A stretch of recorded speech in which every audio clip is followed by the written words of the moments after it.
100 days ago to the NFL show, lights shining bright under stadiums glow. Counting down the days under suns blaze, so close to the night to the NFL plays. The countdown begins, excitement arise, we await the kickoff with gleaming eyes. 100 days till we reunite, for NFL football will be shining bright. 100 days away, it'll be a thrill, defending champs gonna flex their skill. Jalen Hurts got something to prove, the Buffalo Bills making their move. The countdown is on, we're almost there. 100 days till football's in the air. From end zone to end zone, the game unfolds. With every play, our excitement grows. The teams will clash with all their might in pursuit of glory. Under the lights, Joe Burrow, the Bengals, ready for their chance. 49ers, it's time for them to dance. The Lions are roaring, they're ready to fight. The Packers are packing, they're ready to ignite. The Jets are flying with Rodgers on the scene. Patriots, Colts, living the dream. 100 days ago to the NFL show, lights shining bright under stadiums glow. Counting down the days under suns blaze, so close to the night till the NFL plays. The countdown begins, excitement arise, we await the kickoff with gleaming eyes. 100 days till we reunite, for NFL football will be shining bright. Hey, What? let's go! This show fucking stinks, and the fact that you listen, we are very, very thankful for it. AJ, you never cease to amaze me with your toxicity, pal. Got a couple of these? God damn it! What the fuck are you doing? Fuck Boston.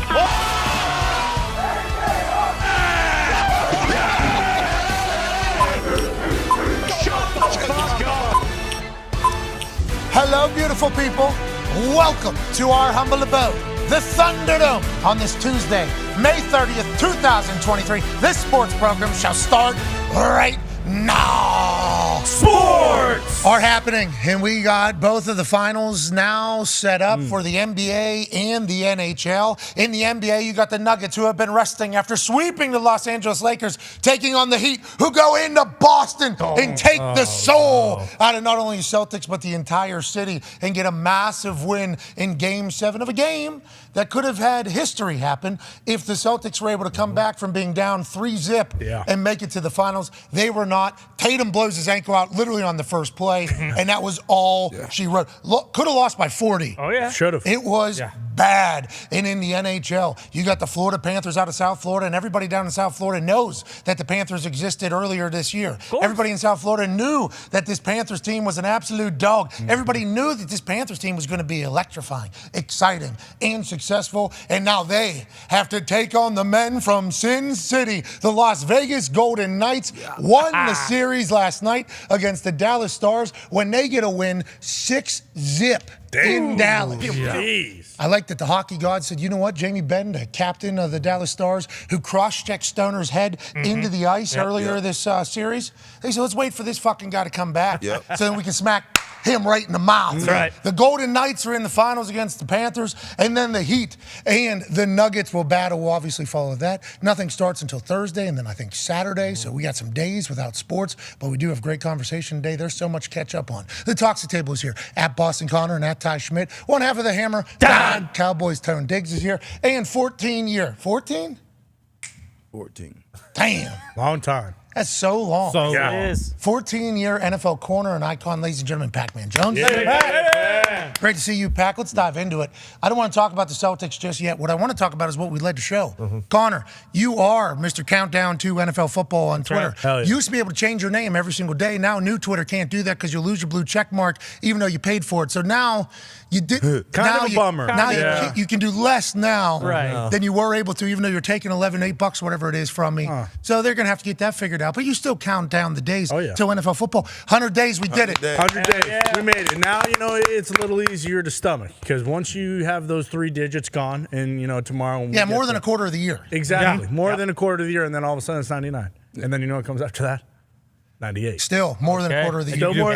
You do players' numbers. But we are so far away still. So far. Still very far away. 100 days is certainly meaningful. The darkest days are ahead of us. Yeah, Yes, Yeah, we're about to big dive time. into it. Absolutely. Yeah. We're about to really get into it. But I like that we're all kind of celebrating the 100 days. Seeing that the NFL put out like a 20-some minute video on their Twitter, Yeah. top 100 plays from last year. We're all getting there. As the days kind of go by, we get more excited. But let's talk about this year's 100 Days to NFL Football video. Yes. Hey, artificial intelligence is a real fucking deal. Oh, yeah. Pac-Man, isn't it? It's a real. Yeah, it is. Now, the 4 Connors that were on the screen, the AI Boston Connor from the Pat McAfee Show, was generated like 6-7 different times. That's right. These were the 4 that we picked on there. They looked nothing like you. No. So AI is still a little bit of a stooge. Okay, AI is still a little bit of stooge. Got a lot to figure out. But the lyrics, Bars. the music, What? the video, everything pretty much yeah. was AI. I like that you used Tag Team AI Boston Connor for this. Is this going to be a normal thing for you? Yeah, I don't know. I asked AI this morning, some questions I had regarding the Celtics loss you mentioned, and they didn't have all the answers. But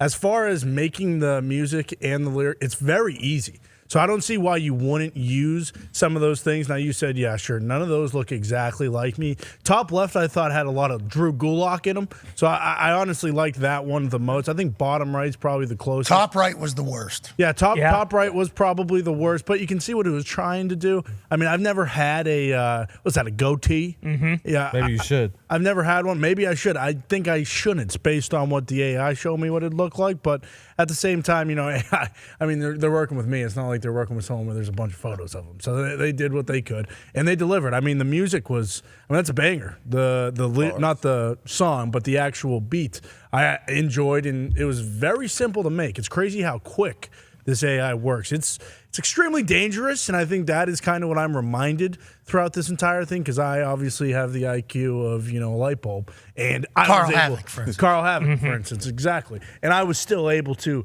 make that fairly easily just because of how genius AI is. And that could have had 170 bars. Yeah, exactly. That song could have been a 45-minute song. Oh, yeah. That's the number of bars just popping out of this AI. Literally, watch them type it in. 100 Days to a Football Song.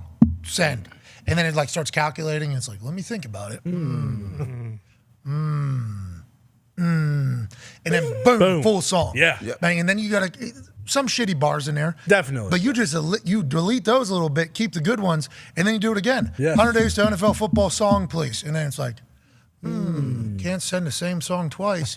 Boom, brand new song. That's right. And it's like, well, these ones suck, but these ones are good. It took like 5 iterations, it felt like, of Yeah. that. And then you made it, and the singing was top. Thank you very much. Unbelievable. I was going for maybe like a Beastie Boys song. That's but- what it sounded like. Yeah, that's what I figured. Yep. Wait, did you sing or did AI sing it? I sang it. How many more songs are we going to get within these 100 days? Usually the 100 days mark is the song day. Everything else. Yeah, but now that AI can make a song overnight. At least 2 more songs.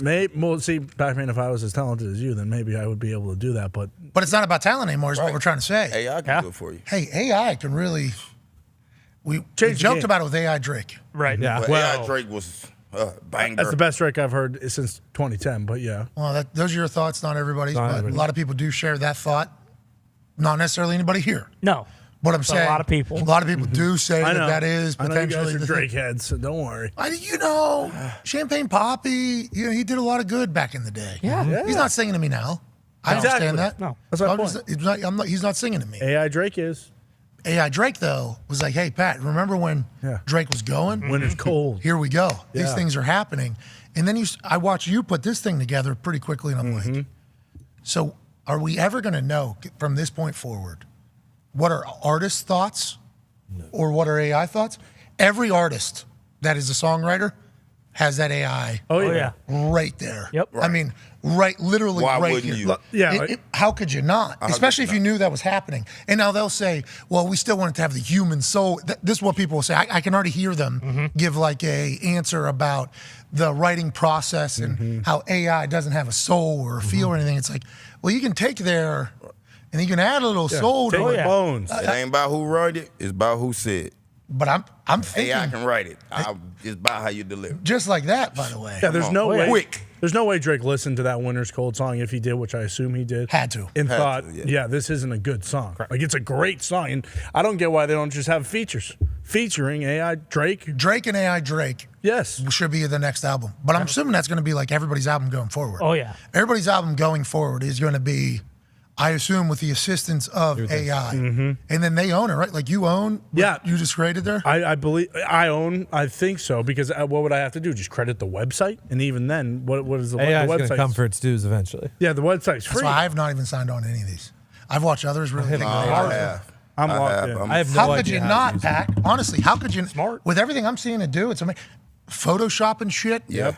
Video editing. The photos. See a fox. I'm okay with it. Have you seen the Photoshop AI? What they can do with that? It's so good. It's absurd. Yeah, you just type in. So I saw like a video on it yesterday. You do like the dotted lines that you circle a deer on, right? Deer in the middle of the forest. Circle that deer, and then you just type in into this little like search bar, basically, alleyway in New York City. Enter. Boom. The deer is then in an alleyway. Yeah, but in then New they York can City. make that alleyway have like rain and like Exactly. pizza. Yeah. Oh, yeah.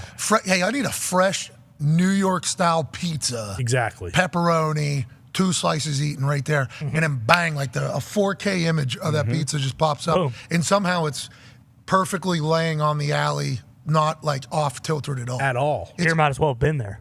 It's unbelievable. I like the one that Nick gave me that you can just click the whole article and it just, boom, it tell you what the whole thing is about. Now- all the key points, everything. The issue with that is, and we talked about this, and you heard us talk about this as it was happening. It's like, so now AI is going to decide what it needs to be heard out of that article and what doesn't need to be heard out of that article. Now, that is what everybody does.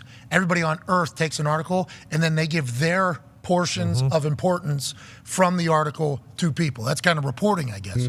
Like, hey, these humans aren't going to read this entire fucking article, so I will pick out what I feel like is important, what was said, and then bang, that's my reporting pretty much. People do that. Not everybody, but I'm just saying that happens. So now AI is deciding what is important, what isn't important, and this is where it could get a little, but humans have been doing this. Yeah. Exactly. Humans have been doing this for a long time. People's job. So like now AI is doing, and it's like, who do you... Yeah. Who do you believe? And then what is it leaving out?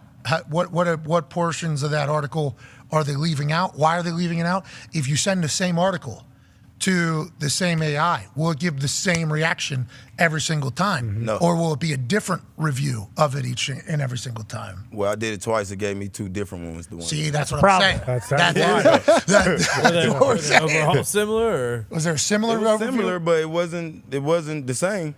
But listen, Spark Notes have been successful for a long time. Yeah. Bingo. I'm not saying that, recaps and things like that haven't been fantastic in a weapon, but I saw that as well with how many articles we deal with in our particular thing. Yeah. And it's like, if this thing can just tell me basically what the article's saying, good. But then you have to remind yourself, like, well, who's deciding that's what the article's saying? Right. Which is a whole nother angle. Speaking of angle, what's the angle? right now the Las Vegas Raiders are in the middle of an angle. Yeah, they are. That I don't fully comprehend or understand at all. Now, the big news of the Raiders last week was that Tom Brady, the man who literally started the dynastic run for the New England Patriots against the Oakland Raiders at the time in the middle of a snowstorm with the tuck rule, now has a percentage of the Raiders because he and Mark Davis were business partners with the Aces in Las Vegas just a year ago. So Tom Brady is in the ownership committee of the Las Vegas Raiders. Las Vegas Raiders now find themselves in a predicament. Yeah. They signed Jimmy Garoppolo to this $77 million deal. They got their guy. This guy knows McDaniel's offense. When he's on the field, he's a winner. Now, he does have a little bit of injury concerns, but obviously they're going to protect him, and he's going to be a perfect fit for this Raiders team.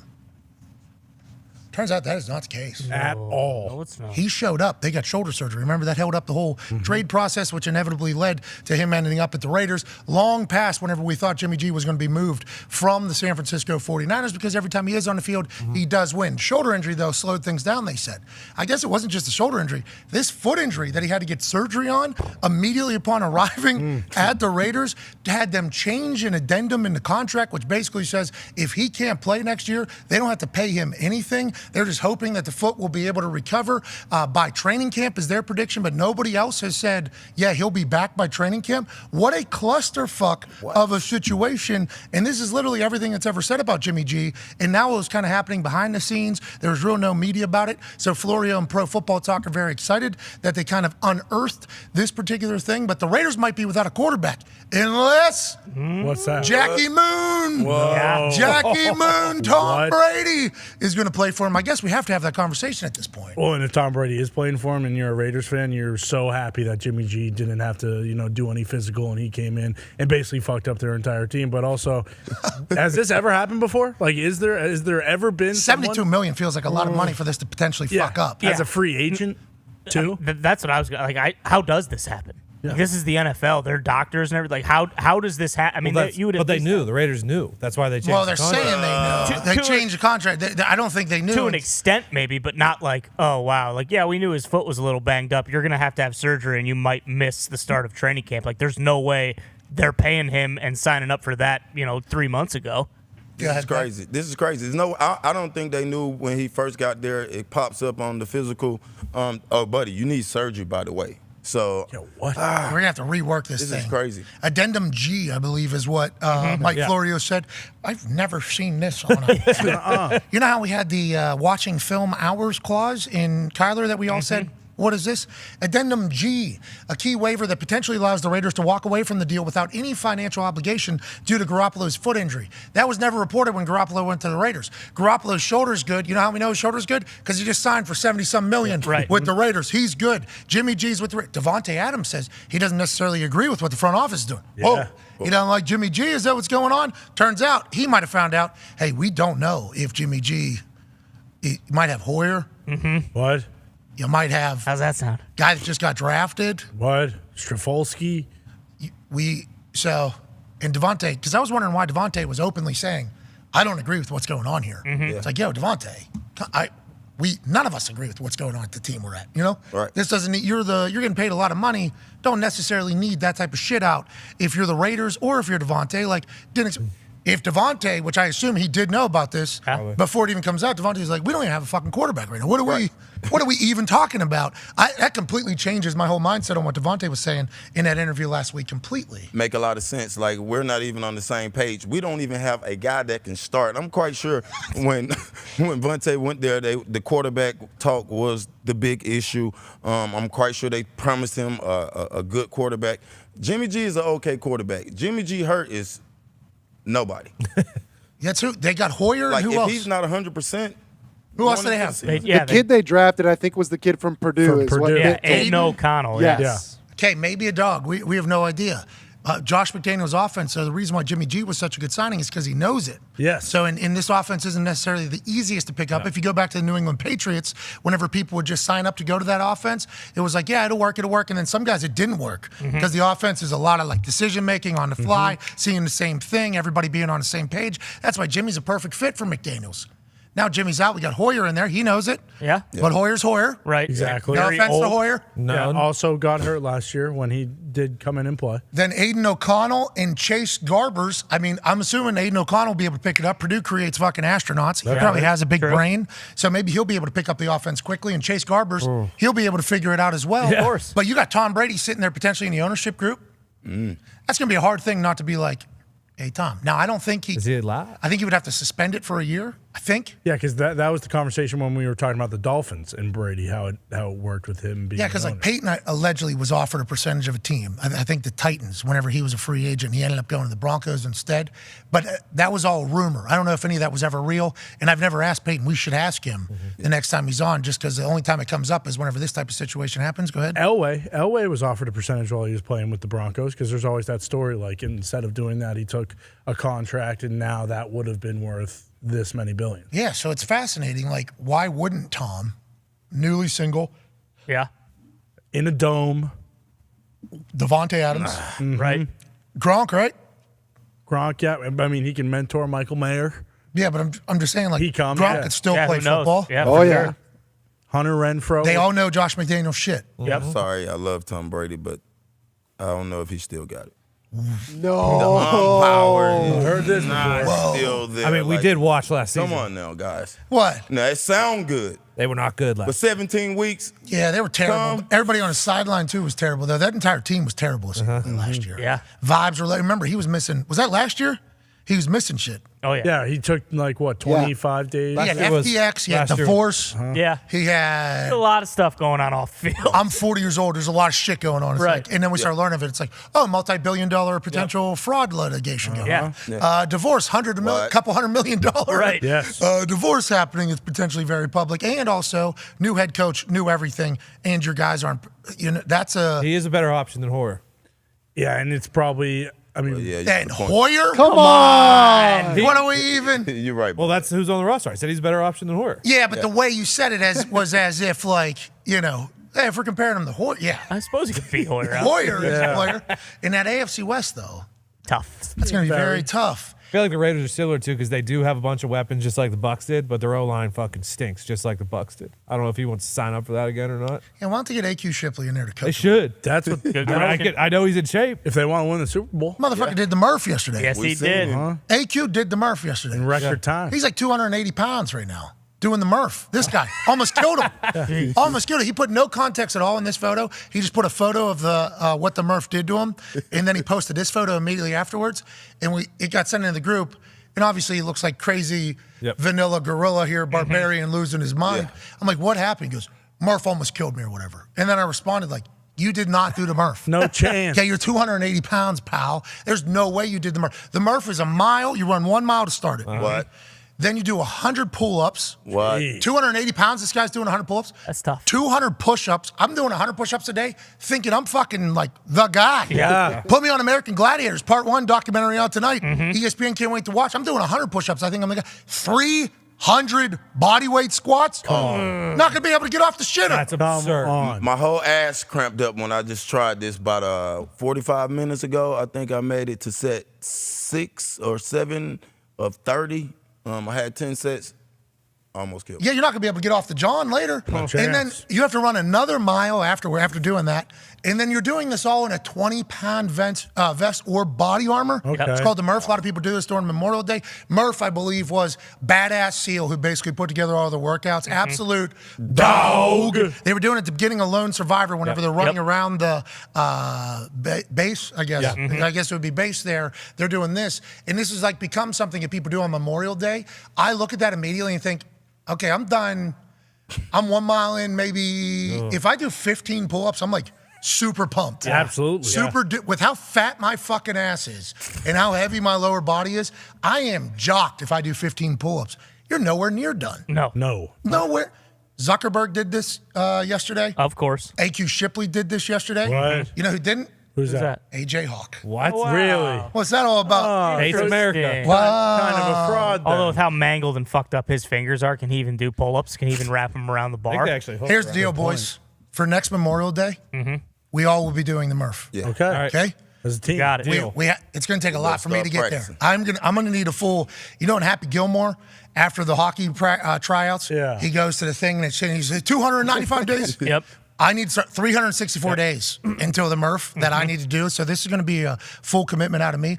If we can all pull it off, Let's do it. okay? Together. We'll donate $100,000. Okay. Okay? We need a percentage of people in here. 90% of people in here. Okay. Pull it like off.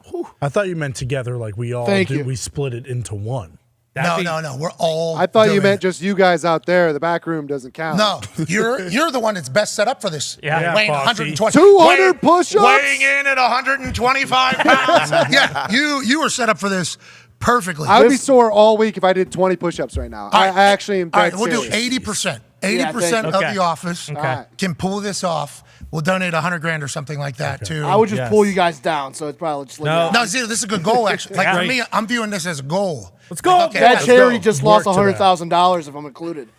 No, it didn't. 80 Zito, we're 364 days away. You've Zito, got this you're gonna quitter do it. attitude. Like, don't fucking You're do going that. to do it, dude. Zito, you got time to Zay. get in shape. AQ did it. Plus, are we doing average percentages? Sorry, so AQ. if someone makes it through 90%. No, of the gotta workout- complete it. Okay. And they do it like how quick. Like Zuckerberg did it in like 24 minutes. Or Well, was it something. really, Zuck? And his two kids did it in like 15 minutes or something. Exactly. I don't know how that. Yeah, here we go. Zuck, I tried to do Murph Challenge with girls every Memorial Day. It's a tradition, okay, to honor those who defended us. One of Lieutenant Murphy's favorite workouts was run a mile, 100 pull-ups, 200 push-ups, 300 squats, and run another mile, all while wearing a 20-pound weighted vest. This year, I got it done in 39 minutes. Where's the 58 seconds. video, Zuck? The girls did a quarter Murph, which is unweighted, in about 15 minutes or so. So Zuckerberg obviously just won the jiu-jitsu challenge with the gi. Correct. And then he lost it without the gi, rematch, won it without the gi. Bingo. Now he's doing the Murph, and his kids are doing the Murph. Can't have these nerds fucking beating us at everything. Nah. This can't happen. Zuckerberg can't be smarter than us, Right. better at jiu-jitsu than us, What? and a physical specimen. Yeah. He is, though. He is. Okay, so we all need to tighten the fuck up. That's Okay. not Zuck. Okay, for Memorial Day That's not next year. Zuck. Let's do it. That's That not is Zuck. No, it's not. That was Zuck. He went missing We got for a little video? bit. Okay, he went missing for a little bit. He had an exoskeleton, but it's not an exoskeleton. He got to put it inside of his body. Dude, could you imagine if it is robot and he's just supposed to, how many I mean- push-ups, how many pull-ups And do he you need? downloaded how to be a jiu-jitsu fucking master in there. Anyways, hope everybody had an incredible Memorial Day. That'll be the goal for next year. 80% of us have to complete it. We'll donate $100,000. All right. Write it down. Let's remember that. It's a good goal for everybody, including that back room, who's already making excuses 364 days out. Come on, boys. Joining us now is a man who makes no excuses at all. That's right. He's the not the youngest of a royal family in lacrosse, second youngest of a royal family of lacrosse, who just won the Natty of college lacrosse. No big deal. This dude actually said after the game, alongside his brother, who won the national championship next to him, oldest brother, Matt, started the whole legacy of going to Notre Dame. 35 years Notre Dame has been a lacrosse team. First time winning the national championship because these two brothers that were standing there giving an interview afterwards. This man had a torn hamstring, okay, for the national championship. Torn fucking hamstring. Probably out 5 to 6 weeks in other sports, especially professionally. Oh, yeah. And he told a story about the goalie, Enti, texting him the night before saying, hey, you ever hear the story of a guy named Mike May took 27 fucking shots and a grenade, and then he got up and killed everybody? He's a Navy SEAL. I don't think a hamstring's a problem. And this guy said, yeah, I'm thinking you're right. Torn hammy, no problem. Up for the Tuaraton Award, which is the Heisman of lacrosse. He's the all-time leader for assists in Notre Dame's history, beating his brother, Matt Kavanaugh's record. Ladies and gentlemen, Pat Kavanaugh. What's up, dude? How's the hammy? How's it going? It's good. Feels good, honestly. I don't know. Nothing really matters besides we won, so that's all that matters. Haven't really thought about the hamstring at all. How's the celebration been? Just from looking at the lacrosse culture, I grew up in East Hills of Pittsburgh. We did not have a lot of lacrosse at the time, but obviously all of us have seen the growth of lacrosse and have respected the athleticism and the environment. But if you look at the culture, feels like a culture that would, celebrate a national championship rather hard. How were the khakis last night? Did we fucking get after it? How was the celebration, Pat? Yeah. The fellas definitely got after it. We spent some time celebrating as a team in the locker room immediately after the game, and then the post-game tailgate was epic. There was 30 plus years of Notre Dame lacrosse alumni there. The bagpipes were ripping. It was just an unbelievable scene. And then, we had a night last night for sure. Yeah, just keep it going. Yep. First time in 35 years. The boys need to celebrate, especially an epic win in which you guys won 13-9. You had an assist on a torn hammy. The team showed up. Guys scored from the other side of the fucking field. That was sweet. Does that happen all the time? Is that a normal thing in lacrosse? I mean, it happens, definitely. It's called the 10-man ride, where the goalie will come out of the net to try and even the playing field, and the other team tries to get the ball back. And the net's open. So, our guy just went for it, saw the goal open, scored from like 60 yards out. As an epic play. Huge goal. Bar Dahn, not just scored. I mean, I think Bar Dahn, which I believe would be a goal, even if he was closer and the goalie was in net, there's a chance that sneaks by. Watching you and your brother Chris celebrate afterwards and the emotions of it all, and then they were telling the story of your older brother, Matt Kavanaugh, who basically went to Notre Dame. He's older than you guys. I just said that. But he kind of like set the thing. They lost in the national championship. So it felt like that moment was really huge for you guys. Do you think about that going into the national championship? What is the mindset with your brother and the entire team, knowing that there's like 3 decades of pressure almost on the moment? Yeah, for sure. And especially to get it done against Duke, it was just unbelievable watching Matt. They lost in the national championship to Duke in 2014. And then a couple of years before that, they lost in overtime to Duke in 2010. So, our coach has been here for 35 years. He built our program from the ground up, made it a D1 program after it was club. And then, watching my brother Matt just go through everything, get so close. And he kind of started the dream for me and Chris. Ever since he committed to Notre Dame, we fell in love with the school and the lacrosse program. So yeah, it was just so much built up into it over a decade of our family being involved with Notre Dame lacrosse. So yeah, it was just an unbelievable experience and just so surreal. Can't believe it actually happened. There's well, congrats, it did. You earned it. There's the Kavanaugh family, and there's a picture actually of you holding a poster for your brother, and then your brother in return doing the same exact thing. The other brother, sorry, because you're number 51, 50, and 51. Hey, what's up, dog? What's up? How you doing? That's Chris. Dude, congratulations, pal. Hell yeah! Thank you so much. Hey, were you dropped the fuck? You dropped the fuck on ESPN, right? That was you. Yeah, that was him. Yeah, that's my bad. No. Awesome. I think it was a lot better. I don't know if you saw the reaction. Everybody was like, "Yeah, that's a beautiful thing." So you're the youngest, right? You're the youngest out of this whole thing. Yeah, I'm the youngest of 6. Are you guys of how many? 6. Jeez, and Pat, you're coming back again, right? Because the COVID year. Yeah, I got a 5th year. Yep, one more year. So you guys are automatic favorites, right? Is this what? And then you'll be able to play till what? 2029, probably, Chris. Is that what? 2025, 2 more years. What happened? Did you get a stick to the eye there? So in the semifinal game, I got hit, and then after the game, I had to get 5 stitches, and then my eye kind of swelled up, so I got a black eye with some stitches. Nice shiner. Look how cool he looks, too. You look so cool right now. You're a national champion, and you got 5 stitches on the eye. You have to feel so cool, right? And you said fuck on ESPN. Yeah. Oh, my God. Hey, what a dog, dude. What a dog. So what do you guys do now? Are we in practice? Are we just, like, do you take some time off? What is the lacrosse schedule?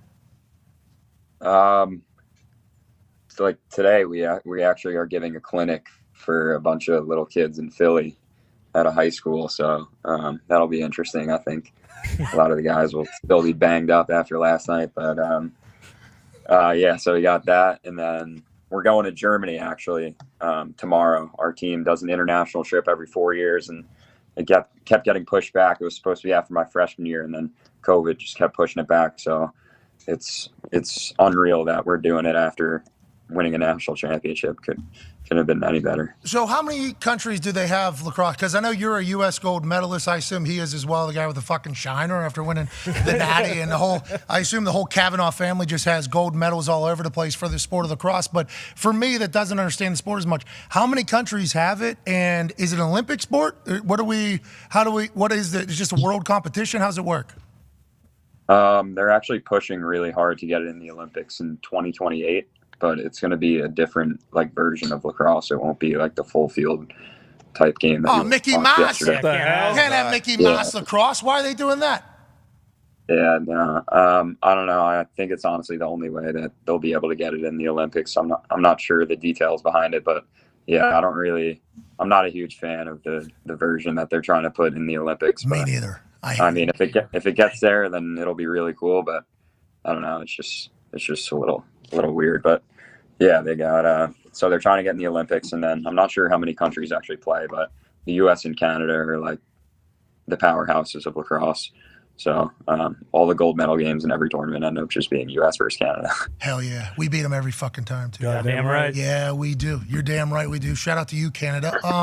So whenever the lacrosse college thing happens, I feel like it's I didn't know Notre Dame was as highly touted. I guess I should have known that. I thought it was all the super nerd schools, right? You got like Harvard's in there. Yale is in there. Cornell. Duke, obviously, we've learned of the cross team a long time ago. Yeah. Know nothing about it. Virginia. I think is in there.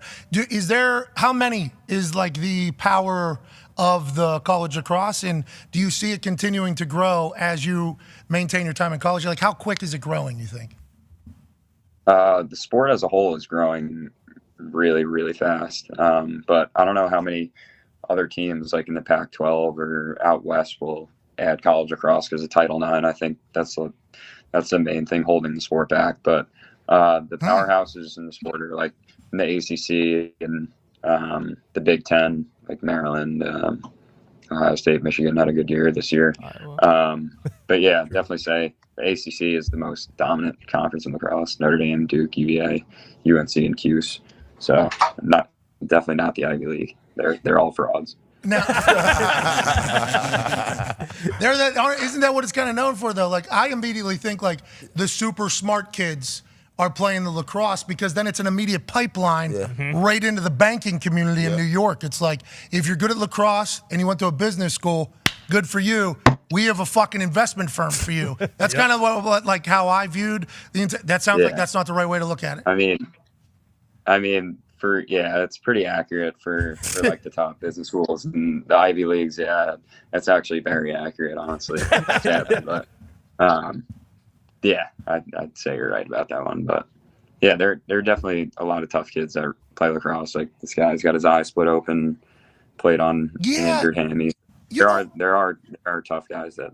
I will say, you think like yups, right? Like I immediately think like yups in khakis and dock shoes and everything like that. Then you watch the game and it's like, hey, we're beating the shit out of each other with sticks here. Like there's some real like big shots happening. And then you listen to you guys talk. You guys are like all old school, like you with the torn hamstring. Like as soon as I heard that, I was like, man, I fucking love that. Don't expect that out of lacrosse. I think you don't. No. I don't think I naturally expected that out of lacrosse. And then I started looking into it more. It's like, yo, there's a bunch of dogs out here. Then you start listening. It's like, yeah, you're either going to be an elite lacrosse player or you're probably going to be a Navy SEAL. Like that, military. That's what these guys are. Here's what I don't even know. So was that your active hamstring there, that blue thing? Or what was this? Yeah. We tried to make like a makeshift, like artificial hamstring type thing. So I wasn't like using it as much. I don't know. I couldn't really use it much, but the bruising is kind of ridiculous. I could show you guys if you want to see it. Yeah, hell yeah. Live breaking news, national champion Pat Cavanaugh. That's Chris Cavanaugh there with the stitches on his face. Oh, shit. Oh, yeah. Chris, use your good eye. Get that thing focused. There you go. Hey, that's just starting, too. That's going to get worse. Yeah. You know that, Pat. I assume you know that. Yep, but we got it done. So credit to all my teammates for stepping up in a huge way. It's unbelievable.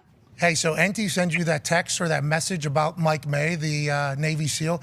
Is that real? Like, was there a question on whether or not you were going to play, and then you thought to yourself, yeah, a guy in a life or death situation. Got shot 27 times, took a grenade. I think I can fucking play. Yeah. I'm thinking I can. Is that really happened? How did it all go down? Yeah, it actually happened. So I kind of did what I just did with you guys. I sent the captains a photo of my hamstring. I was like, this is fucked. Like, I don't know if I'm going to be able to make it through the whole game tomorrow. I was kind of getting in my own head because I've been waiting so long for this. Like I said, like I watched Notre Dame lacrosse get so close. Like I have so much passion for this program, and I didn't want to miss this game for the world. So I was getting a little anxious the night before the game. So I sent that photo to the 3 other captains, and then Liam texted me on the side a little paragraph, I guess, from an article about the guy Mike Day saying he took 27 bullets. He just walked into first guy to walk into a room in Afghanistan, I think it was, and took 27 bullets and was like 10 feet away from a grenade.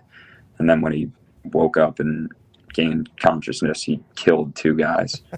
And I read that and was just like, I got the chills because we were playing on Memorial Day, and I put it all in perspective. Like, it's just a little hamstring injury if this guy's getting shot at 27 times and taking a grenade. Like, I could do this. I shouted out Liam and shouted out Mike Day in the interview. That was special, especially on Memorial Day. But yeah, that definitely was all the motivation I needed. God, whether or not I was going to battle through it or be a bit. Bro, team sports are the best. Yeah. Team sports are the absolute best. Think of NT sending you that message because NT knows, hey, we need you. And also, this guy would regret this decision forever if he didn't play or whatever. So, like, the camaraderie, the bond that you two have for him to go, let me find something. Yeah. And then send it to you, and then it works, right? And then it, like, motivates you and propels you. And also, we learn of this fucking dog that is Mike Day. I'm pumped for He had a great game. Hey, great game, didn't he? I mean, we're talking, he was all over the place, Yeah, he was unbelievable. He was the best goalie in the country by far. What's that there? That's a trophy? Nah, it's like something we stole from the hotel last at the bar. But respect. That's awesome. Enty's a guy though, huh? Always has been. Yeah, he's a dog for sure. Yeah. Certified dog, but yeah. Are they wearing He's pads? Nothing down low. The goalies wear a chest protector and a helmet. That's it. They're fucking psychotic. Christ. Bro, his shins. Oh yeah. Taking one off the kneecap. Arms. Bro, because those things are coming quick, right? I mean, those things are going real fast. Real fast. Yeah. The hardest shot is like, those things are moving 100 miles an hour, 90 miles an hour. It's like a hard rubber ball. It hurts. It's fucking, I don't know. Every time. Shout out, Enty. Every time. Shout out, Enty. Congrats to him. Legend. Deserves a statue outside of our lacrosse stadium. He's a legend. Is he coming back again? Yeah, he'll be back. He's in my senior class. He's got an extra year. Can we bet on lacrosse? Can we bet on? Do we know if? Yeah, you could bet on yesterday. Yeah. Yep. Hey, let's go, boys, huh? Let's fucking go. Connor has a question for you. Yeah, Pat, obviously you're a lock to win the Tualatin, especially because, it factors in all the team success. And, you're the best player on the best team. What are we talking about here? Give the guy the Heisman. But apparently your brother... Tualatin, excuse me. I don't know how to speak. I actually learned how to say that word this morning. But your brother was telling me that you guys last year got robbed. Apparently you're supposed to go to the state tournament or the national tournament last year. You didn't get in. Was this kind of like a revenge season for everybody on the team? And were there any new guys that kind of came in and helped you guys kind of elevate to get to the national championship? Yeah, for sure. So last year, to give some context, we were ranked the number 4 team in the country in all the media polls the day before the selection show. And then we just didn't make the tournament because apparently we didn't have any tournament wins. But what? How's that happen? What does that even mean? What does that mean? I don't know. We started out 2-4 and then rattled off 6 straight wins to finish 8-4. And I don't know, our early season losses in February kind of screwed us over. But come on. So after that, all the guys, it was just the most devastating thing of all time. We were ranked in the top 5. We thought if we just got in the tournament, we were going to win the whole thing. Our team was that good last year, and we got screwed over. I'm just going to say it. You did. Not a lot of people. You did. I don't know a lot about it, but it sounds like you did. Yeah. Just learned about it. Yeah. Right. Yep. Sounds like you did. Come on. Sounds like there's some people that had a little bit something out for you. They were in the selection committee. Sounds like you did get screwed over. Don't love it. Don't love it. Yeah, the head of the selection committee went to Dartmouth and we hate them. Wow. We hate them. Don't we? Oh, Dartmouth. I knew that school existed. Yeah, of course. I hate them. Bunch of frogs over there. McLovin. Yeah, and 6 Ivy League teams made it last year, and 1 ACC team made it, and we were the co-ACC champions with Virginia, and we didn't make the tournament.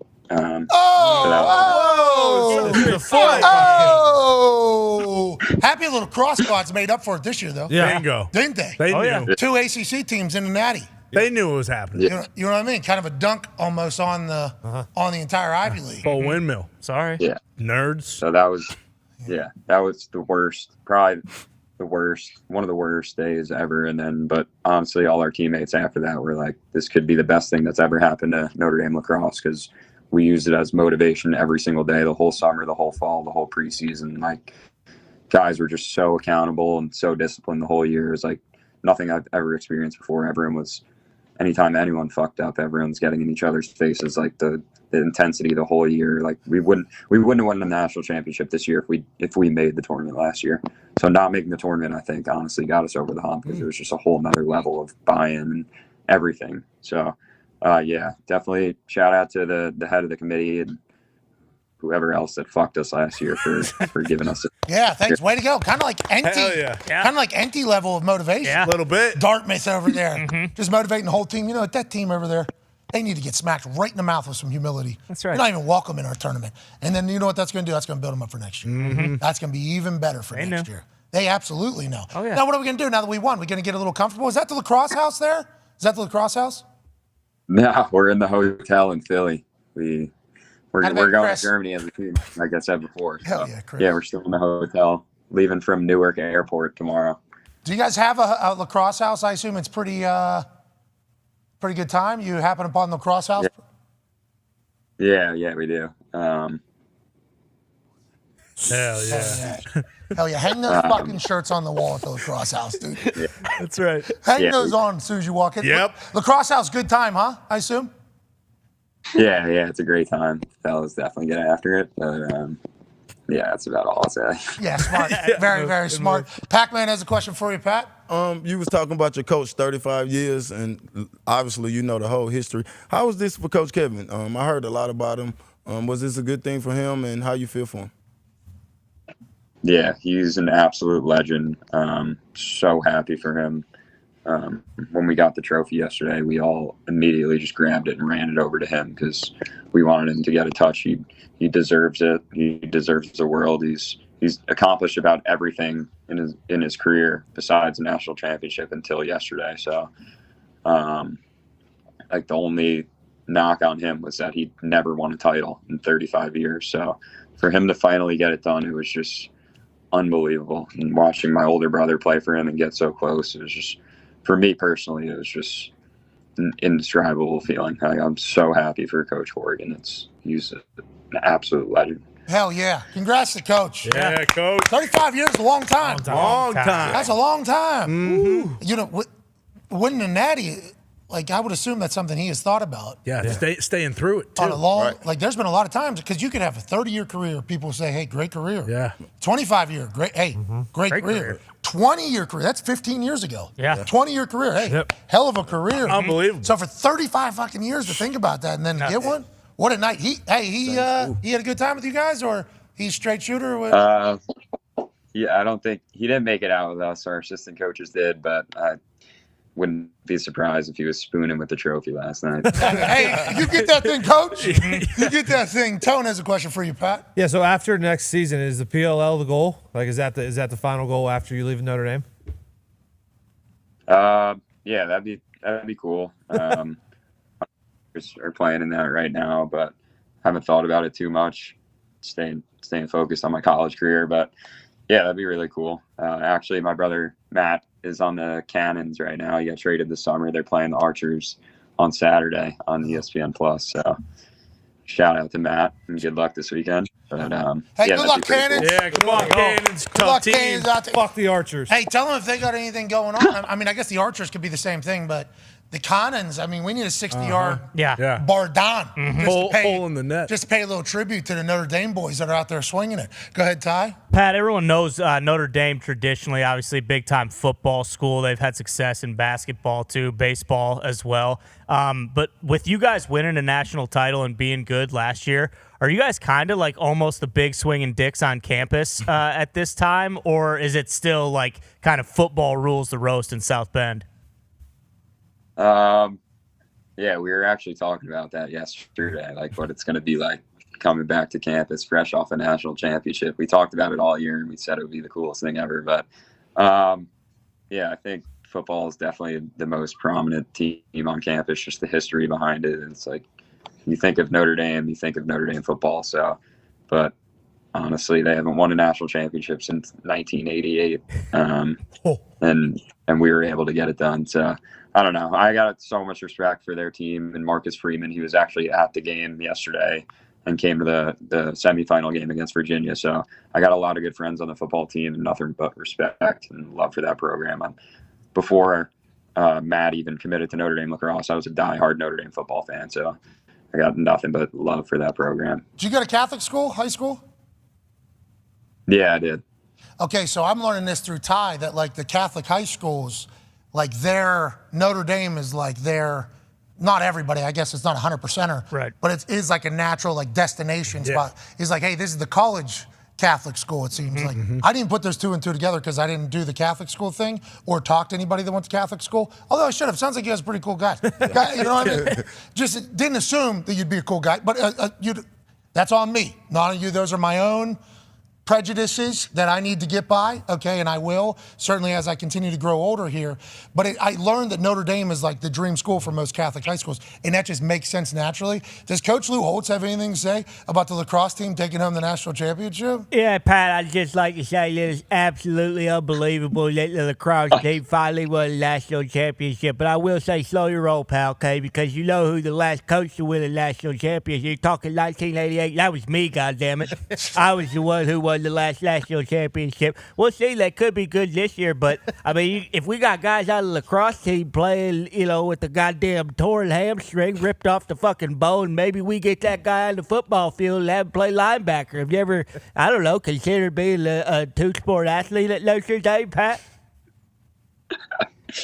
That's awesome. Our coach Corrigan actually has an epic impersonation of Lou Holtz that he does during our film session sometimes. But yeah, that's unreal.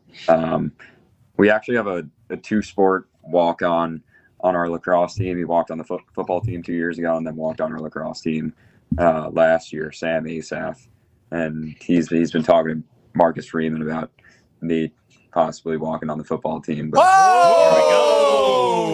What position? Yeah, I don't know. I don't know. I think maybe possibly safety. Strong maybe slot safety. wide receiver. Oh my God! Guy will play with torn hammy. That's right. Got the Not body worried type about to be nothing. strong safety. We do have this photo from this weekend that you guys took, huh? Play ball. Boys look good. Boys look good. Yep, that's epic photo. That is pretty sick, isn't it? With the champions up behind it there, the trophy down on the side. Yeah, wow. What if you guys won, shotgun there with that thing? Would have been, Tom Brady boat to boat. True. What is that? What has that trophy done? You guys do anything? You do anything with that trophy? No, I actually haven't seen it since the locker room celebration after. I don't know where it is. I think. Pat, find the fucking trophy. Oh, gee, man, lose it? Pat, find the trophy, dude. Need you to find it. Luges off that thing. Yeah. In Germany? Oh, my God, in Germany. All right. Yeah, I don't know. It's gonna be an absolute shit show. But, Are you playing over there or no? With the hammy, probably not, right? yeah, no, I already told my coach I'm not bringing my fucking equipment. Do the victory lap, pal, and then run that thing back next year. We appreciate you so much taking time. Tell all the boys we said hello. Appreciate it. Before I go, I want to say, diehard New York Jets fan, Aaron Rodgers got to bring Super Bowl back to New York, just like Notre Dame did. The first time in 35 years, first time since 1969. Aaron Rodgers, just go get it. Hell yeah. Hell yeah. He's at Taylor Swift this weekend. They had confetti. He got a chance to experience what it would be like. That's right. The Super Bowl as a New York Jet. I think it's going to happen, pal, at some point. Yeah. Yeah, we're going to get it done. You a Taylor Swift guy? What type of music you listen to? No, not a huge Taylor Swift guy, honestly, but can't say that. I like all different, bunch of different types of stuff. Do you listen to music before games or just a warm-up routine? Yeah. Start with like some EDM to kind of stay relaxed, and then like an hour before the game we'll switch to some hard rap. Like I love 50 Cent, love Lil Wayne. Jeezy in there? You mix a little Jeezy in there as well? Jeezy's in there. Yeah, Jeezy's in there. That's awesome, dude. It's amazing, isn't it? Uh-huh. Jeezy out of obviously Atlanta. 50 Cent out of much different part of New York than Kavanaugh. Right. Yeah. And then whenever shit's about to go, tag team partner right there in the ears. Let's do it. Congrats. Enjoy Germany. Can't wait to see what you do with that trophy, pal. And good luck. Thank you. Appreciate it. Chris, good luck with the face, pal. And great goal. Hey, great goal. That was sick. Yeah. Wasn't it? I mean, that was pretty nasty. Appreciate it. I heard that I heard Penn State had Duke. Duke had a similar goal in the semis, I heard, where the guy actually stepped into the kitchen. So you're not allowed to step in that place at all? Yeah, no, it's called like a goal mouth. It's the dumbest addition to the sport of all time. It's like a crease inside a crease. I don't know why the genius who came up with that idea, I don't know what he was thinking, but yeah. Oh, ridiculous. I didn't even know this was a fake rule. What happened? If you land like inside the goal mouth, it's called, it's like the mini crease right in front of the goalie. They did it to protect goalies because guys used to dive across the crease, and I guess a couple goalies got hurt. So they added this crease inside the crease to protect the goalies.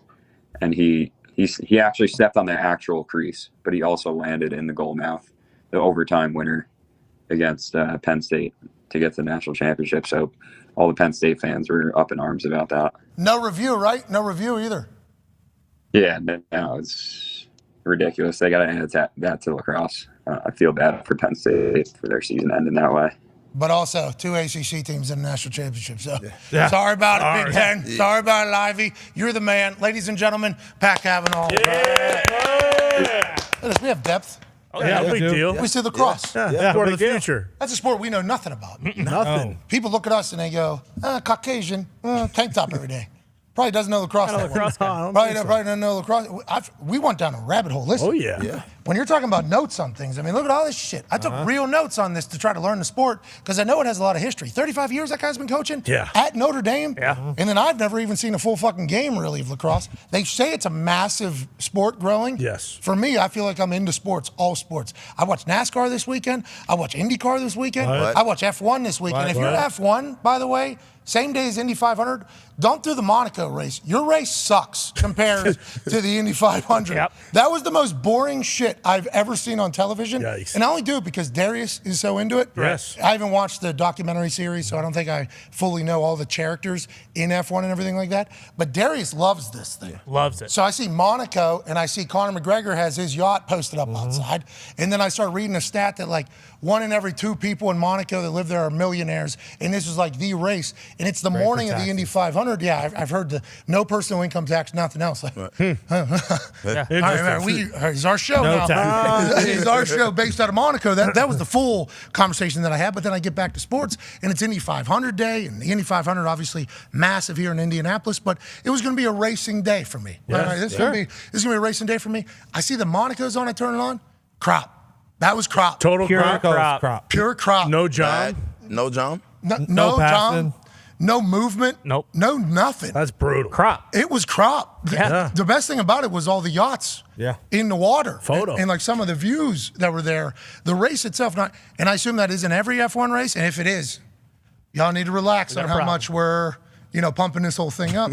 Because then you got people going 240 miles an hour in Indianapolis getting flipped up on their fucking heads while they're going 3-4 wide. In the winter, Joseph Newgarden out of Tennessee is going all the way down into pit lane, his dragon maneuver, so nobody can pit behind, and then coming all the way back. It's like, that's a tough thing to compete with, the Indy 500, the Super Bowl, putting Monaco there. But I'll watch anything, pretty much, if it's sports. I watch UCLA win the national championship in men's volleyball. Whenever I was in the hospital with my baby.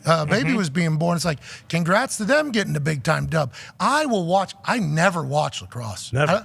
I don't think I ever watch it. But then I started watching that.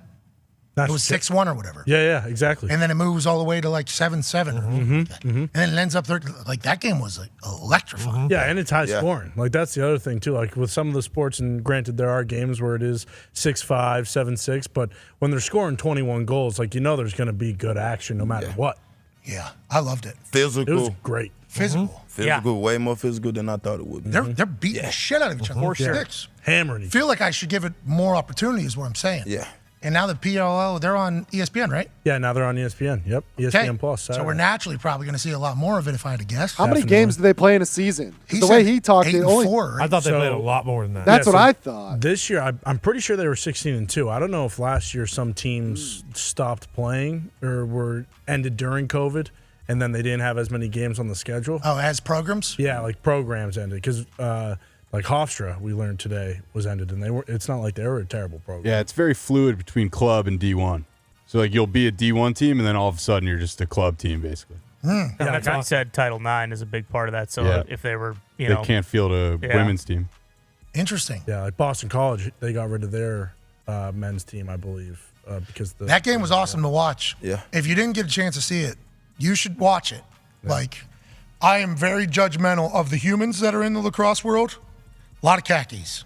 Ton of them. Ton of khakis. So I immediately think like, these people started on third base, thought they hit a triple. Okay, hey, life must be good. How you doing? Keep it moving. That's my immediate thoughts of this whole thing. And then as I grow older, I understand they're actually charming and human.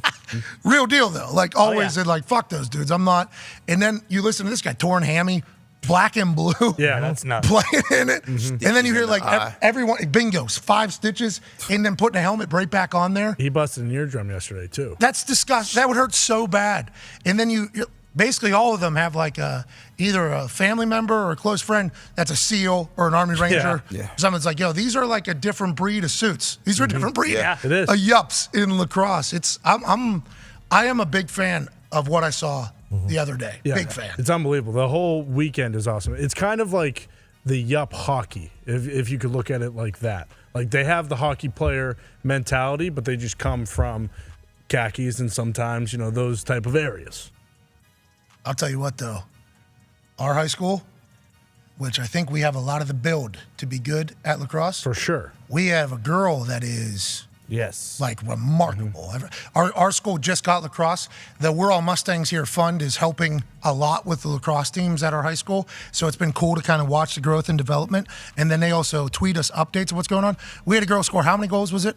I thought it was 140. Wow. 180 maybe? Yeah, I was going to say it might We have had been it on the 180 show when you were out. Yeah. Something absurd. Remember what was it? It's like if that sport Riley? can get into all the neighborhoods, you know, I feel like it would be a great alternative for a lot of people that have like some flaws in other sports.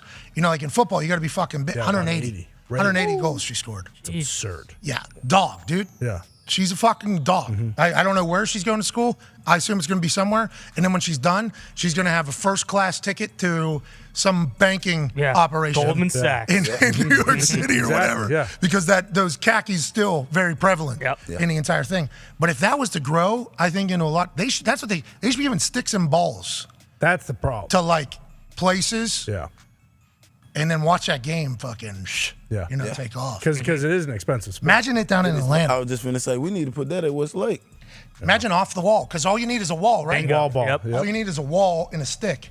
So, like, I kicked a soccer ball off the side of my house for hours at a time, build up my leg. Now, also blew out my knees because the thousands and thousands and thousands of times I kicked the ball off the side of the wall. But I feel very good about how strong my leg was. If I was to have a stick, I assume I would have got pretty fucking good at this whole thing, which could probably happen to a lot of people that have an athletic gene in their body. And a lot of football players that's really not that good as far as I would say the cutting and all of that, but just physical and that can learn this would be a great way. You know, maybe not big enough to be like NFL player or something, or D1 football player. It's like if you're 6'1", like tight end position might not be for you anymore. Yeah, exactly. But if you can pick up you're big. 6'1's a big fucking person. Huge. On the lacrosse field, and it's like, that's a whole other opportunity. And it goes all the way down to like 5'8", 5'7". Like you can be the best player on the field and be that tall. And to your point about the wall ball, like that's what separates like the Notre Dames and all those schools from like Division II and Division III or just college players in general. Because like if you can figure out the hands and you can catch and throw the same way that you shoot, then it's just athleticism. Like it's and some of these basketball guys who are only going to be 5'10", 5'11". It's like you got no shot really playing unless you're going to shoot lights out or whatever. Yeah. But you get a stick, you can move a little. This is what we need you to do. Going to have to be physical though. They take some real shots. Oh yeah. Guys got. Yeah. That busted eardrum yesterday too. It's like you do throw the body around a little bit, but What's the Mickey Mouse version? It's just smaller? Is it like arena? I had no idea what he was talking about, so I haven't even heard about Pittsburgh used to have an arena lacrosse team. Yeah, and they still wear like hockey goalie pads. That is less Mickey Mouse, the inside stuff. I think that the international play is like a bigger field and less hitting. Central. Like you said. Yeah, which is like FIBA. That's like basketball, right? Yeah, kind of. But it's more hitting. But Basketball's FIBA's more hitting. Yeah, FIBA's more. But it's a bigger court. Yes, and same with hockey. Let's get to a break. Ask AJ about this. This feels like a great sport for the Hawk kids. Oh yeah, he's talked to me about it. They're getting into it because it's like, could the Hawk kids, we assume because of who their dad is, their uncles are, and everything they know about getting. Could Axel get to the NFL? I assume he will be able to. Dad ran a 4.4 at 250. Yeah. Okay, and also he's a Hawk. Yeah. Does AJ want him to run his face into fucking people? Right. You know, for a living? Or would you rather him potentially utilize the incredible athletic genes that are coming? A little bit of contact. Okay, we're not, soccer. Guys are going to bury soccer. But it is still a very, I don't know why you wouldn't potentially put it in there. I don't know now. It look like they can have concussions too. Big as black as his eye was. Yeah, definitely can. Definitely not. But it's not it's not as it ain't constant. Yeah. It's not like this Yeah. is what you're going to do. Yeah. I think the worry is, do we want to put a 6-foot pole in the hands of a hawk so he can just chop people down? True. That's also a worry. Dude, he would find, in hockey. Oh, yeah. And you do. So, like in deck hockey, it's the only thing I really know about. Guys have like the elbows, and then they have the gloves. I'll never forget the first time somebody got right there. In between. And it felt like it was on purpose. I was so mad. Oh, yeah. You fucking asshole. It's brutal. Then the only thing I'm thinking about the rest of the game is Okay, I need to get that guy. I need to get that guy's wrist. That's what's crazy about the goalies, because the goalies do bring out the ball sometimes. I mean, let alone just standing in front of the net with no pads except for your chest. So shins, broken thumbs, everything. But when they take the ball out, the attackman can just wind up full swing and hit their arms. And granted, sometimes it gets called a penalty, but it's a crazy sport. It is. That was a great national championship for them. A lot of eyes on them, a lot of action. Yeah, Felt so good. And the Kavanaugh family allegedly, like, yeah, like It's they're a big. family of lacrosse. Yeah, both the older And brothers in Notre the Dame. PLL. Yeah, and Notre Dame now. Let's get to a break. AJ Hawk will be on the other side. We will also have Darius J. Butler in about 30 minutes. He's obviously down there in South Florida. Great time to be in Miami. Not only is the weather 155 degrees and everything else that Miami has being awesome, but also they could become the first ever city to have the NBA and NHL championships in their world. Yeah. Yeah. Right? Yeah. Yeah. That, First ever. The run of games Darius sent to us. Yeah, it's like back-to-back night. Both 8 4 straight seeds, nights. too. Yeah. Good for them. Oh, a little underdog mentality down there in Miami. Yeah. They can't win both, right? No, I don't think so. We'll talk to Darius about that. June 7th, Heat host NBA Finals Game 3. June 8th, Panthers host Stanley Cup Final Game 3. June 9th, Heat host NBA Finals Game 4. June 10th, Panthers host Stanley Cup Game 4. That's good for the city. Yeah. Yes. That's good business. It's good business. Excited to see what Miami does. I know DJ Khaled's going to get out of Bahamas and get back to Miami for this. Because if there's one person that's going to be sitting on the glass and the wood, it's fucking DJ Khaled. That's right. AJ Hawk joins us on the other side. And then in the third hour, we got Ian Rappaport, fresh off a golf course. Of course. really? Excited to learn about the golf course. Okay. Oh. Nice little piece of information I got from Ian about the golf course he's golfing on today. Remember, Ian is an avid golfer, Yes, will shoot 110, can shoot a 91. Yes. Be a friend, tell a friend something nice. Take 5.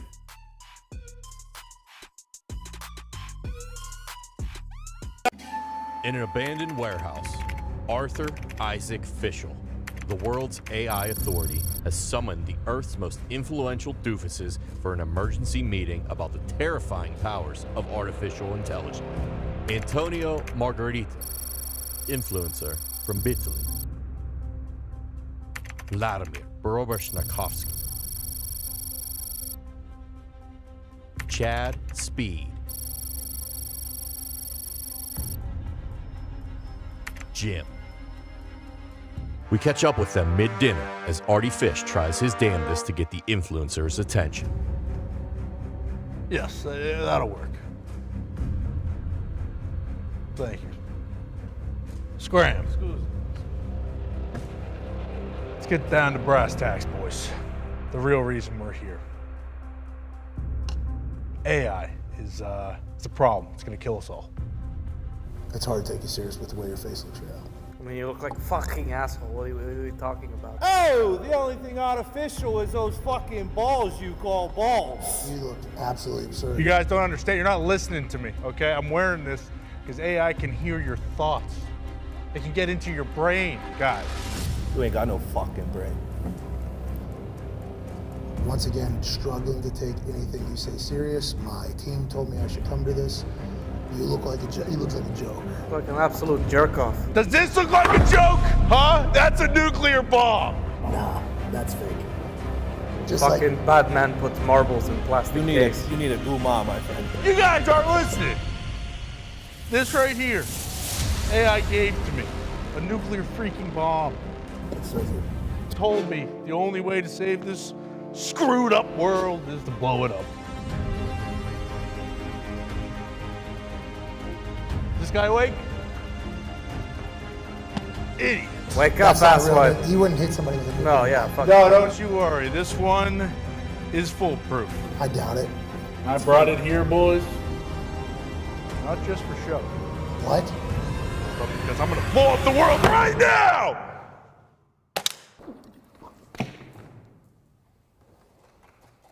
Holy shit!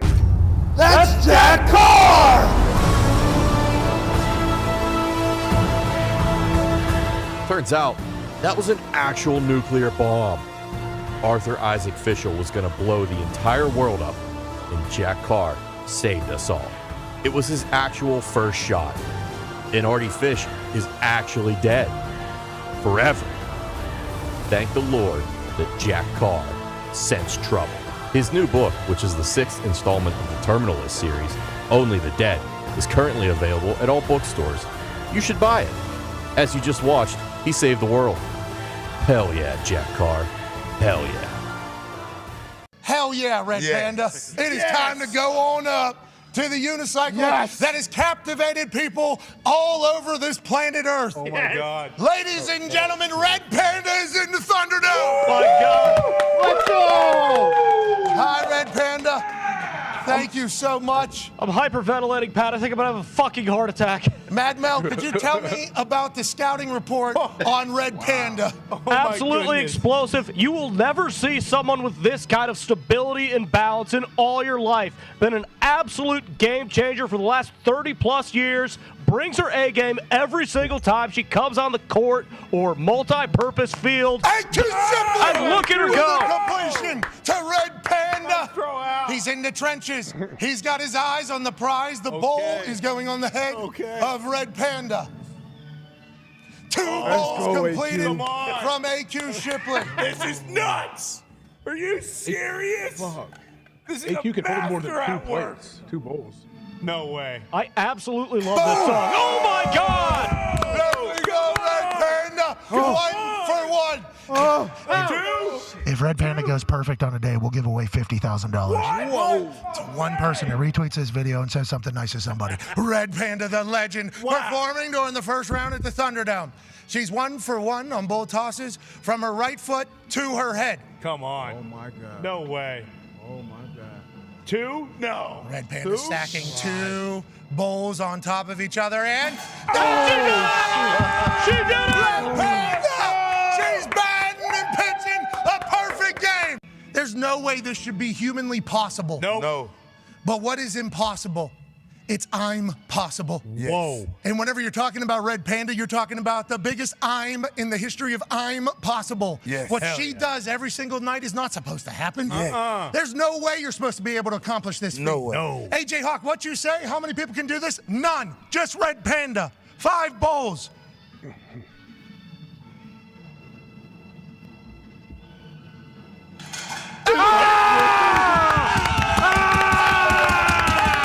Let's go. Let's go. $50,000 to somebody. Let's go. Say something nice to somebody. And uses the hashtag PMS Draft Spectacular. Red Panda, take a bow. Hell yeah. Wow. That was awesome. Yeah, it was.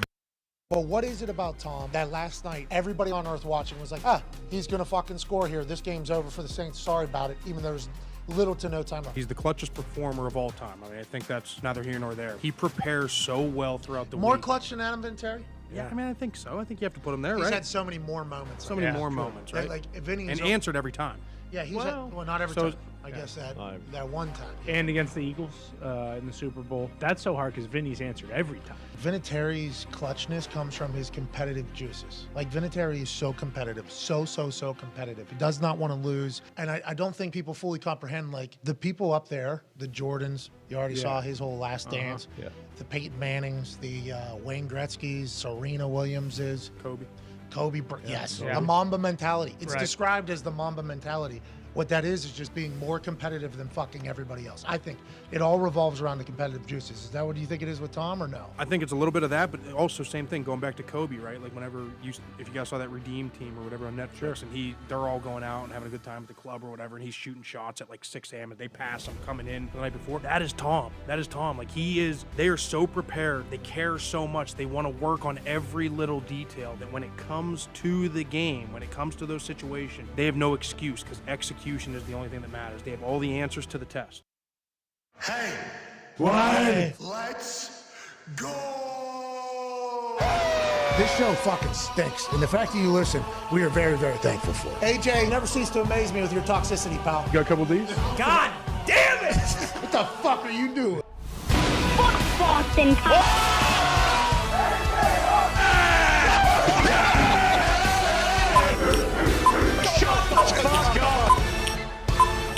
Hello, beautiful people. Welcome back to our humble abode, the Thunderdome. On this glorious Tuesday, May 30th, 2023, this sports program, Hour 2, starts. now. Sports are happening. We just had a conversation with the lacrosse national champion of the Kavanaugh family. Patrick stopped by alongside Chris in the backdrop, who not only showcased a brand new national champions t-shirt, which Notre Dame lacrosse is for the first time in 35 years, but also something they stole out of the hotel. That's right. Which I appreciate. Boys being boys out there. Boys will be boys. Talk to tables here at Boston Connor and at Ty Schmidt at not at, I guess. AI Boston Connor does not have a Twitter yet, but launched the 100 Days to NFL Football video this morning. Congrats on another successful launch, pal. I absolutely thank you, Pat. It's fun to discover new friends, and I feel like AI is becoming one of those in my life. Hey, keep them on your good side. Yeah, be careful. Hey, keep your friends close, your enemies closer. One half of the hammer, Dahn. Cowboys Tone Diggs is here, and 14-year NFL vet Pac-Man Jones joins. Hey, learning about lacrosse? Yeah. We got a lot of ideas. Yeah, we did. Hey, we got a lot of ideas for lacrosse. Yeah, we're going to go get us some sticks for some kids in the hood. We about to introduce this game to the inner city, I should say. Bro, if they're giving scholarships to Yale, Harvard, Bingo. Notre Dame, all these super high-end places, and if you do well, it's basically a pipeline into a very, very good job. It's like, hey, lacrosse has the chance to potentially change the world. Oh, right? yeah. Absolutely. Change the world. Yeah. Legit. Let's go. Let's go. It's why not. I'm excited to see how that pans out. What do you got to do? Just drop 100 sticks? 100 sticks, 100 balls. One of these schools? Hey, let's go. A couple of these schools? Yeah. Hey, let's just work on this a little bit. 10, 15 schools, inner city. You know, guys, like I said, I kicked a soccer ball against the side of my house literally for hours a night. That is what I did. Didn't watch any movies, didn't play any video games, didn't have the attention span to do it. I just kicked, okay? Now, do I wish maybe this one? Sure. Maybe, maybe instead. But some of these kids who are incredibly athletic and ain't got shit to do will sit with one of these sticks for hours and hours and hours, which I assume is already happening. Oh, yeah. But you start exposing that to a little more group of people, like you get blue-collar kids in there. Yeah. You get some hood kids in there. Yeah. Hey, lacrosse could be a fucking gateway. I mean, legitimately, with how great that sport is, too. ESPN deal. That national championship, I don't think it could get any better. No. If it continues, that sport could. That's why they say sport of the future, I guess, because there's so much that makes sense for lacrosse to be great. It just hasn't happened exactly yet. Is that what we're Yeah, exactly. And there's a lot of potential. And I don't, I'll have to look into more of the Olympics, but I'm sure that's probably going to help grow it too. And like the colleges are great, but there's also a lot of really good private schools too. Like you could high school? High school private schools that, dish out stuff to kids who, Let's go, dude. Let's just contribute. Sport of the future. Joining us now is a man who probably would have been incredible at lacrosse. Definitely. Now, granted, his fingers couldn't handle a stick right now if they had to. But back before he mangled them all, he went on to become a college football national champion, a Super Bowl champion, the all-time leading tackler for the Green Bay Packers, a Ryder Cup winner but not a champion, the current champion of Ohio, a great lacrosse player, if we had to guess. Ladies and gentlemen, AJ Hawk. Hey, AJ, now we're just brainstorming on air, which is what this show does. Dude, could you imagine lacrosse? Like, lacrosse could be a thing here. Yeah, No I say it all the offense, time. lacrosse people. All four of my kids have recently got into lacrosse like 3 months ago, and I say the same thing. Like, the culture is cool, it's fun. It's actually way more laid back than other sports. Like, coaches coach barefoot. Like, it's just a different world out there, and they can beat the hell out of each other with those sticks too. Yeah, it's kind of like our high school. We talked about this last hour. Our high school has a girl who scored 180 goals. And it's like, I didn't even know we had a girls lacrosse team. Seems like we got a fucking dog. Absolutely. And it's like our high school, like you look at the people that are there, it's like probably could be a pretty good lacrosse school if you start piecing together what has had success before. And then you start looking at other places, it's like, I wonder when everybody's just going to kind of get into it, because ESPN deal, right? I see Rabel fucking everywhere. Everywhere. Yeah, talking about it. You love it, though? You think your kid's going to have great success in it, or no? Yeah, it's awesome. My 10-year-old, he's the one who's played like the most, I guess. My two younger ones have played as well, and my daughter is playing too, which the girls' sport, they don't let them hit like they should and everything. I think eventually they let them hit the sticks and everything. But, yeah, my 10-year-old's got a tournament this weekend, so, yeah, we look forward to it. Okay. Let's hope it's not Dippin' Dots. Well, Dippin' Dots is supposed to be the ice cream of the future forever. True. Oh, yeah. It's still being sold that. Being sold that. Yeah. As the ice cream of the future. Dippin' Dots are delicious, though. Well, fantastic. Whatever you have, you're like, this is good. Yeah. And then they, right across the bottom, it says ice cream of the future. It's like, is it ever going to be today? Is it ever going to be the ice cream of today? Ever? Right. No chance. When's the future? It's always there. Yeah. Where? There. Okay. I guess in a way, though, because you have it once and then you're not going to have it again until the future, 3-4 years down the road, probably. So When you see it again. Yeah, exactly. I think I spoke at a Dippin' Dots regional thing at Indianapolis. That's awesome. I did. I was asked to come in for a sales meeting, I think. You get a bunch of Dippin' Dots. They had all the carts that you've seen. Yes. All in one place. Every amusement park. They had them all. They had them all there. I went straight to the cookies and cream like I have every other time. Yep. And I think I even told that story. Like, hey, this is the same exact cup that I've been eating since the first time that I ate it. That's right. When I was like, 10 years old at Kennywood, which is an amusement park in Pittsburgh, Pennsylvania. Yep. And then it said ice cream of the future. And then I did a motivational speech. I said, but with you guys, we're going to drop that future. We're going to say ice cream of the today. How about today? Because you guys are going to be the generation that's going to put Dippin' Dots over the old school ice cream. That blobby, melty bullshit. No. The fun, niche, good time Dippin' Dots are going to be the ice cream of today because of you guys in this fucking room. Right? That was 15 years ago. Yeah. Wow. They're still around. Still in amusement parks, yeah. Well, still Zito- here, but are they? Zito just said Gotta they're be the ice marketing, cream. man. They need a marketing push. Zito said they're the ice cream of the past now. That is their. No, Just read an article, yeah. What's that? It's What one the man's opinion. It is a one man's opinion, yes. Or but woman, Jesus Christ. Yeah, jeez, Louise. I was talking Zito. I'm talking Zito. Oh, you thought Zito said it. Zito's saying that somebody else said it. Yes. Oh. I appreciate what you were saying, though. Zito would love. I think Zito loves Dippin' Dots. I love Doesn't Dippin' love Dots. Dippin' Dots. Yeah, they're so good. Anyways, let's get some lacrosse sticks in some hands. Yeah. Mhm. Let's continue to. Let's continue. Grow to the game. Dippin' Dots says here that. Tell me something good, please. Well, it They sa- still got cookies and cream. They No, have what to, do we yeah. even? well, it says they went bankrupt in 2011, but then they got bought, I think. So Well, that was Yeah. just restructuring. Restructure. Get some debt out of there. Yeah, just like the XFL. Exactly. Just like the XFL. Happens. Just moving and Happens all shaking. over. We did some poor investments here, some Yep. poor investments there. Need to hit a reset button. Somebody buy us out of this. We're going to be the ice cream of the yeah, future. exactly. Okay, good. Cookies and cream Dippin' Dots still exist. Good. No, Dots. They got sold for like $220 million a couple years ago. So Okay, congratulations. Wow. Is that good? You Holy tell me. shit. I don't know. Pretty good. Of course, a lot of little tiny balls there. $220 million worth? Yeah. A lot of that. AJ, I'm thinking about this now, and you're a father of four. It was quite a Memorial Day. Happy Memorial Day weekend, too. Mm-hmm. You know, my beautiful baby. Yeah. This is wild. I don't think I knew what I was signing up for. Just the everything about it is. This is crazy watching this little human, kind of. I've never been around. Is it different with Memorial Day? Does it make it sink in or something, or what happened? Just watching all the activity that's happening and then projecting me have to figure that out for baby at some point. Like there's these people out on the boats out there and they're doing wakeboarding and shit and they're trying to teach these little kids how to wakeboard. These kids suck. These kids got no shot. They're just boom and on their face. Boom on their face. There was this one kid who might have ate the lake 20 straight times. Nice. Okay, and they put him in That's the how you boat. learn. But he'll get it. He did not. He'll I get don't it. think he went through entire Memorial He Day better. weekend, never fucking got up one time. Yikes. And then I'm thinking about so something like that's going to happen to her, and I'm going to have to do a full. Hey, some things just beat you. You know what I mean? Yeah. But then I started thinking, what if she does want to do this? We have a house on water. I have no idea how to do any of these things. So what is that? So You got a jet ski, dude. Learn. Yeah, you you're just gonna learn, man. figure it out. You just figure it out. not me, Figure pal. it out. That's what parenting is. Figure it out. Watch a YouTube clip. I didn't know how to wakeboard. I taught myself. I ate the river for 6 straight hours, and then I finally popped up once. I'm like, okay, now I can get up. It's a good time. Looks kind of boring as they're floating by, just kind of standing there. I guess people love it though. You're thinking wake surfing probably. Wake surfing's when they're right behind the boat. Wakeboarding, that's when they're jumping wake to wake and doing moves and all that stuff. I seen a guy sitting down on something. Knee board. No, he's sitting. Is it? Oh, really? Yeah, he's sitting on something that had a like a hydrofoil thing, I bet. Yeah. Yeah, this one Is he wasn't elevated out of the water at all? Yeah, this one wasn't a power one though. I don't think. Might have been. I'm not 100% sure. No, they have them where you pull them. They're not powered, but yeah, they're hydrofoils. Yeah, so it was a pool one. It was one of those ones, not in backflip.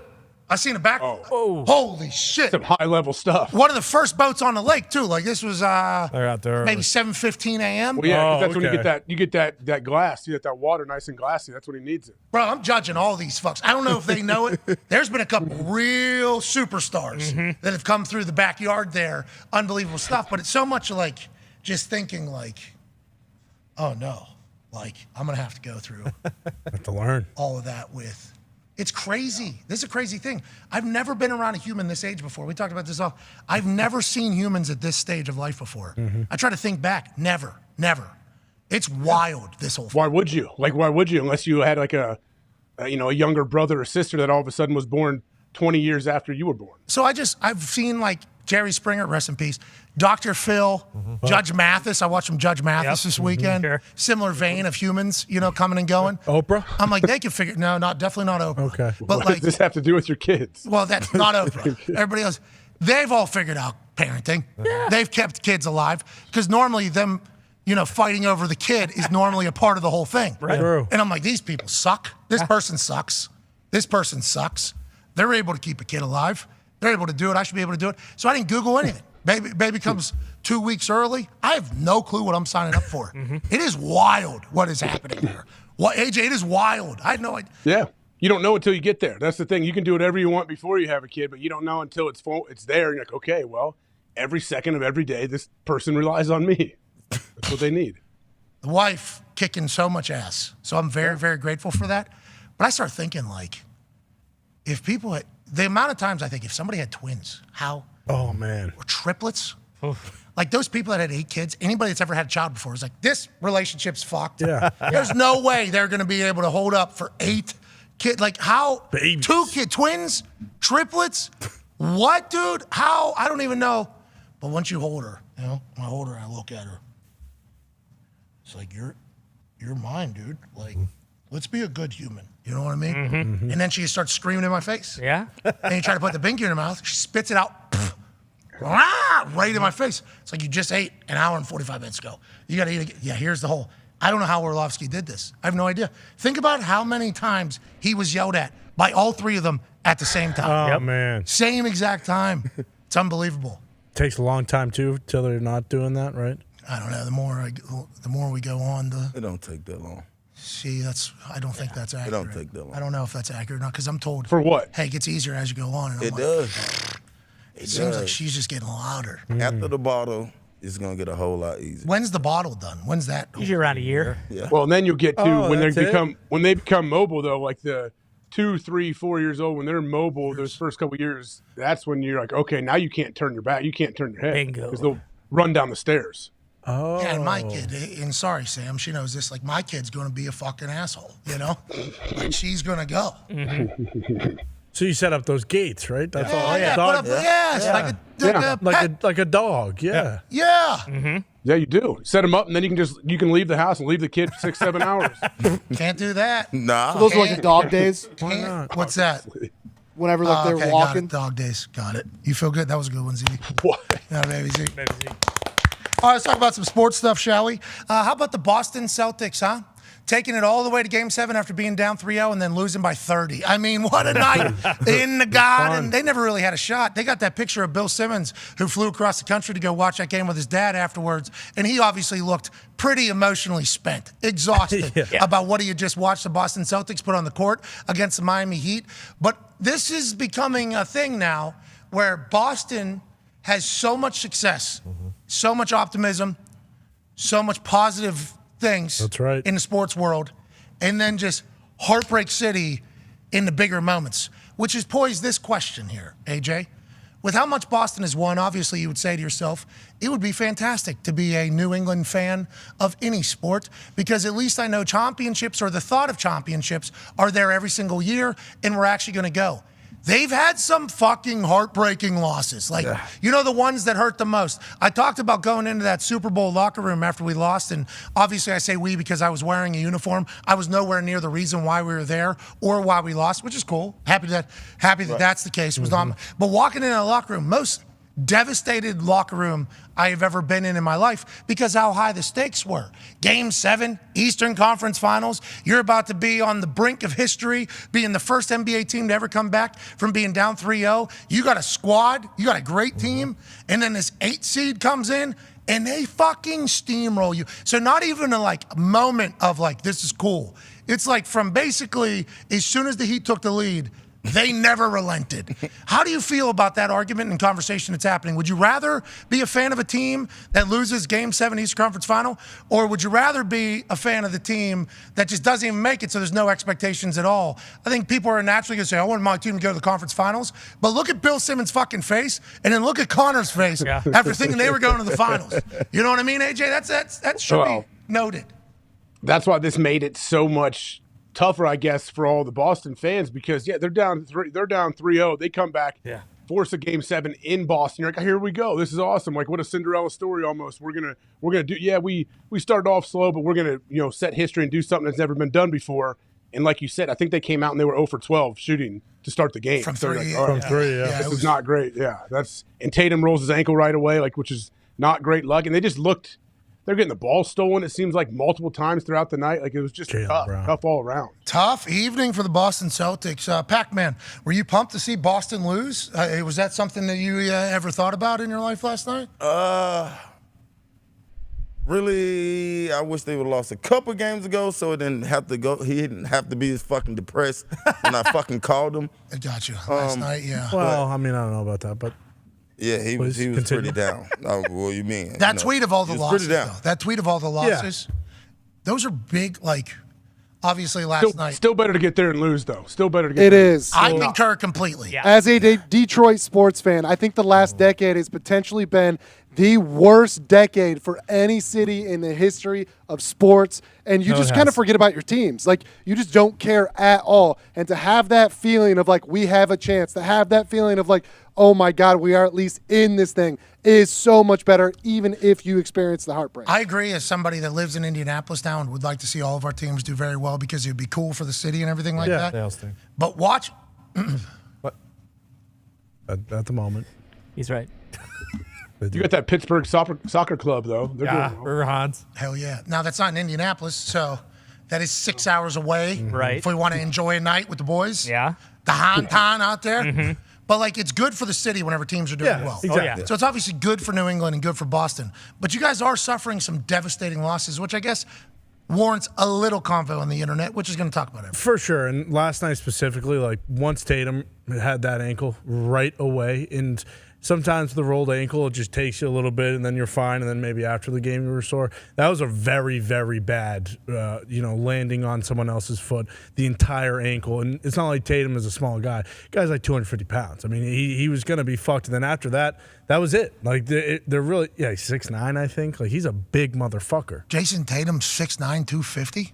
I think so. Big dude. Yeah, he's huge. Holy shit. But that's why it wasn't as depressing as what Pac-Man just said. 6'9", right? I did not know he was that big. Right? He is a big He's son of a... listed at 6'8", but he's listed at 210. He could be 250 though.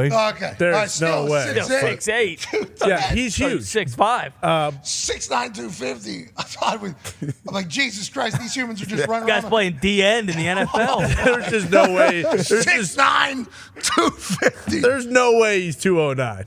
Why? But because he's 6'8" and he's fucking built. He is kind of jocked. Yeah, so he's jocked. But either way, it wasn't that depressing just because that happened. And after that happened, it was, okay, well, Jason Tatum is going to do what he did against Philly in Game 7 where he had 51 fucking points, and we lost by 19. Jason Tatum had 13 points. I think it's safe to say that if he, maybe was able to actually play and the offense could run through him the way it was, that'd be nice. But that graphic is also incredibly misleading.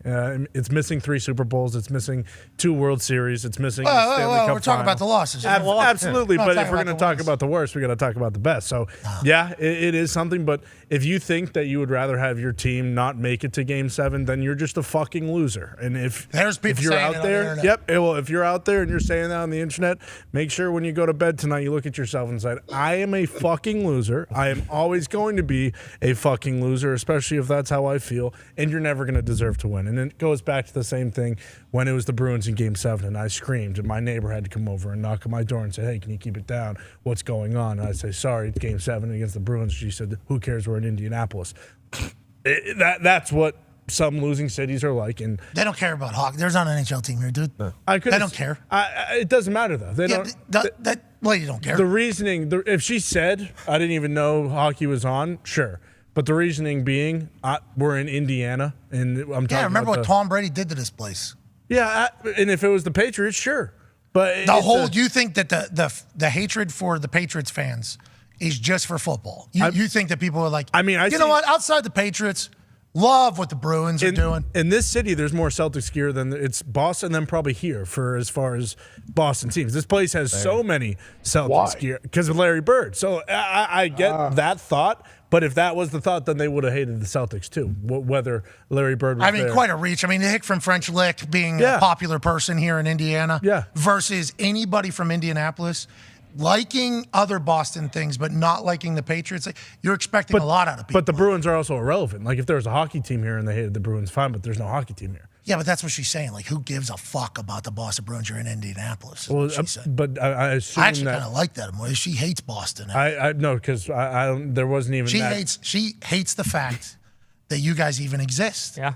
She's a dog, dude. If she you knew, need to say she's a dog. I don't think she knew that we exist. That's why just saying like, "Hey, it's the Game 7 of the playoffs." There are some you hipsters assume. here in Indianapolis. Saturday night, I was at a place and it had a basketball game on every single TV, and someone I was with said, "Hey, can we get to the Knights game up there?" And they laughed him out of the bar. Seriously? You want us to put a hockey game on it? Yeah, exactly. They don't care about fucking hockey. That's crazy to think about because it's such a good sport. It'd be is. loved. Oh, my God. Yeah. How about the Golden Knights, dude? Let's go, man. Yes, let's go. Now, where are you getting those photos from that you're posting from behind the glass? I got AI. Oh. You got AI, got a seat out there? Yeah. You see these things he posts on his Instagram? Probably you're an influencer, you're on there all the time. He'll post a photo from behind the glass, like directly behind the net. Like, let's go, Stoner. And I'm like, did Pac-Man fly to the fucking did he fly to the game? And then the next one will be him smoking his own weed at his house. It's like, okay. He Not isn't at the home. game, He isn't home. but certainly has a photographer at the game. Did you watch any of this Vegas Golden Knights Dallas Stars game? Oh yeah, it seemed like eerily quiet, I guess, because they jumped out. How much were they up early? 3-0 after the first This period. right here, Pac. I thought Pac was at the game when I saw that clip of that. I was like, sweet, Pac's at the game and he's sitting right in the glass. He's on the glass. Yeah. This dude's living on the glass. Behind the neck, you probably see him in all these shots. And then there he is back home, obviously. It was 3-0, 4-0 early. Ends up being 6-0. Just no fight out of the Dallas Stars None. team. None. None. And I'll be honest, I was a little worried after Saturday night's game when the Golden Knights kind of laid an egg a little bit. Is that Axel? Is that Axel? Yeah. He's out of school. Nice. I'm Just doing free a show. roaming. Turn the light off. Tell him to get that lacrosse stick. Yeah, and he's probably looking for it. That's the problem. But yeah, he'll be good. He'll quiet down. So that where you're at right now in that house, I got a chance to be at the palatial estate that you have. That is away and up. He's separated from everything else. He's going to be around there for a while, right? He would have to leave the platoon almost to go in other places. He's just going to hang. Tell him to come on in. Now, you saw the lights that he had turned on went off, so he went back down and turned them off. He probably found a stick. You never know. Hey, baby Axel. Out there on the wall. That's awesome. You're a little worried, though, after they win, too. Yeah, just a tad bit because there was just no fight, no grit, no sandpaper, no jam, and it was pretty evident, from about the second period on. But then I was thinking, none of the boys would probably admit it. Stoner certainly wouldn't admit it. Jackie Aces wouldn't admit it, but we saw what Chris Angel did before Game 5. I mean, you have the greatest magician on the face of the earth. How do you go out and perform and play a hockey game after witnessing something like that? So it was okay. It was okay. We just, we'll move on to Game 6. And like I said last week, there is nothing sweeter than just ripping the heart out of an opposing team, in their own building. That was the worst elimination game loss that the Stars have had since they were the Minnesota North Stars. And they had Mike Modano and Basil McRae playing. Wow. So, I don't know. Did we maybe end the franchise as a whole? Potentially. But now, I mean, it's all eyes on fucking Saturday. Here we go. Florida Panthers coming to town. And let's just say the Golden Knights, the Cavalry, we're ready to hunt. I like Tkachuk. Yeah, he was good on Inside the NBA. Yeah, it was a great interview. Shaq said, I know nothing about your sport, but I like that you guys fighting. That's about it. Man, yeah. It was a great interview. It was like at the beginning, if you watch, I thought they were potentially going to get him out of there like a minute and a half very quickly because of Ernie and Chuck being the only two that knew anything at all about hockey to ask him any questions. But then they all started loosening up. Shaq started firing some things in. Kenny started firing some. It was a great conversation. I think he represented himself well. I think so too. I think he represented the NHL very well. I didn't realize he was as young as he is either. He's a young dude. Like, I don't know why. I just seem like anytime I see a hockey player, I assume like, oh, this guy's over 30 just because they're always kind of like rough and rugged. They don't talk. Yeah, exactly. They don't talk very much. Like, he's a young dude. I think he's Tatum's age, right? Like, he's very young still. And to go, like, he's obviously never been in a situation like that. he did well for himself up there. He did well for the NHL. Excited for it. And also, Pac-Man being a massive fan, huge for the NHL. Yeah. I think they've had a great playoffs. The last 2 games, the Golden Knights and Stars games, were so entertaining. I mean, like, especially if you don't really like hockey, like it can be hard to just like follow the puck in general, but there were just so many scoring opportunities back and forth in both of those games, like almost for the entire first period. I don't know how you'd watch the first period and be like, okay, I'm in for the rest of this. They need to bring a Tracer back. Yeah, that would help. Don't you think, AJ? That would be so awesome. I'm all for it. I know, but diehard hockey people hate it. I'm sure. Yeah, Nick but they also hate the fucking sky cam coming down behind that. Right, which is sick. Sick. The thing they do on the power play, which is sweet, is when they have whoever has the puck has a little arrow with the name above it. Yeah, I like that because it's an easier way to follow the puck too. Yeah, I don't. But it's just power play. Yeah. If you're into it, Gives you the can, players you, pub, you too. can watch it though, because like I'm into it now. Like I like the view that we're in. Is he now, but I there or would not? like to- Did we decide if we found out if he was at the arena or not? No, he wasn't there. He's got somebody on the inside. Photog. Seems like he was at a place that needs to be somebody that works there too, because that looks like that's Zambone. Yeah. Area. There's no seats where he took the photo at. So it's somebody that works in the building sending Pac, or Pac has a follow of somebody that has the access to it. Great, whatever it is, good find. Yeah, unbelievable. Pac-Man. Is it Tech Joe? Put you in the building. No, Tech it's Joe. not Tech Joe. It's my AI. Really? I thought but Tech Joe was in. I did text Stoner before the game. I said, Jamie's back tonight. You make sure y'all go kick his ass. Yeah. Fire the boys up a little bit. And they you didn't know need what I'm to. saying? He didn't do a goddamn thing, and He I didn't. believe he was -2 on the night. They scored 2 quick goals when he was on the ice. So yeah, karma has a funny way of finding itself. All right, we're waiting on Darius Butler. He was supposed to join us here a little bit ago. I believe he's wrapping up his program and his day. Was going to keep the conversation on South Florida stuff, but we will visit back to it because Miami is the talk of the town in the sports world with both the Heat and the Panthers in the finals for the NBA and the NHL. And remember, we're in the finals, so we're just 4 games away in both sport from being over.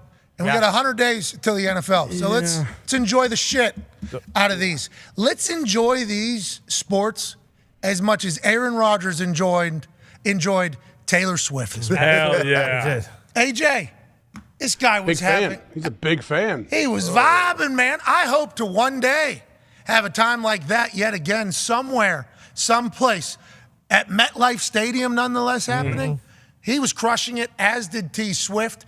And here's Kelly Teller, Miles Teller, and Aaron. And I believe as soon as the confetti fell on his face, Miles, who is not only Rooster and top dog and everything he's in. That's right. Of course. Even when Tom Cruise is in the movie. Well, What's that? that's just not true, but you can continue. Okay. Great actor. Yeah. Great actor. Great dude. Got to hang out with Exactly. him. Okay, he's a good golfer. Good golfer. Yep. So he's an actor, he's a thespian. So when he had that confetti falling on him, he was like, oh, when's the next time we're going to be doing this? And he was a little boozed up at Taylor Swift. He looked to his right. He's like, Aaron, this is going to be next time we do this when you win the fucking Super Bowl. So then they start screaming, and Aaron starts screaming it. And then Aaron put out a quote about like how he cannot wait to be in MetLife Stadium. He's endearing himself to that fan base, I think, in a massive way. And then all the Taylor Swift fans were like, wait, this guy that got the COVID and didn't get the this dude loves Swifters like us. What? What a babyface weekend for Aaron Rodgers. He had to have the time of his life, AJ. I think it gained some fans. I know even my brother was telling me like his daughter, who's a freshman in high school, is loved. Like he's always liked Aaron, but now Aaron's by far her favorite player because of this, because he's such a diehard Swiftie, I guess. So I believe Kelly Teller had a video of him singing August, which was the song off the Folklore album. There we go. That he said is his favorite one. Oh. Yeah, I don't know. I couldn't tell what note he was hitting, but it was certainly every word. Oh, yeah. Every word locked in. He won 2 nights, right? 2 back. They said she sold 215,000 some tickets at MetLife Stadium. For MetLife? Jesus. Okay. You start doing the math. Let's just say the average ticket price, which is absurd. Here's the photo of the whole crew, by the way. How did we get such a high-res photo? Well, that's good. I think this was actually Aaron's flip phone because he didn't want anybody tracking him. You know what probably. I mean? So Probably right. you're right, though. You would think that one would potentially be a little bit clearer because of how much star power is in there. But let's just say it's an average ticket price like $500, which it could be. I looked it up. Might be more. In Houston, it was $1,300. Somewhere else, it was $1,700. So in New York, Crazy. let's just say $108 million. If you just $108 million at $500, so you can just go up. She made so much money, in MetLife Stadium this past weekend, and then she'll pick that up and go do another one. Oh yeah, she is a fucking beast. Yeah, you watch that documentary on her too. She's a workhorse. Like, she is an absolute workhorse. That's why the whole passion that she has whenever people have her rights and everything. Yeah, exactly. It's because she's in there. She's writing it. She's singing it. She's producing it. She is an absolute dog, dude. And it seems like she's got the whole world on her side. And Aaron Rodgers is certainly one of them. And I was looking at it, I'm like, damn, he's really tuned into this song. Do you think he could be invested on the tour? And just sitting back like, yes. Oh, you think he's got money involved? You think he's got money involved? The confetti is just the money that's falling. I would say after watching that doc, Taylor probably owns everything. 100%. She rented the stadium. She employed everybody in there. Oh, yeah. And then sold all the tickets through Ticketmaster because she was forced to. And when they fucked up, she was like, I could have done this better myself. She's a dog. And congrats to her and Aaron having a great weekend, seemingly. And just genius with what you mentioned with the music rights. Like, she has re-released previous albums that are her versions of them, and then those albums get resold, and then they make it back onto Billboard 100. Like, the way she has done I forget if it was with Scooter Braun or Scooter Braun. Yeah, Scooter Braun. She thought screwed him over, right? Screwed her over. Exactly. And then she got those back, and that's what, like, I guess a lot of artists are trying to do. And then after she got those back, she's able to re-release albums that already sold, millions of copies to sell more copies. It's just genius. Just would like to let everybody know, and I know it's just music and just singing and things like that, the amount of mental stress it takes to do all the shit that she does. Yeah. She has to get incredibly exhausted at times. I would assume she does. So for her to do as many shows as she does and pump out as much good shit as she pumps out, you're talking about like a superhuman at this point. She also just released a couple songs this past weekend out of nowhere. Yeah. Which is just classic. Also, the expectation now. Like, look at these concerts. Look how much money people are paying for this. Like, you can't have an off night. Like, this needs to be the best concert, the best night of these people's lives, and she's delivering. And everybody is having the best night of their life. Yep. Aren't they, AJ? Yeah, man. He can name, he'll sit there and name albums, songs, everything. He knows it all. I don't think he's the only one. They were doing this interview around the AFC East, the New England Patriots. Like, what's your favorite Taylor Swift song? And like 15 out of 17 of the people interviewed had answers and actually understood it. It's like, she's cracked them all. Remember, she was country, and then she said, nah, fuck it. Yeah. I'm everything. Yeah. And she's selling out every stadium. Congrats to Taylor. Congrats to Aaron. Joining us now. Congrats to this guy. His Dahn, South Florida. Never mind. He just dropped off. Butchie. Where do the Florida Panthers play? Closer to Lauderdale. They have their own hockey arena. Paradise, Heaven. Is it in Lauderdale? Where is it? It's right by Fort Lauderdale. No, it's a town, though. They showcased it because they wanted to, you could tell that the town. Is it Paradise? Sunrise. Sunrise. Close. There it is. Jeez. Paradise, Florida, also a great place. Sunrise. You could tell that it seemed like the Sunrise town was like, hey, can we let people know that you're in Sunrise? Because they was on a map and it said Sunrise. It's like, that's a very, instead of just saying like Miami or South Florida. Unique. It's like unique. I think joining us now, ladies and gentlemen, is not a man from Sunrise, but he is from South Florida. Has a chance to enjoy the hell out of two local teams, maybe winning it all over the next couple weeks. Whoa. He's a fan of F1. Don't know how. That race was crop. Absolute crop. In Monaco. He's a stallion. He's a stud. Host of Everything DB and the Man to Man podcast. Darius Butler. Oh, look, we got the jersey. We got the sweater. Hey, what up, Ty? What up, Ty? What up, Pack? What up, Stoner fans over there? Fucking enjoy these next few days, pal. Yeah, buddy. Okay? You drink it in. You enjoy these next few days because fucking hell's coming on Saturday, and he's bringing Stoner with him. Hey, Ty, unlike all those other teams over there in the beautiful Thunderdome, all my teams are still playing. So I will enjoy these next couple of days, next couple of weeks. I will enjoy it, fellas. All right, I did go to elementary school in Sunrise, by the way. Okay. Shout out Village Elementary. Okay, where is Sunrise? Sunrise a little north, in between Miami and Lauderdale? Fort Lauderdale. It's like a sub-city of Fort Lauderdale. It would be like the Carmel in Indianapolis. So it's not that, I wouldn't compare Sunrise to Carmel, but you know what I mean. Yeah, it's a suburb of the city. So Fort Lauderdale is up here a little bit. Miami down yonder, right? And then is it in between those two? Yep, Miami down south. You got Palm Beach up here, and you got Fort Lauderdale in between. So Miami, obviously, the Heat are down here. Panthers up here, and then you got, Palm Beach up. That's where Brooks is from, up here in Palm Beach. So you know, and I know, it's about half hour west of the Elbow Room. Okay, so it's inland a little bit. Yeah. Not on the coast there. How long's drive from one place to the next? If you go from South Beach to West Palm Beach, that's probably a good hour and 15, hour and 20. And then once you go probably about 45 minutes north of West Palm Beach, you're in a whole different state. Now you're back in the deep south. So it's kind of different down here. Down here, once you pass into West Palm Beach, pots and pans, we're celebrating the Heat, Panthers. Once you go up a little bit north, it's a little, I wouldn't be driving through there at 2 o'clock in the morning. A little different up there. You wouldn't be driving there, me driving A little different up there. If I'm taking a road trip, I leave about 5 in the morning. I make sure it's nice and daylight. Going through North Florida, South Georgia. Okay, smart. Sounds like that's a smart decision. Happy you've made those decisions that have led you to this moment. Which team you think has a legitimate chance? You don't think the Heat have a chance against the Nuggets, huh? Because Joker's too damn good. That's why you got the Florida Panthers sweater on. Now, come on now. I know. Both of these teams have a chance. We know it. Shit, this sports. You don't get to the finals by accident, especially in either of these sports where you play best of 7 series. It's not like football. You go out there for 3 hours and you're a better team, or you get some bounces your way. These are best of 7 series, and the Panthers. I mean, sweet 4-1 with the Leafs. Obviously, Game 7. With the Bruins, but they've been on a tear since that first round. And in the Heat, they've been in dogfights. They had to fight their way to get into the playoffs. But Game 7 on the road in that environment up there in Boston, for them to pull that out, that was tough. And I feel like we got the best coach in the league coaching our team. Obviously, Pat Riley, he's been a part of 25% of all NBA finals ever. We got Jimmy Butler, possibly Hero coming back. And Jack Harlow, too. What a freaking fraud that dude is. Whoa! What happened? What did he do? Showing up with the Celtics jersey after dropping that terrible album. So shots at Harlow. Whoa! Okay. Whoa! I didn't even know that. He's Tyler. He's an hero. Isn't he a hero? He's a Tyler Hero fan. Had the song. Yeah. Fraud. He's a fraud. That's exactly what he is. What do you mean? What'd he do? What'd he do?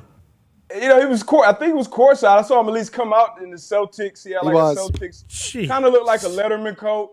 Literally sitting probably, 20 seats down from Tyler Hero. So I felt some type of way about that. But hopefully we get Hero back. Obviously he's a 20 His 20 movie point. was really good though.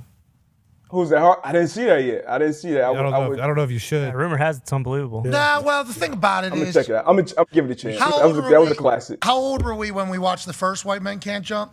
Yeah. Versus now, Yeah. so it's kind of a different judgment. Yeah. I will say in the character development of the movies, Okay. Billy Ho Oh yeah. was lovable early. Very Right much so. away. Jogging down those steps, going into the thing, the way he was dressed, like kind of lovable early. Shit talk. Kind of a baby face, but mysterious. That's Doofus will get in his own way. You kind of learn that quick. Yep. They try to make Harlow hated immediately off, the start of the movie. oh. Yeah, You watched it, Pat? What did they do? You watched a couple minutes, Surprising. obviously. We know you didn't watch it, but what did you say? Yeah, I know what he watched. I watched 9-10 minutes. He's like, Whenever they Why brought would in they the put a bad stem guy? cells things, I was just like, come on. yeah, he was like a hippie shooting coach. So he played for Gonzaga. Yeah, it was an interesting way for his character after being such a big fan of Billy Ho. You know what I mean? Like Billy Ho was like the perfect character, I feel like. Just a dipshit scumbag, but you kind of liked him. And he was a baller. Very lovable. Those were great actors too. Back, that original. Yeah. That's, Well, I'm not going to question Jack Harlow's thespianism. Yeah, but Woody Yeah. Harrelson Haven't also has seen the it yet. greatest monologue in the history of SNL. Like the resume that Woody has put together for himself is just different. Oh, you love that, huh? I love Woody. Yeah, When he pitched that movie, you were talking about that movie yeah, he pitched? Yeah, and it's genius. And not to mention True Detective. I mean, the things Woody has done cement him as one of, if He not went to the college greatest- here in Indiana. Yeah, one of the greatest actors of all time. Smokes a lot of dope. What? He's McConaughey's brother. Anyways, I did not know Jack turned his back on Tyler Hero. Yep. There did I. I didn't know that. Seems like you guys know. That's bullshit. It's bad juju. Look at Jesus it. Christ! Can't have it. If I saw this, I wouldn't even watch the game. No wonder And he Tatum got got a hurt. Fuck! button up to the top too. What a Yeah. clown. No, he's got when Riz, I dude. saw- He's when I got saw- Riz. He's got Riz.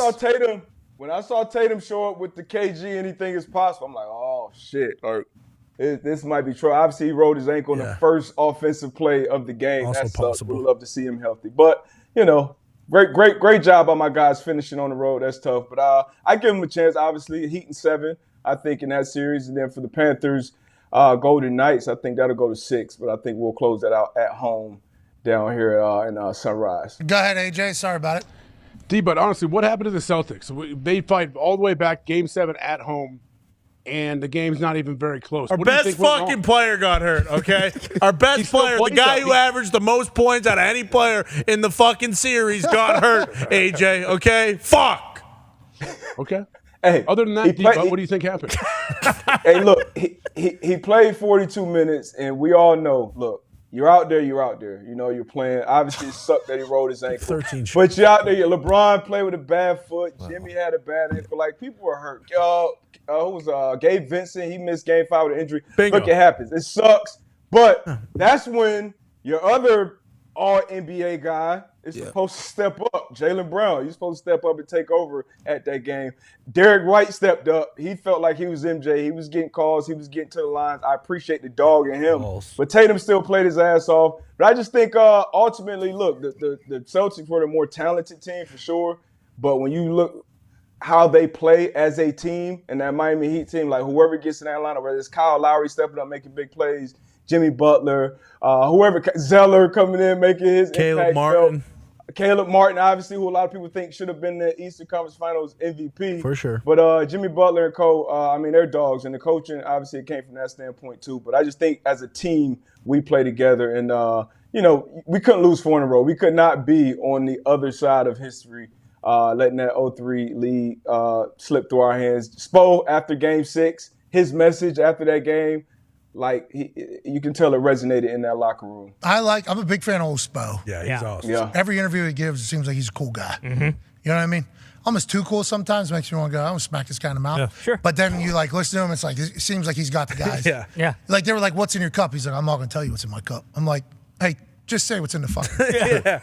That was my initial thought. But then I listened to how his team talks about him, and then you watch what they do, it's like, hey, this guy's really talented coach out here. Yeah. Seems like we need to put a little bit more respect on his name. Yeah. You get to the championship, the finals, that's a good way to earn respect. 6 times for him. Bro. I think, right? And won a bunch. Times? And won a bunch. Nobody's giving you guys a shot, though. No. You know that, right? I mean, that's legitimately happening. I assume everybody in Miami knows this is happening. That nobody thinks you guys have a chance. Why is that? Because Joker's too big of a dog?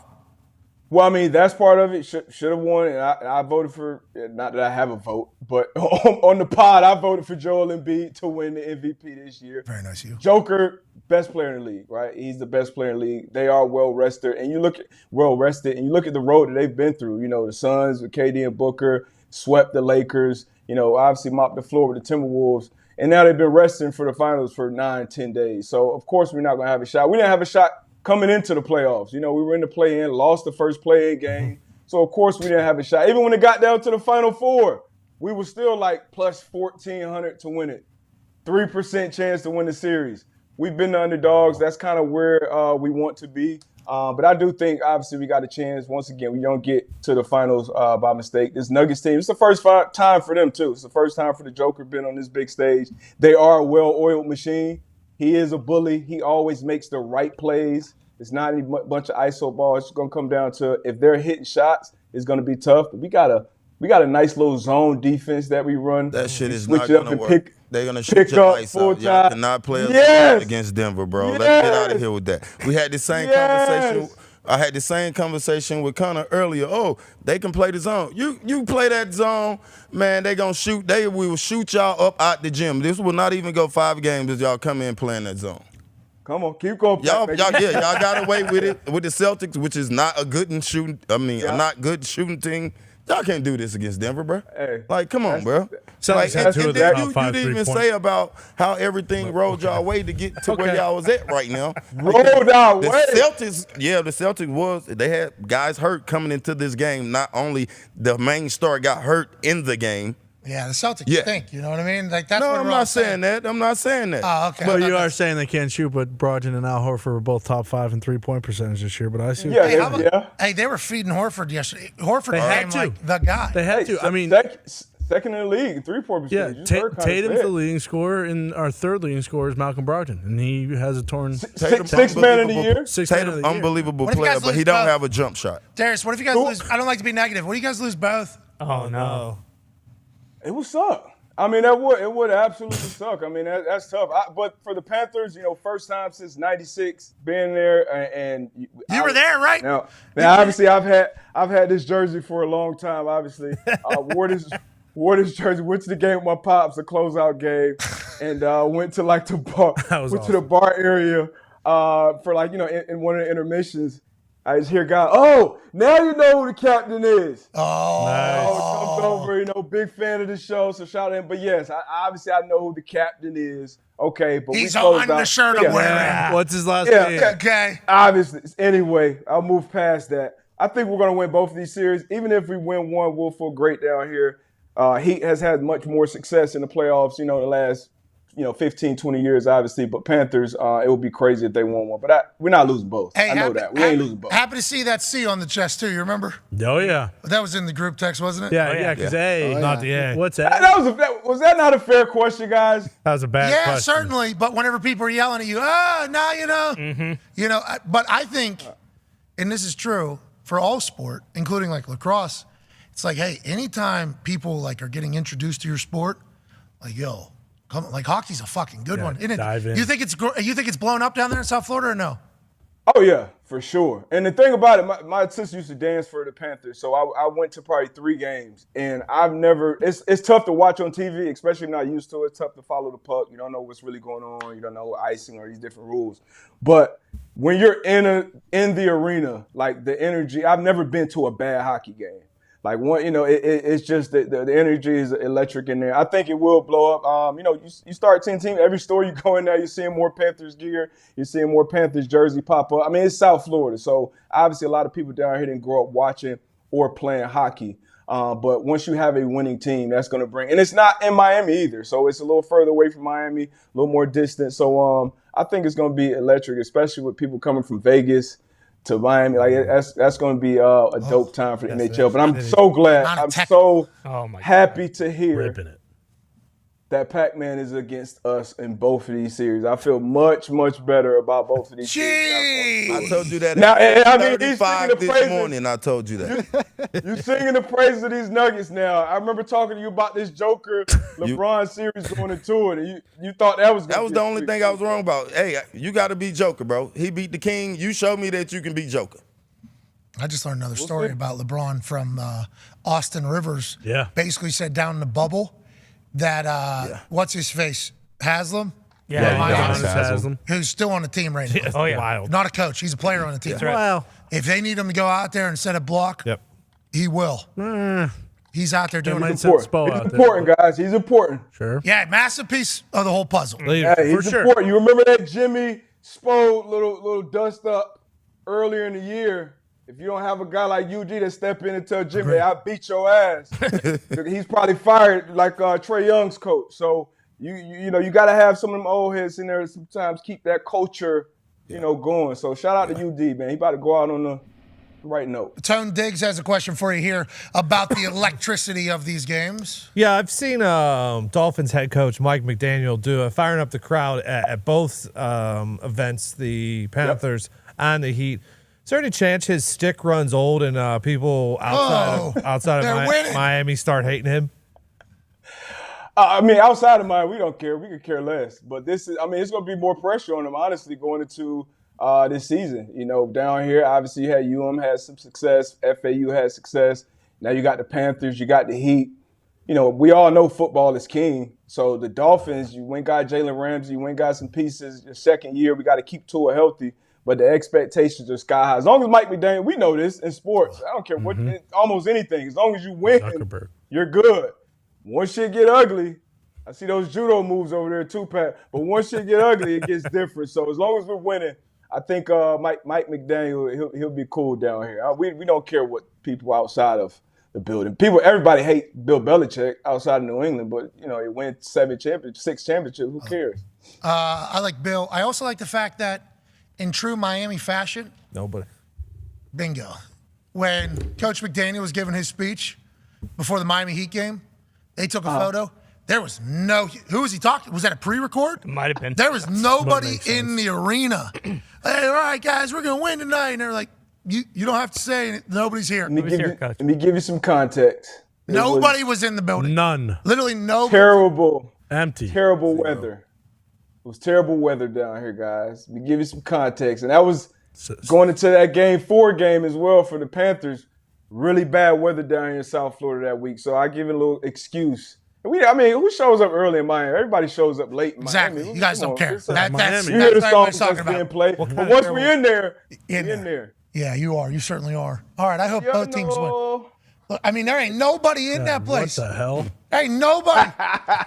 Those look like the people that are there just to put the towels on the seats in the background, not the people that are actually going to take the seats. We got 15 and a half minutes before whatever. So I'm sure if you take some pictures of the bar. Tip off? Who's he talking to? Go Heat. Let's go. This had to be a pre-record. This is a pre-record. It had to be. Yeah, it had to be. I don't know. Those people are going nuts. Look at that guy up there in the jersey. Anytime you get a shot away from hard cam, you know what I mean? You can really see a lot of things. AEW found that out this weekend or whatever, one of their events. It's like 3/4 of an arena completely empty. It's like, they don't want that photo out anywhere. Anyways, congrats to South Florida. Yeah. We're pulling for you, D-Bud. Thank you for making time. How's the golf game?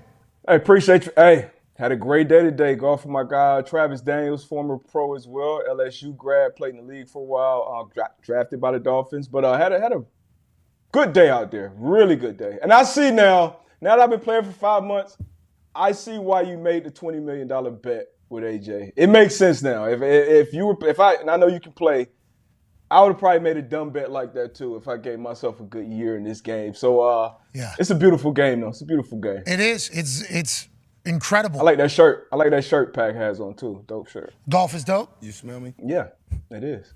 It is dope. I saw him out there too. You only posted your bad tee shot. You got to post a follow-up. Well, it actually wasn't that bad. I actually got a par on the hole, D-Buck. Okay, see, I wanted to see the follow-up. Good shit. We got to get out there. I shanked a couple of them, but them PXGs Pac says are fuck very... after every shot. Yeah, no matter what. Yeah. Every time I've seen you golf, which is on your... Every single shot is fuck. Always. Immediately afterwards. And so I don't know if we need to be judging him on whether or not it's a good swing. Feels like you do make solid contact. Yeah. Yeah. Very regular basis. Yeah, them PXG clubs are forgiving. I'm getting better and better. Yesterday I shot 90, no mulligans. So here we go. Yeah. Decent day. Okay, right. You're getting good, huh, D-Bud? You said the $20 million bet. You feel good.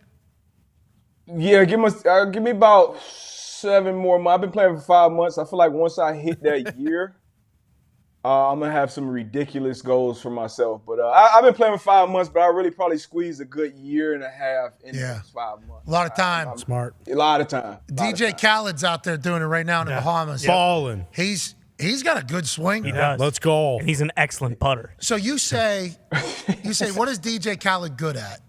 And then you put a list of things and say, one of these things he is terrible at. If golf was on the list ever for DJ Khaled, I would say easy. Yep. Golf, he fucking stinks at. Yeah. I know he's good at everything, but golf, this guy has to suck at. He does not stink at all. No, he doesn't. Losing?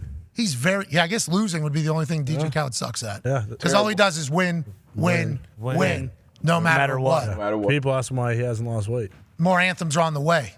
That is a fair question, Carmen. He did walk the other day, though. I follow his post. He did walk the other day, which is obviously a beast. But he'll get on that same shit that Chuck's on and everybody else is on, that I'm trying to get on immediately. No, he's been asked, and he said, because all I do is win. Is D-Butt part of the Murph? Because I feel like he'd help our chances. D-Butt, did you do the Murph? Have you pulled off the Murph? I mean, I wanted to. I saw AQ did it. Then once I saw Zuck's freaking time, I was like, man, I even try this shit. Hey, 38 minutes today. This guy's ass is cramping right now, middle of the show. Man, I just literally, on the first part of the show, almost, I had to catch What is it, 100? 300. 300.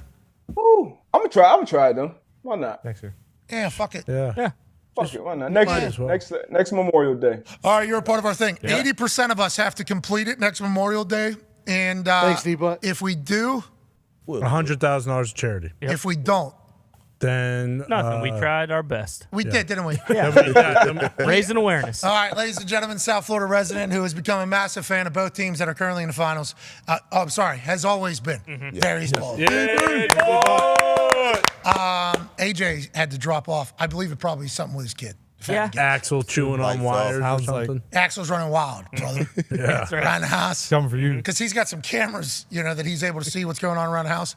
I would love it if it was just like the Ultimate Warrior sprinting through one camera into the next camera, and AJ's just sitting there, what the fuck? And The way I understood it too, Axel found some blind spots in the cameras, so he was just completely invisible. Axel says, "You got your big brother situation, can't watch me." Let's get out of here. Let's get to a break, and then on the other side, we got Ian Rappaport. Here we go. Ian's going to tell us some stuff going on, like this Jimmy G news. Can you explain to me what the fuck happened? Bingo. And how this happened? Please. Especially in 2023. If they agreed to the deal, then did the research and found out he was thing, like Jimmy could have potentially said, "No, you guys agreed to pay me this." Yeah. They add an addendum allegedly to the contract that basically says if his foot cannot recover from surgery that just happened, they don't have to pay him a thing. That seems like a very team-friendly deal. Yeah. It also seems like Jimmy's very confident that he'll be back after this foot surgery. Yes. Do we know the foot was a problem? How come Ian didn't tell us any of this? Good question. Interesting. We'll ask him about 10 minutes. Also, maybe AJ Hawk will be back after Axel Hawk has raised so much hell, brother, around his house. Be a friend, tell a friend something nice. Take 5.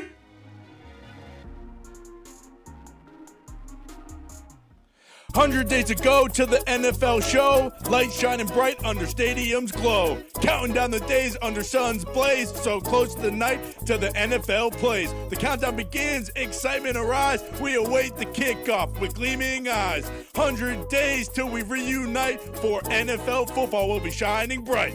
100 days away, it'll be a thrill, defending champs gonna flex their skill. Jalen Hurts got something to prove, the Buffalo Bills making their move. The countdown is on, we're almost there. 100 days till football's in the air. From end zone to end zone, the game unfolds with every play. Our excitement grows. The teams will clash with all their might in pursuit of glory. Under the lights, Joe Burrow, the Bengals, ready for their chance. 49ers, it's time for them to dance. The Lions are roaring, they're ready to fight. The Packers are packing, they're ready to ignite. The Jets are flying with Rodgers on the scene. Patriots, Colts, living the dream. 100 days ago to the NFL show, lights shining bright under stadiums glow. Counting down the days under suns blaze, so close to the night till the NFL plays. The countdown begins, excitement arise, we await the kickoff with gleaming eyes. 100 days till we reunite, for NFL football will be shining bright. Hi, how's it going? My name's Pat McAfee. Used to hold balls for Adam Vinatieri. Now I'm in his home state. College game day is absolutely electric in Brookings.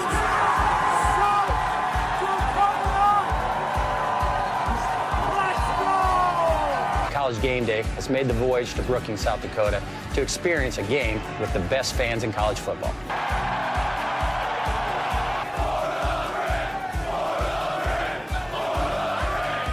I unfortunately cannot attend because I have a game this Sunday, so I sent a man I trust to make my picks.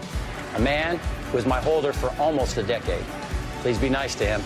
Welcome this week's celebrity guest picker, Pat McAfee.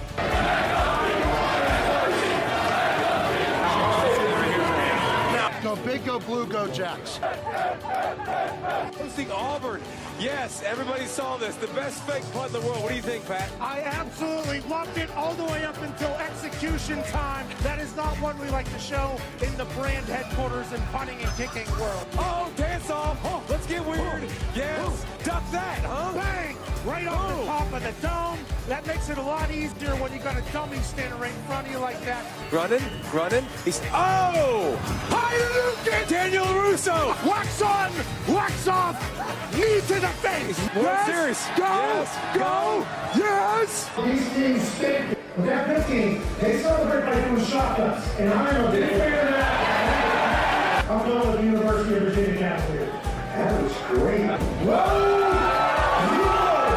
I will never, ever in the history of my life bet against that ball. Oklahoma State is the winner here. Not so fast again.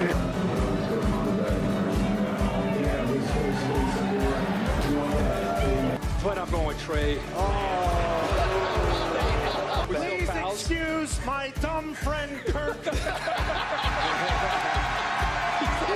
at this crowd. They've been out here since 4 a.m. College game day comes to town. They lose their mind. The population population of this state is about 800,000. And when the Jackrabbits take the field, they're alongside all 800,000 South Dakotans.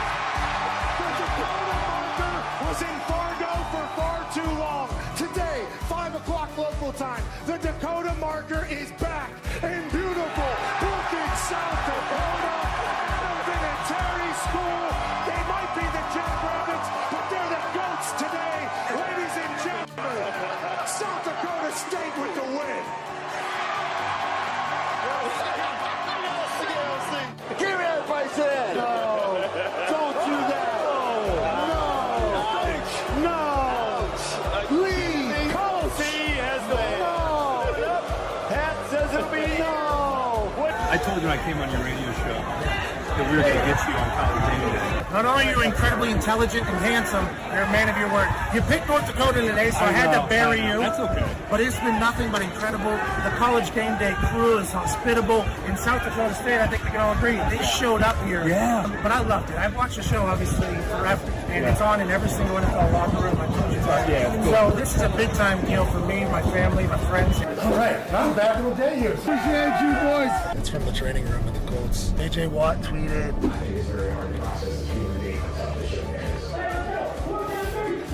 get texts from every human that I've ever done television with, like since way back in the day. They're like, we knew this day would come. Equipment managers, old teammates. I mean, you don't get to trend on Twitter often anymore. They make it damn near impossible. Go up onto a stage with a couple legends and talk some shit in front of the incredible South Dakota fans. What an awesome opportunity. Hey, let's go! This show fucking stinks, and the fact that you listen, we are very, very thankful for it. AJ, never cease to amaze me with your toxicity, pal. You got a couple of these? God damn it! What the fuck are you doing? Fuck Boston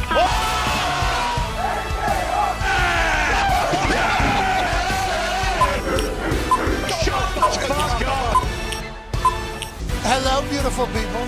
Welcome back to our humble abode, the Thunderdome, on this Tuesday, May 30th, 2023. Hour 3 of the sports program starts now. Sports! Have 2 finals that have been set starting on Thursday and then on Saturday. We're in a glorious time to be alive. It's 100 days until NFL football. The Toxic Table is here at Boston Connor and at Ty Schmidt. Ty Schmidt's Vegas Golden Knights are in the finals against the Florida Panthers, trying to win Lordo for the first time in the team's existence. Hell yeah!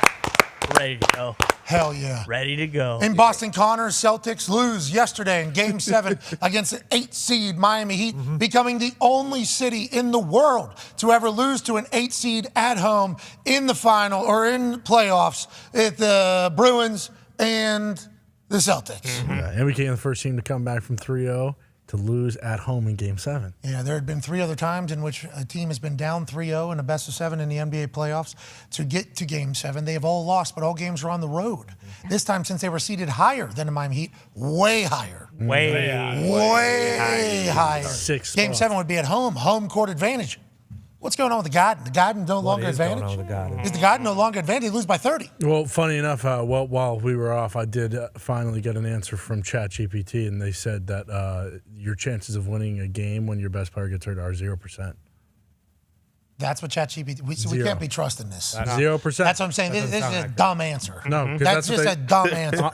When your best player gets hurt on the first play. Oh, that of was any the game- added, the first play. Yeah, first play. Sorry, I left that out. Okay, I didn't know. Chances drop to 0%. Well, ChatGPT needs to figure it out, and certainly 0% was last night. That held true with the way you guys just got dog-walked at home by the Miami Heat, who are now trying to take on the Nuggets. One half of the hammer, Dahn. Cowboys, Tone Diggs. Where's all the money there? What's the spread on that first game projected? 9.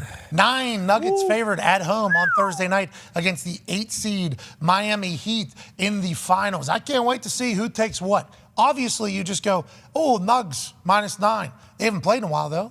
Nope. Are they still going to be the finally humming machine that they were whenever they swept LeBron and the Lakers? You know, a lot more basketball has been played by the Heat. Did they get more exhausted, or did they stay in routine, stay in rhythm? We shall see. Well, let's not forget we're dealing with a sea level and elevation, quite the sea level elevation change in this series as well. Oh, yeah, because you can shoot a little bit too far, and when you shoot a little bit too far, guess what? Clank. Clank. Clank. Clank. Clank. Clank. Clank. Clank. But they went up there early. Remember, they flew immediately after beating the Celtics through Denver because they wanted to experience some of the local dispensaries, probably some of the local coffee, and then they also wanted to get their shots up so they could knock them down. That team seems to be too good to lose by 9 in game 1 with how they're playing, but there's a chance the Joker just says, this is my time now, and there's a chance they get going. Well, a 14-year NFL vet, Pac-Man Jones, is here and back after having to chase his kid around the house. Ladies and gentlemen, AJ Hall.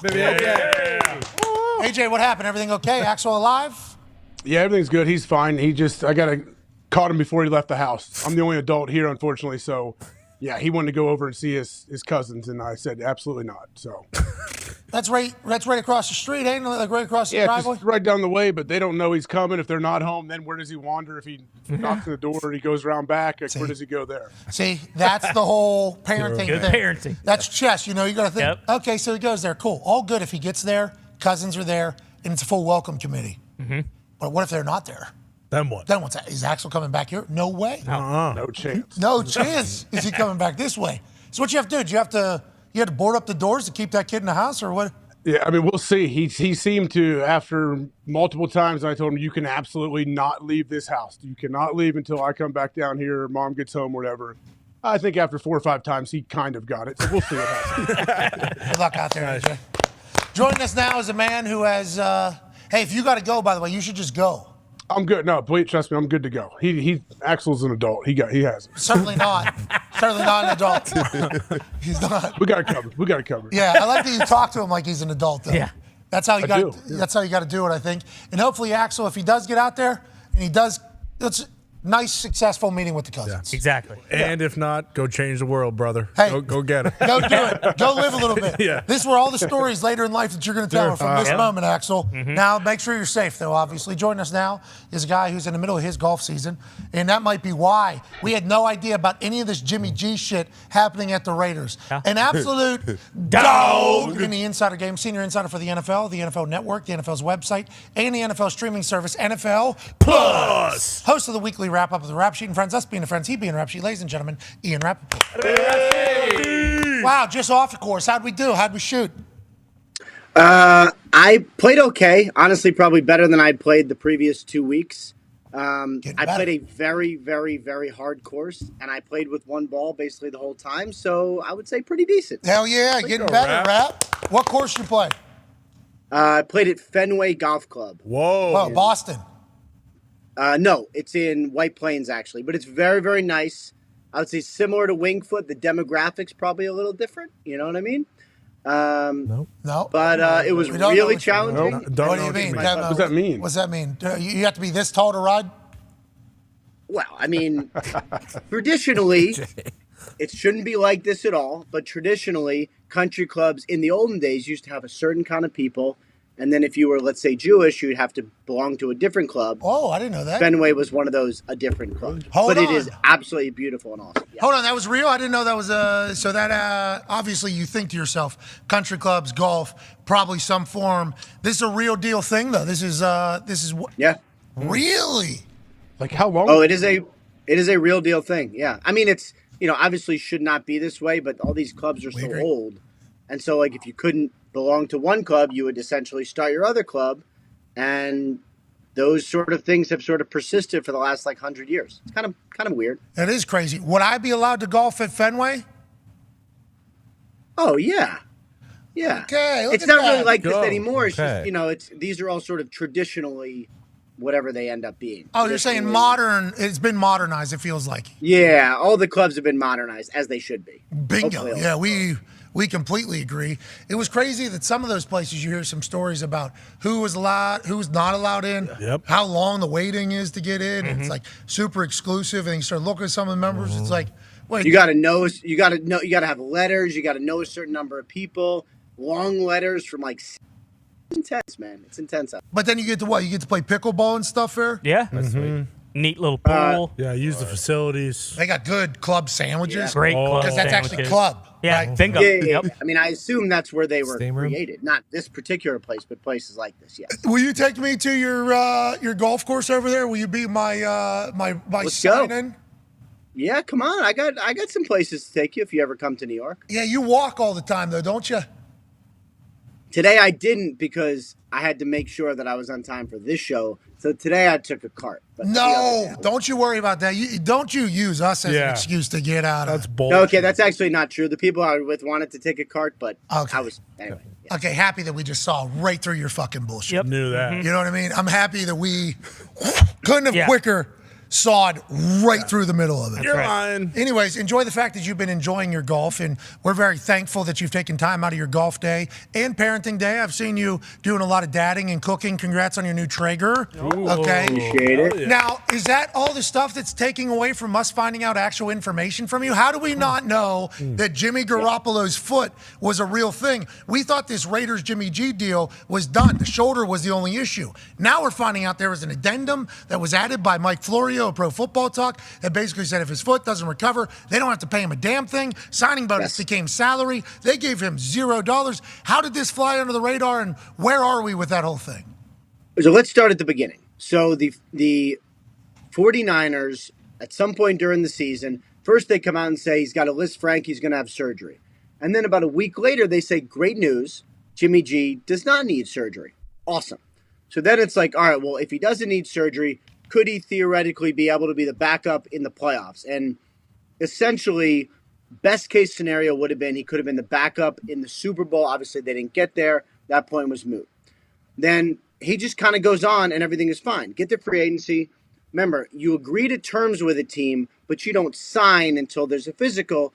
And every year, there's like one or two guys where things take a little longer. Maybe the press conference gets delayed and you're like, something's going on. This was one of those. So if you remember, he wasn't announced and signed at the time we all thought. It was actually the next day. And everyone sort of said the same thing. It's going to be fine. That's what I was told. That's what everyone was told. And it really and truly might be fine. But it was not, but it was very complicated. He needed surgery. That is what the Raiders doctors had found. And he ended up having an additional surgery. And the contract was adjusted to give the team protection in case things don't go as well as they want and hope.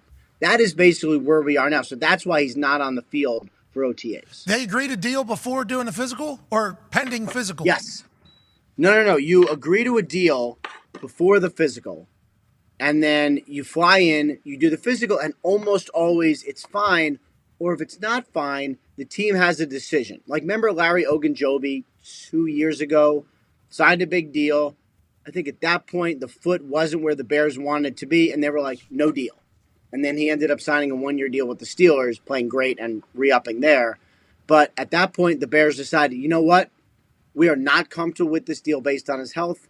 We are backing out, which they are allowed to do because it's not signed. The Raiders decided, okay, we want Jimmy G. We just need to give ourselves monetary protection in case, he's not where it needs to be, but also gives color to why the Raiders looked hard at quarterbacks in this draft. And also why Devontae maybe said, I don't know what they're fucking doing here in an interview a week ago because they might not have a single quarterback worth a damn on the roster. Aiden O'Connell might be a guy. Could be. He could be a guy. And Hoyer's been in that offense a long time. Yeah. He can still sling that thing. Wild Hoyer is a man. But this also explains why Hoyer is there, because you need someone to basically run the offense at the minimum in the spring and maybe in training camp too. So Hoyer could be very good for that. Ian, how did this stay kind of under the radar for the last couple months? We know this happened months ago. How are we just finding out about this? Yeah, insider. Yeah, I mean, that is a good question. And I feel like I'm pretty transparent on the show, right? And in life, but mostly on the show. Oh. I was kind of annoyed, honestly. Really? I knew something wasn't right. I remember his press conference took an extra day, and I just, you always want to investigate everything, even though 75% of the things turn into nothing. And I just kind of was, once he signed, in my head, I was like, okay, this is going to be fine. what I should have done, honestly, is say, what else is there that I don't know? Self-scout. And it would have uncovered the surgery. This is smart. This is self-scout. You still get better. That's good. Top of the game, still there you getting go. better. Right. It's only when you get to the top of the mountain did you really have to start climbing. This seems to be an interesting thing with old Tom Brady getting a percentage of the ownership of the Raiders. So you're telling me in a text message you just got, maybe from a golf course or another golf course, depending upon what religion the golf course is, I guess is what we would guess on who is texting you or whatever. But Tom, No, it's my wife, who also, by the way, has just started playing golf. So there you go. probably going to be great at it if I had to guess. She seemingly kicks all the asses. Does everything. All of them. She seemingly does. So I hope she gets great at golf. Whenever you think about Tom Brady being a percentage owner, do we not have a Jackie Moon situation potentially on deck here if this foot can't handle itself? Because I naturally, as a person who's invested in a business, if I could potentially be the answer to an issue that is very, very important to my business, wouldn't that be a natural thing to think about? And we're not, I assume everybody's doing this right now, just saying he's going to be owner, player, coach, halftime entertainment. Yeah, I mean, I don't believe you can be owner. You can't be owner, player, coach. There are rules against it. I believe the other owners would have to okay it. I'm sure they wouldn't. Now, I believe. Let me just say this. They might. Why wouldn't they? Well, why would you allow? First of all, the precedent's not great because then, Dan Snyder might come down and be like, "Cool, I'm playing quarterback." Like, you don't want that, But Jerry, that'd be sweet. So let me say, it would be sick. What do I own one of these teams? believe. I'd love to see I believe. What if Jerry and Dan? Jim Irsay? I want to catch a pass on that. Yeah. Jerry Jones versus Jim Irsay. Oh, Yeah. my God. Put them on the In fucking the trenches? Put them on the Sunday Night Football Yeah. graphic. Old school. This Jim. actually is a great idea. Think outside the box. Here. Jim That's what I'm plays saying. tackle. Jerry Jones rushing the passer. I am mind blown that these owners, the same ones that make a lot of the rule changes that we see, said at one point, yeah, we need to make sure none of us can play. Yeah. Because you would think a lot of them in that room would be like, hey, we own teams so that we can fucking play. Yeah. Don't we? Ain't that what we're doing? I didn't know that. So they could suspend, I guess, the percentage because wasn't it a rumor? And I don't know. You might know if it's real or not. Peyton was offered like a percentage of the Titans whenever he was a free agent. Maybe John Elway was offered a percentage potentially at some. Yeah, and Elway. So Elway is the famous one because everyone's like, oh, well, he turned it down, basically turned it down and lost a lot of money. No, he could not have. I believe he would have been a player, and so he could not have owned a piece of the team and been a player. But I believe Jimmy Garoppolo will be fine. I believe the Raiders think Jimmy Garoppolo will be fine. At the end of the day, this will probably be nothing. However, since you asked, if Brady wanted to come back, which I do not think he's going to for personal reasons, for professional reasons, because he is retired, if he wanted to come back, he could theoretically sell his piece of the team and unretire. He is a free agent, so he could just sign there. I believe there are personal reasons that he is retired, and I believe he is going to stay that way. Okay, well, we'll be excited to watch it all unfold. Hopefully, Jimmy will be healthy, you know, because he agreed to I'll be back, and then you can give me $22 million or something like that was the signing bonus that he pushed into salary that is dependent upon him playing. Yeah. All the money's over there. Hopefully, he's better than we found out he might not be just, yesterday. Yeah, exactly. Absolutely bananas. Last question from me before the boys all have something, if you have time. D-Hop got an agent. How quickly after the Lamar Jackson deal was done, publicly with no agent, did you think that there would be some sort of agent thing that made sure everybody is going to have an agent? For instance, it got reported this weekend, again by Mike Florio, I believe, of Pro Football Talk, that there was some unknown emails that were reaching out to teams that were from players, allegedly, and they now made a big stink out of it that was those are no longer allowed, basically saying the St. Omnis and these other people that potentially are doing negotiations behind the scenes, this shit's over, okay? We're not doing this anymore. Now you see D-Hop is signed with an agency. Did we all expect that to happen? And do you think players are still going to be able to represent themselves ever going forward after Lamar Jackson and his mom secure fucking monster deal that they get 100% of and credit for? Both those things are a big deal. The credit for the contract is a big fucking deal legacy-wise, and then the percentage, obviously, big deal business-wise. Them kind of doing both of those, I think that's probably going to cause some change. Do you agree do you agree? So I do not think it's over that players will be representing themselves. I think some will. I think it is not for everyone. It is extremely difficult. to say, like, I'm not an expert, but I'm now going to take control of my business. And yes, you're saving thousands of dollars, but, like, it is very risky and you could be losing millions. It is not for everyone. And I think, for me personally, almost everybody should have an agent. I really do. Everyone should have someone looking out for them. So whether it's, an agent in name or whether it's someone who you rely on, just trust their advice, like, let's say Omni, who you mentioned, everyone should have someone looking out for them. Free agency is very hard. And if you're at the top of the market, it's not that hard. If you're a 30-year-old receiver who has to sign somewhere in May, like, you got to have top-notch representation. It is challenging, right? I mean, we know, like, if a player signs in May, no one makes any money. Hopkins is, probably going to sign for the most money of anyone in, April, May, June. So he does have an agent. It's What's that? What's his deal going to look like? What will he get? So, in this world, in sort of free agency or whatever, you want to compare apples to apples, right? So you have a 30-something, young 30s receiver who's a free agent at a time when not a lot of players sign. We just saw that with Odell. He made $15 million base up to 18. That would be a great contract for DeAndre Hopkins. I'm not sure that's where he's going to get. I know only one team offered Odell that, and that was the Ravens. My guess is it's more likely resembles the, like we talked about this before, like the Michael Thomas deal where it's like 1 for 10 with incentive laden to the chance to make 15. That's probably what it's going to end up like. But again, if there are teams fighting for him and you want to sign him, he does have leverage because he's a rare, really, really good free agent who's available right now. Tyreek Hill getting $30 million a year. Devontae Adams getting $28 million a year. Cooper Kupp still doing it, 26-7. A.J. Brown, 25. Stephon Diggs, 24. And everybody else. A lot of people over $20 million a year. A lot of people. As these offenses continue to just grow through the air, wide receivers that are talented are always going to get picked up. D-Hop, his catch radius and everything? Huge. Oh, where's he going? Chiefs, huh? I mean, I would imagine the Chiefs would have some interest. I would imagine the Bills would have some interest. Ravens, I mean, I know there was some talk about, Lamar wanting Hopkins and Odell. I don't know if they have room for that, but, like, I would imagine there'll be a conversation. Any good team now is probably looking at themselves being like, are we one piece away? It's coming to the Colts. Like, and that's really what this is. This is a luxury item who you probably pay a little more than you want, who could be the difference between one catch in a major, major game. Like, that's what we're talking about here. This is the final piece to something really good, perhaps. Welcome to Indianapolis, D-Hop. Happy to have you here. Tone has a question for you, Rap. Yeah, Ian, speaking of wide receivers who are good, who are real good for a long time, not currently on a team. Well, Antonio Brown said that he was going to play for the Albany Empire this weekend, and he didn't play for the Albany Empire. Whoa, I didn't even notice that. What? Yeah, shocker. That didn't happen.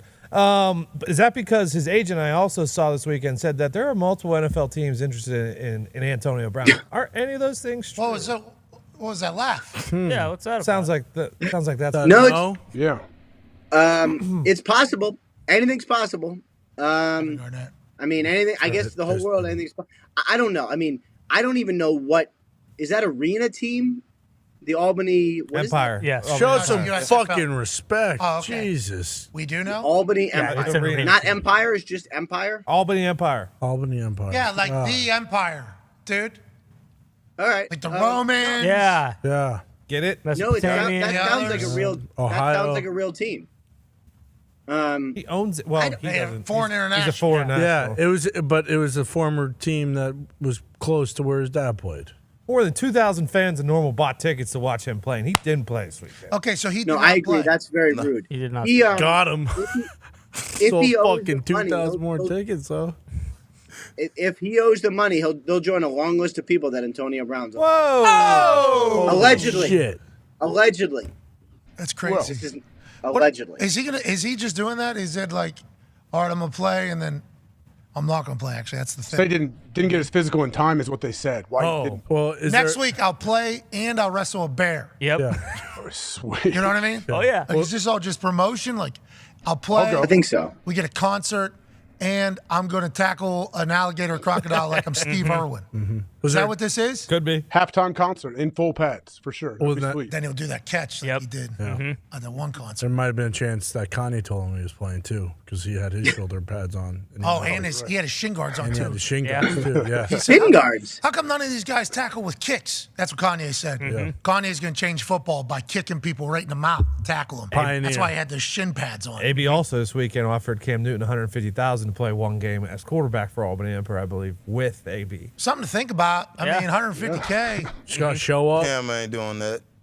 You think it's 32 motherfucking quarterback better than me? You think he's going to fucking play in Renton League? Well, the way, if I'm AB, I'm selling to him is there ain't 32 people on earth that I offer $150,000 for one day's work here in Yeah. Albany Empire. Okay, you're the only one. Why don't you come have a good time up here?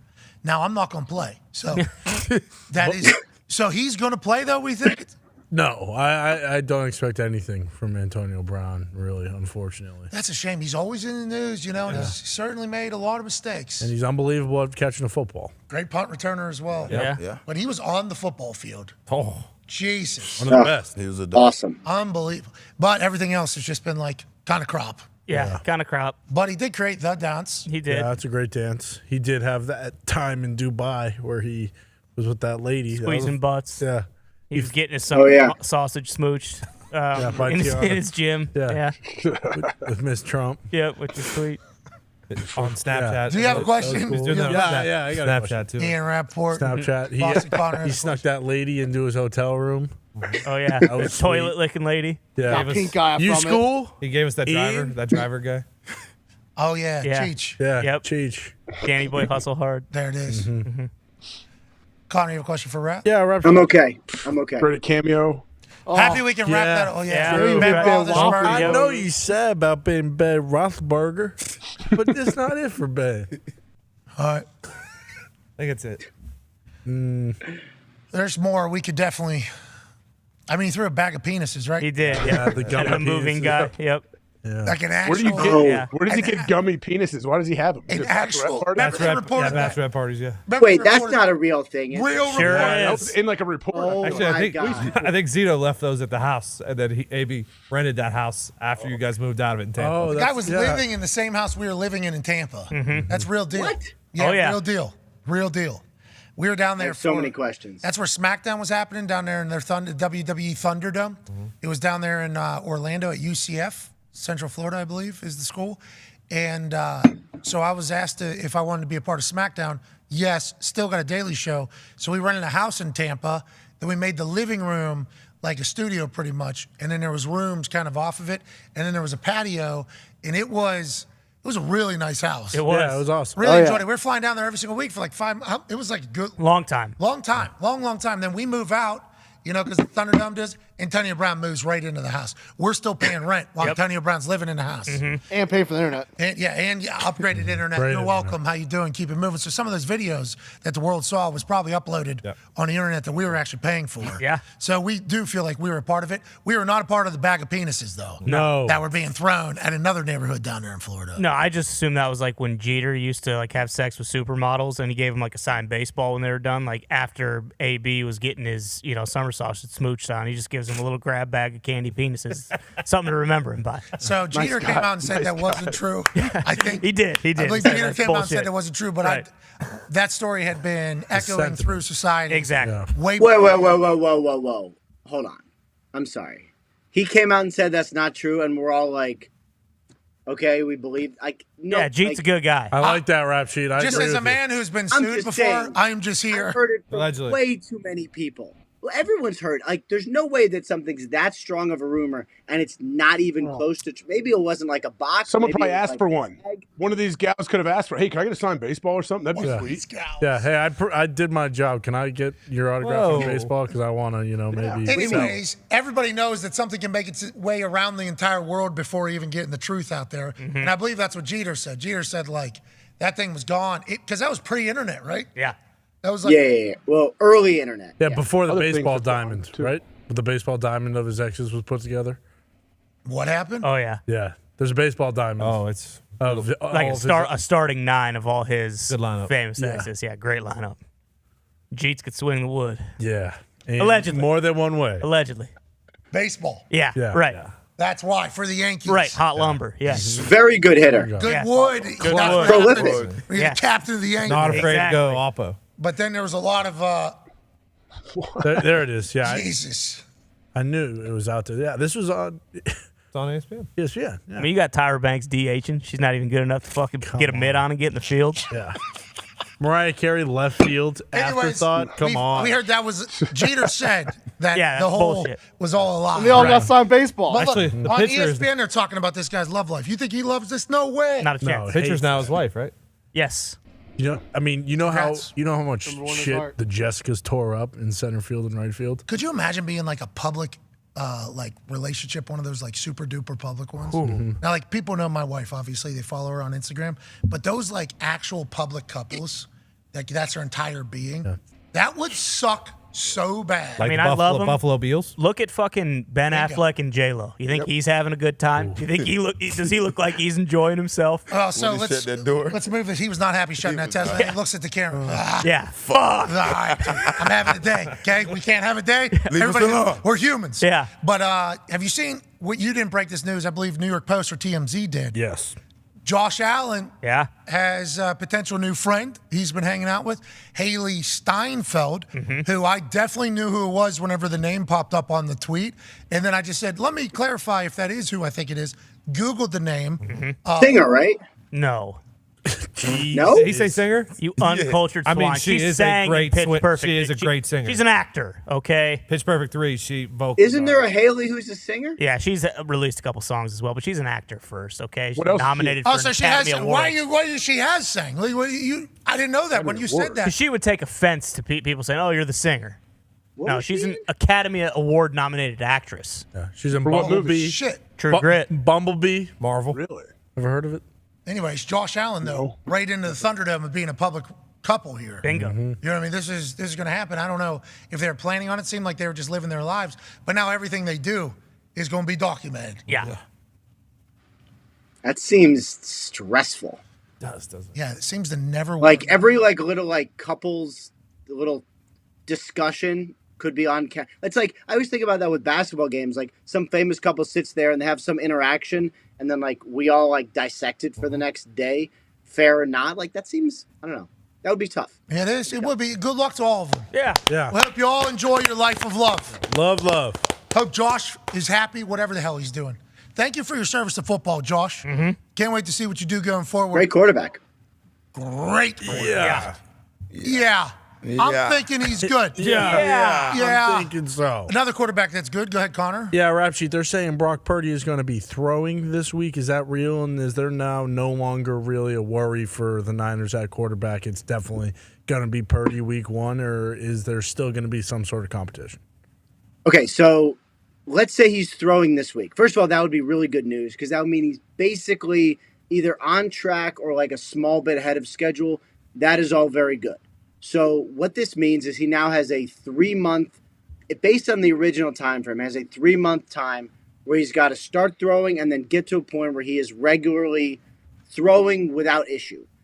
This should be right before the start of the season, probably early September, where he should be around 100%.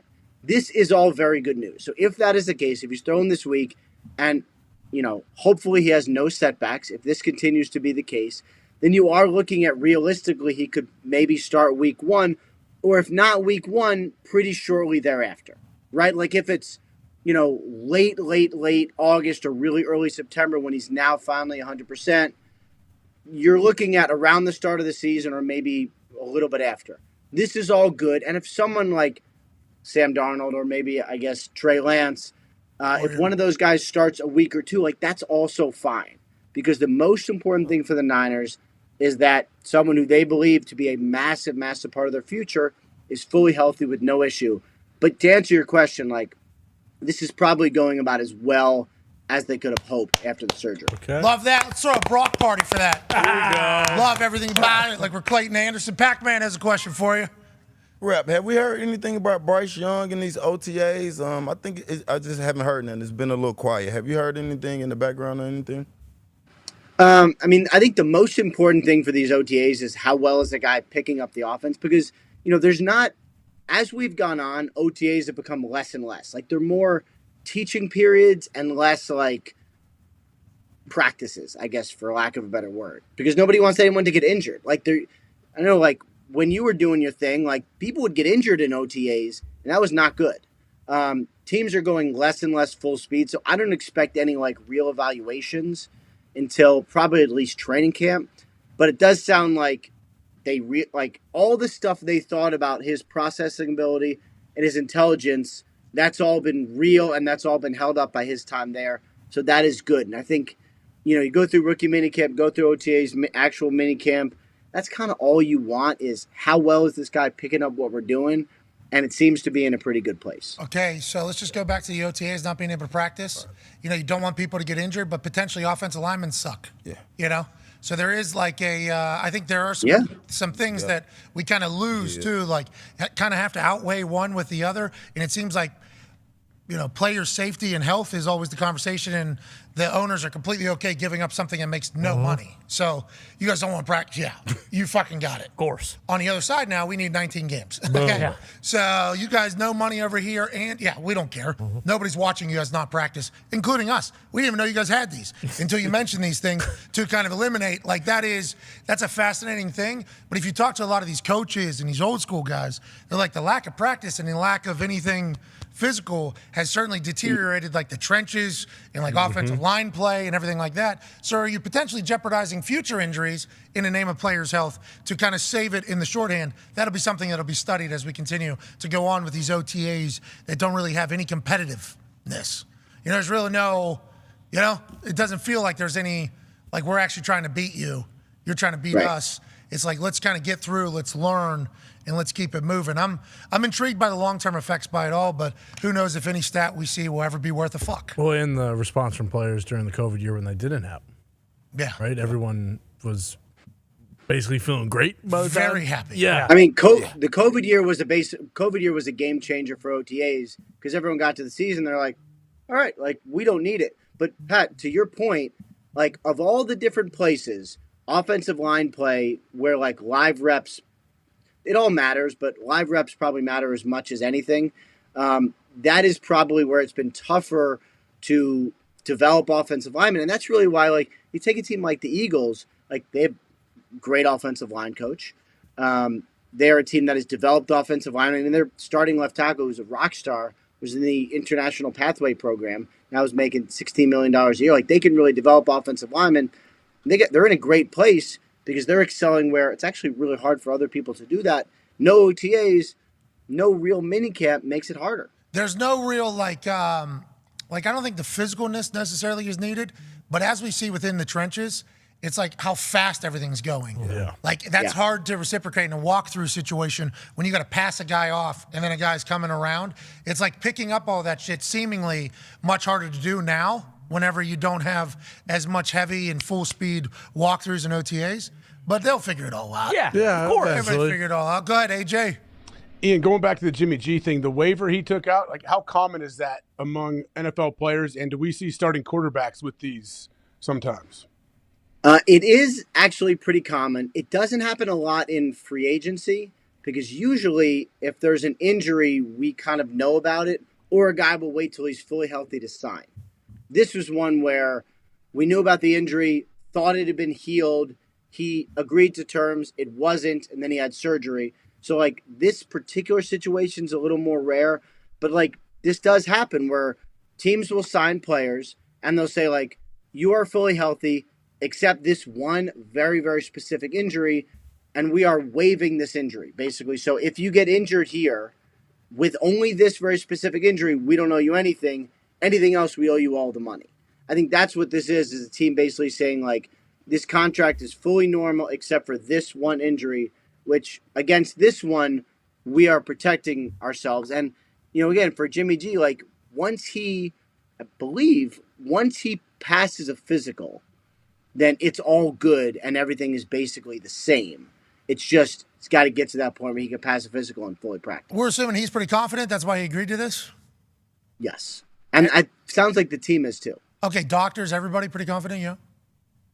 Yeah. I mean, but again, it's like we all, after someone has surgery, it's like, oh, successful surgery, but they're not all successful. So you hope hope that he is okay. He's seen some experts. He's seen the best doctors in the country. So hope it is going in the right direction. Yeah, and rehab sucks too. Like he's about to go through a miserable rehab before he gets back. Hopefully he's able to do it. Hopefully the Raiders are able to make everything good, because if they don't have a quarterback this year and they're on the hook for, well, they're not on the hook, I guess, for any money, but a lot of people go, hey, McDaniels, what are we doing over here? Yeah, what the hell? What the hell is going on? I'm excited to see, and good luck, Jimmy. Go get it, James. Last question here from Ty, Rap. Yeah, Rap Sheet. I can't remember if it was the Jimmy G situation or another piece of news that broke, but apparently Florio wants to beat your ass because everyone was basically giving you credit for something that he broke. What exactly happened there, and are you worried that the next time you see Florio, he's going to smack the taste out of your mouth? I'm not worried. I retweeted his link with the exact memo as an acknowledgement that he had it first. I'm not worried. I mean, I will also say this, share a small little thing. He has also texted me in the meantime to voice his thoughts on the matter.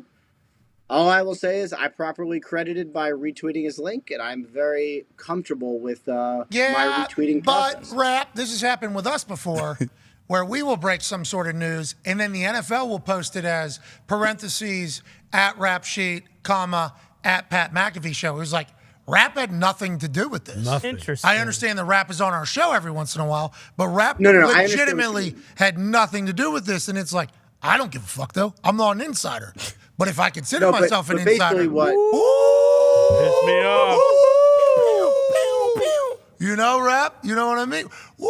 Because what happens now is like news breaks, and then somebody confirms news, and then they're going off of confirms that this person confirmed that. It's like it's an interesting wording game happening right now. Interesting. Well, no. So basically, what happens is someone else, like, hopefully you break every story, but obviously there's a lot of stories and you don't break all of them. Well, when you confirm, your network, your outlet, who employs you, they take your word that you are confirming the story is true. So what usually happens is they'll say, like, according to Rap Sheet, and then the story will say first reported by Pro Football Talk, which I believe was the case here, though honestly I didn't read the story. So that was the case, like, for you had a quarterback, which I can't remember which. I retweeted you. I confirmed it. It credited both of us because they employ me, and they acknowledged that you had it first. And in the story, it says, as first reported by Pat McAfee. Nah, and nobody reads the story, though. Nobody reads the story. Yeah, I mean, stories are pretty interesting. I read I read a couple stories. Okay, and the percentage of it all, though, like 15% of the people, maybe even less than that, probably 5% of the people on Twitter hit the link. I'd say probably less than that. Yeah, less than 5%. I'd say less than 5%. I'd say like way. Anyway, I think the main thing is, like, every outlet credits their own, acknowledges, hey, this was confirmed by our own reporter. And then, in the end, there's one person who had it first, and that's in the story, or in the case with you, it's in the initial tweet, which I thought was a nice way of handling it. No, I mean, if I was an insider, we like you. So, like, anything we break, sure, let Rap Sheet. Yeah, nibble the cheese. And normally we don't even know we're breaking news normally. Right. We don't even know that's what's happening is breaking because we don't even worry about it. But I do read some of the way things are laid out, and I'm like, if I was an insider, I think you could see how a bit funny. See, I would say this. Like, I do not, I've been doing this for a while, and I probably spent some portion of time focusing on a lot of this. I really and truly do not care right now because everyone has to have it for their own outlet. So you report what you have. Other people confirm it. Everyone's outlets credit their own reporters. To me, like, we know that Florio had this first. I retweeted him as acknowledgement that he had it first. To me, it's all really fine. Like every team should credit their own reporter, but acknowledge who had it. We're old school, I think. Same like Florio. Yeah. You know what I mean? Mm-hmm. We're old school reporters. Yeah, that's right. Different mentality. That's why we're going to ESPN, because we're just old school. Yep, exactly. By the book. I heard about that. What do you got this afternoon? We got some soccer practices and some play dates to take people back. So we got I would say a full afternoon. All right. Well, good luck out there. We're pulling for you. We appreciate your time and information. Ladies and gentlemen, Ian Rappaport. Florio's not happy. No, he is not. Pissed. He was in his bag all weekend. He put his tweet he out. was all the way in his bag, wasn't he? I shouldn't care, he said. Yeah. But you know, I get called a conspiracy theorist, and then I start snooping around at every little thing. I find something and nobody else got, nobody else thought to. I break it, then all of a sudden, what, everybody else broke it? Not me. That ain't how this goes. Huh? I'm going to fucking tweet about it. I do enjoy it. We'll end with some phone calls on the 500 phone line. 1-833-432-3663. 1-833-4-DOME. You go to 500 right now. Use promo code McAfee. Receive 20% off. 20? Yeah, you're That's a purchase lot. of the incredible 500 shots. Shit. They have these. We should just bring one of those boxes over one day because I literally talk about it all the time. It's like a little box that you see at the gas station. Mm-hmm. You can just buy one of those. 20% off as well. We're getting these good rate. And all of a sudden, as you're walking out, how you doing? Keep moving, put it in the pocket. Now the afternoon's easy. Boom. Done. Easy peasy, 5-hour energy. You know what I mean? Simple game. You know what I mean? Yeah. Got phone calls lighting up right now. Mitt's handling it. Oh, hello? Where's the mitt cam? There we go. There's Mitt hard at work, Yep. answering phone calls in a hoodie. It is 155 degrees outside today. So hot. But Mitt is always so ice cold. Hell yeah. What's cooler than being cool? Ice cold. That's Mitt. You fucking right. We talked to him a little bit about that ride that happened in the lacrosse game where the goalie was out of the net. And Mitt said, that's a terrible ride, man. Stupidest fucking play ever. I said, Duke's pretty good though, right? National championship, probably. Number one team. Yeah, he was. We had a lot of lacrosse experts in the office this morning. Yeah, AJ. tons. There was a bunch. It was unbelievable. The amount of information we have about the sport of lacrosse in this building was kind of untapped. It felt like it was stonk time, like when everybody Stock market, yeah. when everybody was experts in the stock market. You remember that, Foxy? Oh, yeah. One of the best times in the office ever. That was amazing. It ended pretty quick, too. No. Oh, yeah. No, everybody had it figured out there. Not only the whole internet had the stock market figured out. Our office seemingly had it figured out. It was amazing listening to these people talk about these penny stocks that they're finding as if we're listening to fucking Wolf of Wall Street with Leonardo DiCaprio. Yeah, exactly. Dogecoin? And then all of a sudden we dive into NFTs next. Whoa, we got this one figured out. Man. It was unbelievable. Well, just a couple of years ago, everyone was a doctor as well. We can't forget that. Wow, that was the whole world. Well, Yeah. you Yeah, yeah. actually, he Still. actually kicked it off, but Yeah. Yeah, Foxy, he did. He let us know early on. Oh, yeah, he jinxed it. This is gonna last 2 weeks, and we're gonna be back. Yeah. He wasn't the one who made that up, though. We were told that. You got to go back. We were told 2 Flatten the weeks. curve. Flatten the curve. Bet 100%. yeah, but he confirmed it, and then we didn't read the article. Yeah. You're right. Yeah, I was gonna I say. said 2 weeks, absolutely no chance they cancel the NCAA tournament. And then once they did that, I said, oh, this might be kind of real. Uh-oh, boys. Yeah. But it turns out, It just got cleared right a couple weeks ago. Yeah. Well, I We're thought good. I We're thought good. we also read something last week. XBB. Yep. Yeah, Listen, new bat. let's fucking get ready. it wasn't bad, dude. What? Honestly, at this stage, I don't even know if you're allowed to ask that question. Even though it seems just so obvious right there. You know what I mean? You guys. Do you remember when we were being told through that whole thing? Yes. Everybody's going to try to make us all forget forever about what was actually being said by people Yep. that are in very respectful I'll positions. never fucking. Unless forget. bat is spelled L-A-B. We almost got kicked off the internet for early going. So this thing wasn't. Hold on. This thing wasn't. Well, early on, This thing was just real quick. We had we had COVID-19 calling to the show the bat early on. Yeah. Yeah. It may have been, a little ill-advised looking back, but how could we have known? Why not? When we were told it was a bat, our show immediately thought, oh, COVID-19's a bat. It's a character. It needs to call into the office. Right. No, COVID-19 wanted to go back to the bats. Exactly. Wanted to go back to the caves. Yeah, didn't want to be in humans. No. It was just a mix-up. COVID-19 wants to be in the bats. Right. That was our immediate reaction. Well, and then right after that too, it was okay. COVID-19 is called. We should get a doctor. Who's a doctor? Dr. Drew. And actually, he thanked you mightily for actually listing out all the real Degrees he doctorate has. degrees that he has. Yeah. What a time, dude. We're live every fucking day through it. Okay?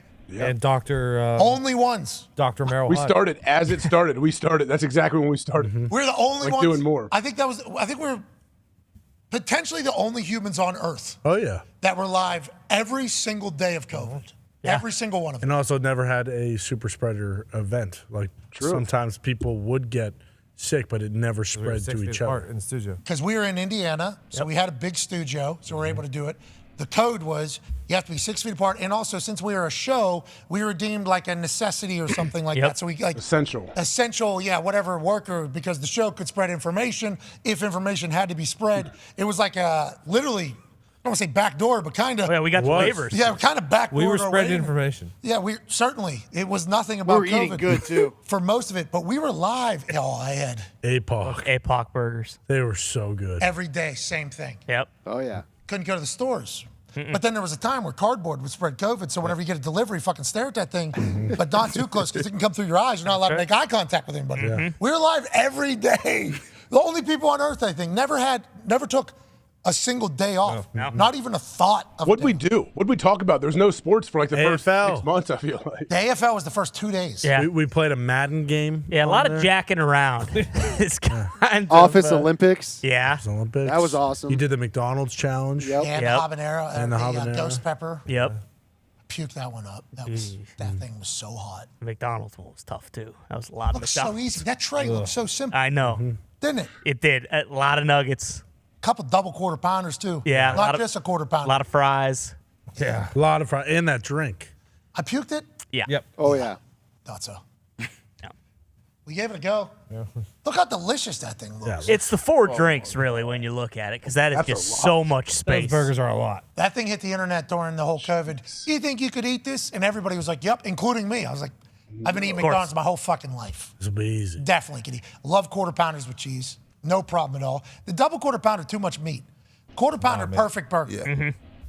Those drinks will fill you up. When do you drink all those drinks, too? Yeah, my strategy wasn't great either. I think the professional eaters could obviously control their stomach enough that they could eat this, but I don't think a lot of normal humans could put this down, even though it appears to be something that people could put down. We tried it live, and I puked. Yep. That's what we were doing, man. And then the race riots happened. Yep. We were live then as well. Yep. I mean, we were live every fucking day through that whole thing. That's why whenever, you look back on this like 10, 15 years, we're going to have pretty documented. Oh yeah. Oh yeah. Hey, here's day 1. Here's the vibes. It's awesome. Here's day 2. We're not allowed to say this. Hey, they're kind of alluding to this, but Can't say it. I guess not. And then now here we are 3 years later where it's like, what's going on over there? Stuff's coming out now. Yeah, exactly. Yeah. That's what I'm saying. What a wild time. And look at us now. How about it? We played basketball. We had to that get one time. COVID tested to go to WWE every single week. Do you remember that? Yeah, I had to go drive into a parking lot where people were dressed up as if we were in the middle of nuclear warfare. Oh yeah. In a parking lot in Tampa. Had to be 7,000 degrees in their full suits. And then they tell me to roll down a window, and then they shove that thing to my brain. Yep. All the way up to the brain. And then you just said, did I travel to Tampa for no reason? Because if I fail this test. Yeah. Sure did. See you next week. I didn't fail it. No, yeah, you didn't. Didn't miss any. One time, NXT too. Yeah, NXT one was even worse actually because we had to get tested here, wait 2 full days, and then it was like, oh, you're clear, but we were already on that plane. Well, sometimes, yeah. So Orlando. It was bad. We were waiting on these tests to clear because it started. You'd have to go to like CVS or Walgreens or something. Right. Parking lot would be packed out, and then nurses or whoever would come out. They test cars. They come out the cars, test them, put it in there. Then they would have to go in, properly label it, hopefully, get everybody's name, information, address, phone number, and then send it off to a lab. Where's the lab? Oh, there's a couple in Jersey, D.C. There's who knows where the fuck it's going. And then you just stare at your email waiting for like a, hey, you've been cleared. It started out at like 24 hours. Then it got to like 48 hours. Yeah. And then there was a little bit of an overload. That thing was like 72 hours. Oh, yeah. 96 hours. We're just waiting there. And it's like, well, if it comes back clear and we don't go, we're going to feel like idiots. So we're just flying down to NXT, hoping that the thing will pass. And then as soon as we land, boom. There was one time driving to the building. Driving into the stadium. Driving into the building, it gets okay. And it's like, all right, pretty cool. And I think I only had like an 8-minute promo that night. So pretty good that I passed that Oh, we test. would walk in. Hey, Pat, you're getting a microphone. Here you go. Walk in. There, go. 8 minutes. Pretty good. Those were good days. The fucking COVID era was bananas. It was wild. Nuts. Yes. It happened, though. And hopefully it never happens again. We did beat it. We beat it. The big pack. We did. Did we? We did. Yeah. We did. We've celebrated, remember? A couple times. Once. Once like a month there. Yeah, a little premature, but How many times did we? There was a lot of oh no's. Did we win? yeah, there were a lot of oh I mean, no's you've been after celebrating a it. long weekend. 2.5 years. and intervals you've been celebrating. But then all of a sudden, out of nowhere, somebody's missing a game for what? COVID. We beat this a year and a half. Yeah. I think it was when they decided to have some fans in the Super Bowl stands. Oh yeah, that was the first. That was the first one. Well, I'll never forget when that first NFL player, Brian Robinson. Brian Allen. Yep. Jay Glazer. Dude. Oh my God. Big news. Tomorrow night, 8 p.m. Yeah. Earth-shattering news. Not just football news, world news. The biggest league in the earth had its first ever COVID illness. Yep. Who is it? Rams, fourth-string center, Brian Wells. That was huge. Happy he's okay. He survived, right? Yeah, he did. He's a very good player. Every single professional athlete? NFL wise, yeah. I think so. forget. Because we were the only ones We would have knew. documented. We were the only ones that every single person that got a COVID positive, Yes. we said we hope they survive. Yep. Literally the only people on earth that said they hope they survive. Everybody else, he's out with the COVID, so they're going to have to bring in somebody that is doing this. Yeah, he's going to be missing the next 2 weeks for COVID. Even though he has no symptoms at all, he's out for COVID. They're going to have to bring this guy. Is anybody worried about death around here? I thought that's why we're doing this whole thing. We're the only ones. Yep. We hope they survive, and then boom, let's go ahead and get back on the game. Yeah, pro athlete, I think no. Some athletes, I think yes. NFL, though, no. NFL, no. Shout out, dude. Shout out. Shout out. Shout out. You almost won a Super Bowl because of COVID. Damn right. Yeah, but once again, We are too good at COVID. yeah, we were amazing at it. Go ahead, AJ. What's so funny? Nothing. I'm just enjoying. Though it's making me think about the whole process from when it started until now. It's crazy how much has happened. Let's go to the phones. Let's go to JT in Ohio on the 500 phone line. What's going on, JT? How you doing? Keep it moving. Oh, yeah. Nice. Hell yeah, hell yeah. I'd like to congratulate you sellouts on everything that's going on. And to the people in the comments, I would tell you guys not to take it too personally because I think everyone's just afraid of a little bit of change. And I think they should enjoy the good old days while they're still here. That's right. The good old days are leaving, too. When we go to ESPN, we're going to sell out. Yep. Show's going to be completely different. Thank you, JT. Remember, I've read from a lot of people that the only reason why they watch the show is because we're not ESPN. So we're a spite show. I didn't know we'd been a spite show. Me neither. No talent. I had no idea that was the thing. Not entertaining, not good. Only watching because it's not ESPN. Oh. Listen, we had a hell of a run then as not ESPN. Yeah. We did. I don't know how we'll be able to do anything else going forward. The times that People have said some real rude stuff. Some real rude Real rude stuff. Some stuff that even, like, I laugh a lot. Even sometimes I'll read it like, I mean, that's good, but Jesus Christ. Pretty rude. What the hell? Pretty rude. Yeah. It's all right. I understand. Hey, be mad. Be passionate. Yeah. We respect it. If you don't want to watch, fuck off, too. I don't. Yeah, See you that's later. fine. I know, you know what I mean? Good run. Couple months away. They're going to change it. It's like, has it even happened? Have you seen a single second of the program? No. No. You haven't. Okay. No. They know Maybe better. overreacting, being a little rude during your overreactions, too? Saying some things, a little rude? Maybe? Maybe. Maybe? A little. I can't read comments anymore or tweets anymore. That's how bad it's gotten. No. Well, it was at least. I don't know if it still is. If it still is, that's an incredible wave. It's still in Because there. normally the wave comes and then it kind of goes. Right, dissipates a bit. If it's still coming, that's pretty awesome. I think the holiday If they're weekend. still pissed. What's that? I think the holiday weekend dissipated a lot of it. Well, that's because they're going out on the water. I watch a lot of people out on the water. Yeah, it's not a tsunami, but there's still waves. Well, that's good. Hey, all good. We'll see you in a couple months or not, you know. But would like retraction of all the incredibly rude things, you know, once, you know. It happened. I'm sure he'll get that. AJ, they said some rude things to me, man. I mean, it's good to care. It's good people care about the show. You're right. And when they stop saying rude things about a potential change, that's when we know we're fucked. Yeah. So thank exactly. you. Thank you. Good to know. Much appreciate. Thank you. Let's go to Steven in Indiana on the 500 phone line. What's going on, Steven? Hi, boys. I keep it moving. Bingo. Hell yeah. Nailed it. Hell yeah. First time listener, or first time caller, long time listener. I'm just wondering. My wife, we watch your show a lot, and she teaches fifth grade, and she's always wondered what you all were as fifth graders. Oh, sick. Thank you, Steven. So actually, that's when I got busted selling cigs. It was fifth grade. Had a little operation going. Connor, you fifth grade one time? Fifth grade, I broke my arm playing kickball. Oh, but you were getting after it. Yeah, we were getting after it. Yeah, I got a concussion.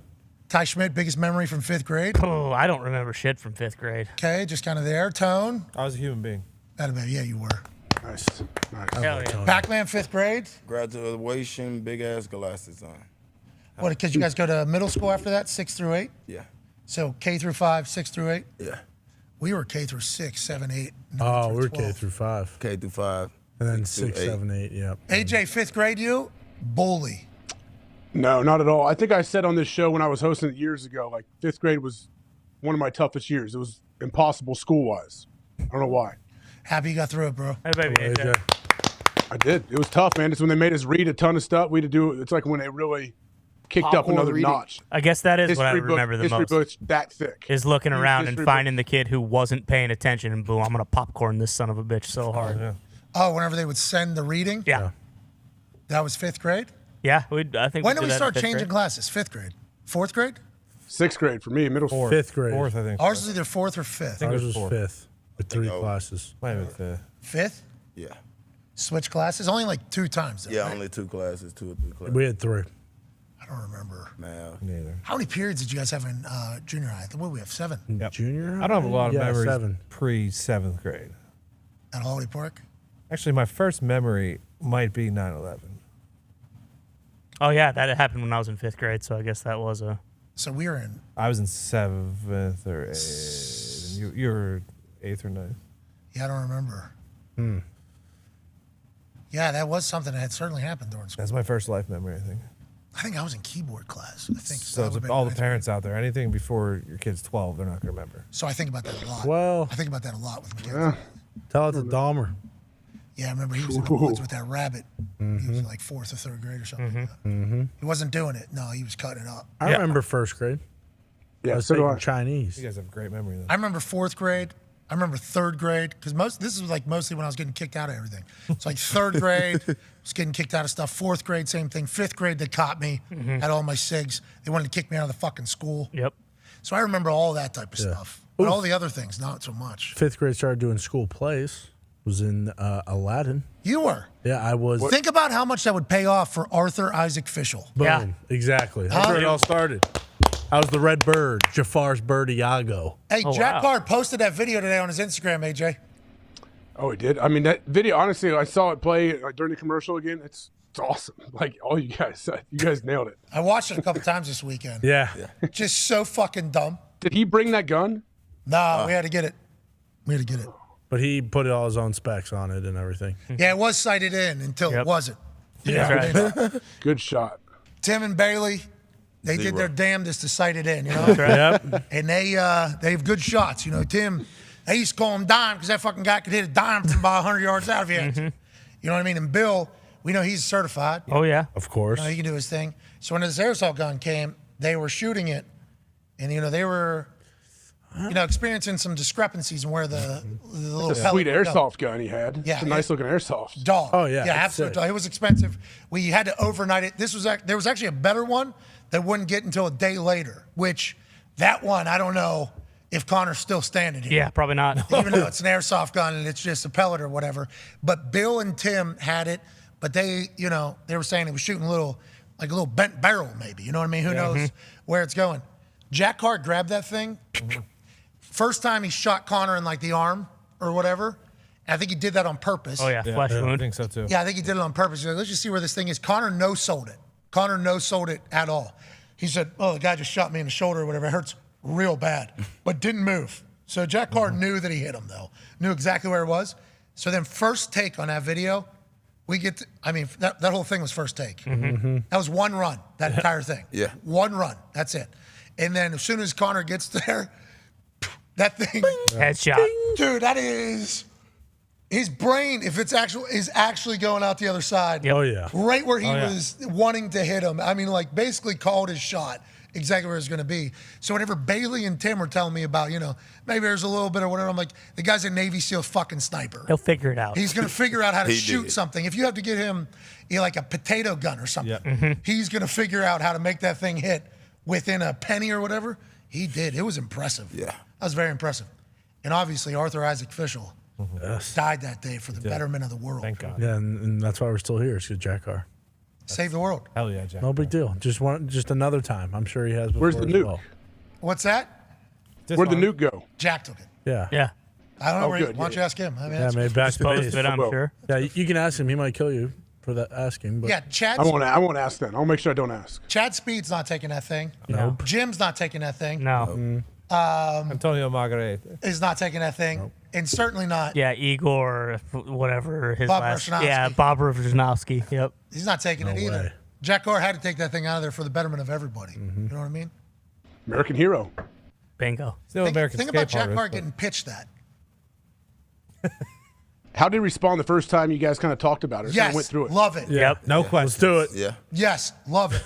I get to shoot that guy? Yeah, I'm in. He said, "Did somebody sight the gun?" And we said, "Well, that's actually a fool." Mm-hmm. And then he says, "Well, where is it?" And he grabs it, and then he stands like 10 feet away from this cardboard box and like, all right. And then he goes up to the thing, and it was just Perfect. It was all. It was all. We filmed it within 5 minutes. Yeah. Yeah. So quick. From him saying, "Yeah, I love it," to it being over probably 6 minutes, 7 minutes, probably the whole thing. How many people filmed it though? I feel like you had so many nice cuts and everything. Wow, Zito and Foxy and everybody back there heard me part of it. Six cameras. Bill setting up the camera so they're out of the other shots was the whole part of it. Genius. That was after a show before Hammer Dahn because he had to go to another thing or whatever. So like all had to happen very quickly. I feel like we executed like a pit crew, boys. Oh, yeah, absolutely. Sweet signature too. It was. He signed the gun. Strength and honor, Jack Carr. Boom. It's like, hell yeah. Yeah. Put New it York up. Times bestseller, right? Already? Yeah, number Number one. People are saying if it wasn't for that video, Yeah, That's right. he was already a New York Times bestseller before that video even came out. But imagine that thing sitting in like a glass case up here. Strength and honor, Jack Carr, when he saved the world. What a time. Won't be able to do that when we go to ESPN, boys. No. Save the world? I don't think so. Not a chance. I don't think so. All right, let's get out of here. Congrats to Joseph Newgard Oh, yeah. Go, Joe. winning the Indy 500. What a win, what a move, what a play, what a finish. Sweet. What an event in Indianapolis. Hopefully, you'll get a chance to visit it one time if you're not from here. It's worth a visit. Okay? Definitely. Yeah, for Definitely worth experiencing. Need to experience time, it. Yeah. Yeah. One time, more times, however many times. But it was a beautiful weekend. The weather was perfect. The race was electrifying. So congrats to Joseph Newgard, an American winning. Congrats. Hell yeah. Back in there. Congrats to Coca-Cola 600 that took the same amount of hours as it did miles. Yeah. That race was all day.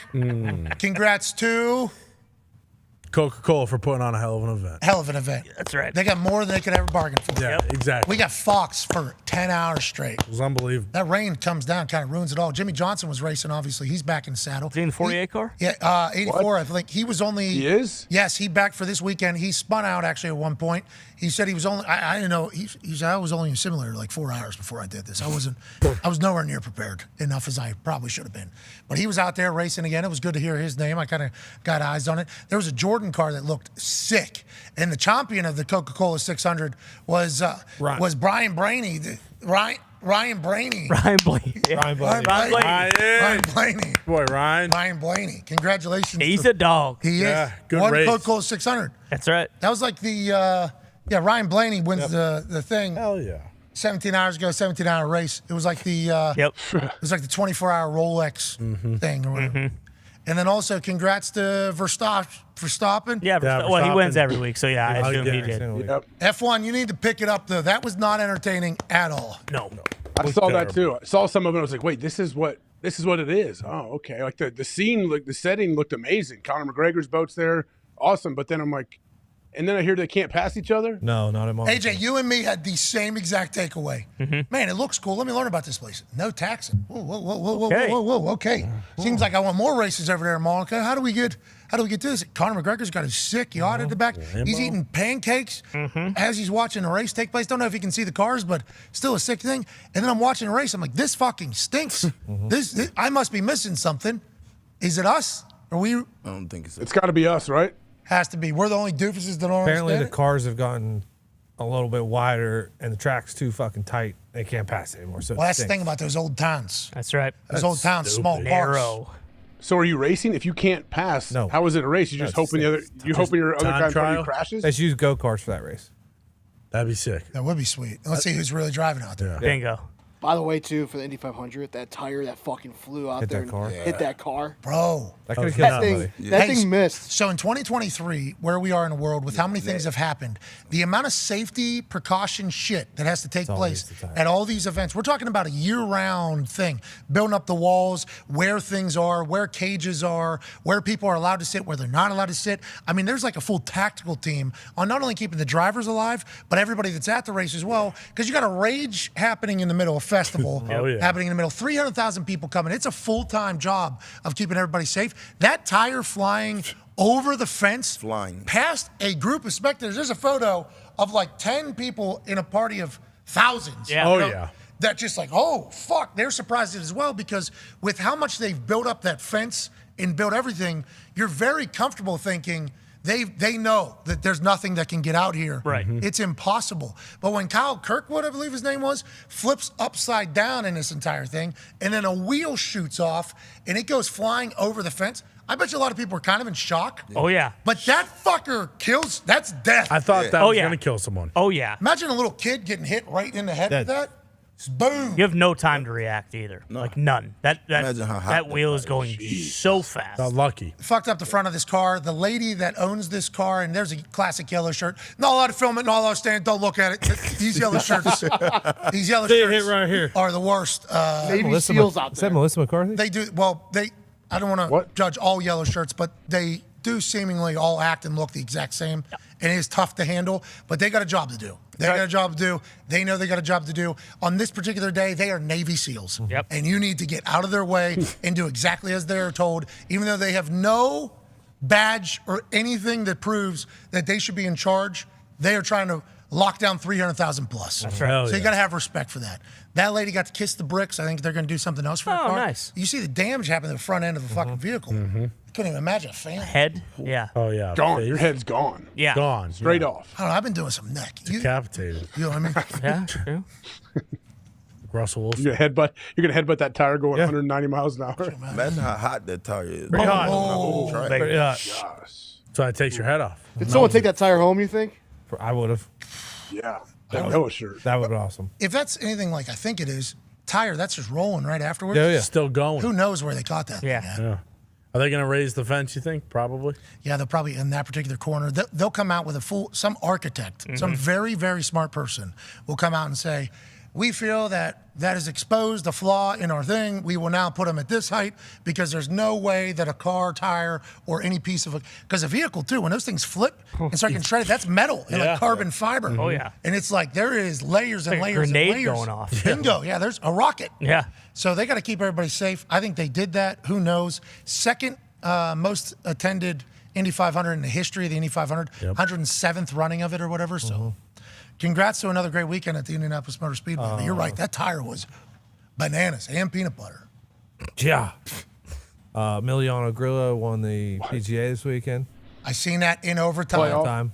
What a moment between him and those kids. Yeah, it was awesome. After he just doubled to basically lose a tourney, he said that whenever he was a child, some golfer invited him onto the driving range whenever the guy was getting ready for potential extra holes. He said he remembered it for his entire life. Might be the reason why, shout out to the Sticks, might be the reason why he became a professional golfer is kind of how he told it. So in that moment, he saw those kids overlooking, said, why don't you come on out here whenever he just potentially blew an entire tournament. And, I think the golf gods rewarded him. They did. Absolutely, yeah. You want to say second hole? First hole? So they did the first hole, and then there was the par 3. I think it was the par 3, wasn't it? Yeah. Because he puts that thing to like 4 feet, and the other guy puts it off the green. Hell of a shank. Great perspective. It was. Yeah. It was really cool to hear. Yeah, that's sweet. They brought him into the locker room afterwards when he won too, and Grillo's a star. Yeah, he's a beast. And we have an elevated event this weekend. Yeah, there's really nobody. Memorial. Yeah. Right here. Memorial. Yep. Memorial. You rent your house? Nope, I'm here. I'm right in it. I'm in the house. Well, right now it's Tuesday, so I didn't know if you were cleaning Yeah, it. Peyton's playing in the Pro-Am tomorrow. Really? How are you invited to play in it or no? I am not. It's Workday is the top sponsor. Peyton does something with Workday. Him and Larry Fitzgerald and some of course country singer guys playing as well. Workday sticks. Pod Dirt. Jordan Davis. Yeah. No, Travis I don't know. Tritt? I forget the guy's name. Kelly James. Is that his name? Is that right? Is that somebody? no, he's the golf guy. You know him. You know who Kelly James is. AJ Hawk You with walk the mom. already. Oh No. that might be Turtleneck. Kelly James. This Is dude's there a a country singer dog. named Kelly James? You asking Axel or us? I think there's a country singer named Kelly James who's playing in the thing tomorrow. Jesse James? Good luck to all of them. Good luck to everybody. Good luck to everybody. Making motorcycles. Pac-Man, you want to try to give away some merches? Yeah. What do you want to do? New season of I Think You Should Leave, is that available? Headset Pac-Man. Headset Pac. You're plugged in. You're plugged in. Headset. Yeah, you got a putt with the golf is dope shirt is what Diggs is trying to say there. Yeah. The conversation Thursday. But Hey, trained like 4 out of 5 last time, I feel like. Sweet. 3 out of 5. He said you suck at golf. No, I said Thursday. The conversation was, hey, we can hit the moonshot on Tuesday. But Yeah, but he wore the golf is dope. Exactly. He didn't say basketball is dope. Yeah. If it said basketball is dope, he'd be doing a moonshot. He'd be shooting, yeah. I don't know if basketball is dope would work on that shirt. B-ball is dope would work. There it is. Yeah. How many? Still 1 extra letter. You got to go 2 of 5. Oh, we got Louboutins on right now? What are those? Those are, Diamond shoes? Those are Louis V. We got red bottoms on them there? Sweet. No. What kind of pants are those? That's awesome. You have so much incredible shit, you just forget where they're from. Could you pants- imagine having those shoes and not knowing what the fuck they are? Oh, man. Yeah. Look at those shoes. That's a really good point. Look at those shoes. Those things are incredible. You got no socks in there thing or you got short socks on? No socks. Oh. So cool, dude. Oh, He did yeah. a Murph this morning, though. He did the Murph. Yeah. Resting the feet. Well, not all. How your legs? Diamonds. AJ, you can do the Murph? No chance. Me neither. Almost killed me, AJ. I mean, mile run to start and finish. That alone, that's a non-starter for me right there. So I think you can just walk it, but with a little bit of beat. You know what I mean? Yeah. Yeah. I mean, I can do it in 6 hours. Cool. Exactly. Well, Why am I doing that? that's the only goal, by the way. Yeah, we have to do it next year. Just have to complete it. You got to complete it next year. Squat. Well, Okay. it's going to be a real problem. Or donate. You don't want to donate money? Yeah, it's for charity. $100,000. I'll donate. I'll Probably donate a money. Murph Foundation. You don't have to donate. You just got to do 1 mile run, 100 pull-ups, 200 push-ups, 300 squats, and then another mile run with a 20-pound vest on. You don't have to donate. Just your time and effort for fucking Navy SEAL Murph. Yeah. Come on, AJ. Yeah, I like it. Support the troops. Zuck did it. You were pumped. I know. It's unbelievable. Unbelievable time. Whoa. Unbelievable, as if you don't think Zuck did it? Yeah. No, as in terrific, as in spectacular is what I mean. Okay, all right, good. We Which it agree. is, yeah. We Better agree. be. Pac-Man, you go 2 of 5 here. We'll give 15 people some merch. Here you go, Pac. Golf is dope. But do we have any video of him doing it? Who? AJ? He said he didn't do it. I didn't do the said he Murph. did No. it. Yeah, AQ said he did. That's another white saying A. And the Obviously, face Zuck made it says seem like he did. Nailed it. Oh, Jesus. You got the spot, though. All Pac-Man Jones has to do is go 2 of 4 here, and 15 people win some merches. You got to retweet this video, say something nice to somebody, and you could potentially be one of 15 merch winners if Pac-Man, with incredible shoes, a Golf is Dope t-shirt, Been working on my game. and a putter stroke. That's a great stroke. Here we go. It is. Ladies and gentlemen, all you got to do is 1 for 2 here. 1 for 2, and 15 people win some merches. All you got to do is retweet this video, say something nice to somebody, and Here we go. it all comes down Come on, to Pac. this. Come on, He's got Pac. it. Drained it. If Pac-Man Jones can make this putt, 15 people will win some merches. All you got to do is retweet this video, say something nice to somebody, and Nice. Pac. Boom. Nice putt. Because golf is dope, as is Pac-Man Jones. Oh, Hey, boy, that's a great Pac. way to finish up this Tuesday, May 3rd. Hey, Pac. Good putts. If you can put your ears back on, Pac-Man, somebody wants to congratulate you on those incredible putts. Can't wait to see who the 15 merch winners are. I hope you have a great time because Pac-Man Jones just earned that there. That's right. Hell First putt, yeah. Second putt, last putt. Not a bad mental little ride he had to That's go right. on. And then he knocked that home whenever he needed to. Joining us now is a man who was able to accomplish the Murph, allegedly. Ladies and gentlemen, AQ Shipley. Yeah. AQ, listen, here's the deal. Let's dive right into Hey, we need to drop the allegedly shit, all right? Did Zuck beat you? Yeah, I mean, if you did it in 30 fucking minutes, like you said, or whatever it was. Oh, so Zuck's a liar. How long does it take for you? It took me an hour and 4 minutes, and it beat the living shit out of me. We saw your reaction, obviously, on Instagram. So can we put up what the Murph, there it is right there, hour and 4 minutes after starting the Murph. This is what was created. Obviously, the baboon, the vanilla gorilla here, was certainly spent and exhausted, which would make sense. When you put this Murph thing back up, please. So I look at this, and I think of you and your body shape, and I immediately judge. First of all, mile run, I assume you could just mentally tough that out. Fuck everybody. Sure. You're getting through it on the treadmill. 100 pull-ups at 285 pounds? No way. Is that real? Yeah. Yeah, I mean, you break it up into sets. So what I did was I did 10 sets of 10 pull-ups, 10 sets of 20 push-ups, 10 sets of 30 squats. Them squats hurt. With like how much time in between? The squats were the easy one for me. I could do that all day long. That's because his job is actually squatting. Yeah. Hey, yeah, Yeah. hey, Yeah, yeah, makes sense. The pull-ups. Now, here's where it got interesting. Where it got real interesting was last set of 30 on squat right back into the second mile. That's where it got real interesting. Did you run the second mile or was it like a walk with a little skip? Do you remember college conditioning when you were like done? You remember that? Remember how bad that was where you're like, you're straight-legged, your ass is out, your back's there, you're basically using your whole body to run? Yeah. Yeah, that's where I was at. But you did it. But I did it. Hell yeah. Hell yeah. Wow. That boy, you. How do you feel today? I got another workout. I did a leg workout in today, boys. I'm back. We're back. Oh, so you almost died with the Murph and you're back in there working out again today? Jesus. We shouldn't do this, AJ. This guy's a machine. Speaking of machine, He can dominate it. Because he's got the ice tub. AJ, you and me next year, we're doing this with AQ. Can we do it together? Everyone right here. We'd love to do it. Like, yeah, that's what I'm saying. We'll come in. We'll He's do a it together. scooter for the mile run. Yeah, what do we do with our knees with the mile? You guys can do it. Sounds like you're going to have to figure it out either way. I'm pretty sure. I was terrible with the mile run when I had. I gotta go to the doctor. I gotta go to the doctor on Thursday, AJ. I think I got a Baker's cyst in the back of my leg from this thing. Okay, so your knees aren't great either, you're saying? Nope. All right. Well, we appreciate you powering through. Did you go see The Machine this weekend with Burt Kreischer? No, was it good? I haven't seen it either. Getting great reviews. I haven't seen it either, but I was hoping you would go so we'd be able to ask you. No, I saw The Little Mermaid with my daughter. Oh, how was it? Yeah, good. All my daughter's been saying is that it's been scary for the whole weekend. I think she's traumatized. Ursula really traumatized her. That's because Melissa McCarthy's a fucking world-class actor. Is this first heel? Is this first heel in your daughter's life? Heel, bad person?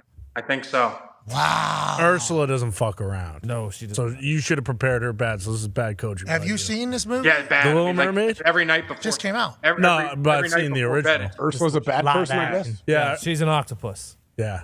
Mm. Melmac crushes. Who was Oh, that? nice. That was- That baby's eating. Kind of sounded like President Obama back there. A little bit. Don't sleep on Barrio. Okay. Got all out. Is there a vampire here? One. Okay. Got it. Maybe see. Thank you, Zito. All right, AQ. Good luck out there getting off the jaw and taking a shit this morning. A little tough standing. I'm doing all right, guys. I'm doing all right. I mean, back of my knee's killing me, but I'm doing all right. All right. We appreciate you, AQ. You're the man. Ladies and gentlemen, AQ Show. All right, let's get the hell out of here. He does fight camp, so he's ready to rip apart. We saw him at fight camp. Yep. Yeah, true. Dead, dude. Suck and win big time, yeah. He's really, you know that feeling he said, described it about like those college workouts? I haven't felt that in a long time. Yeah.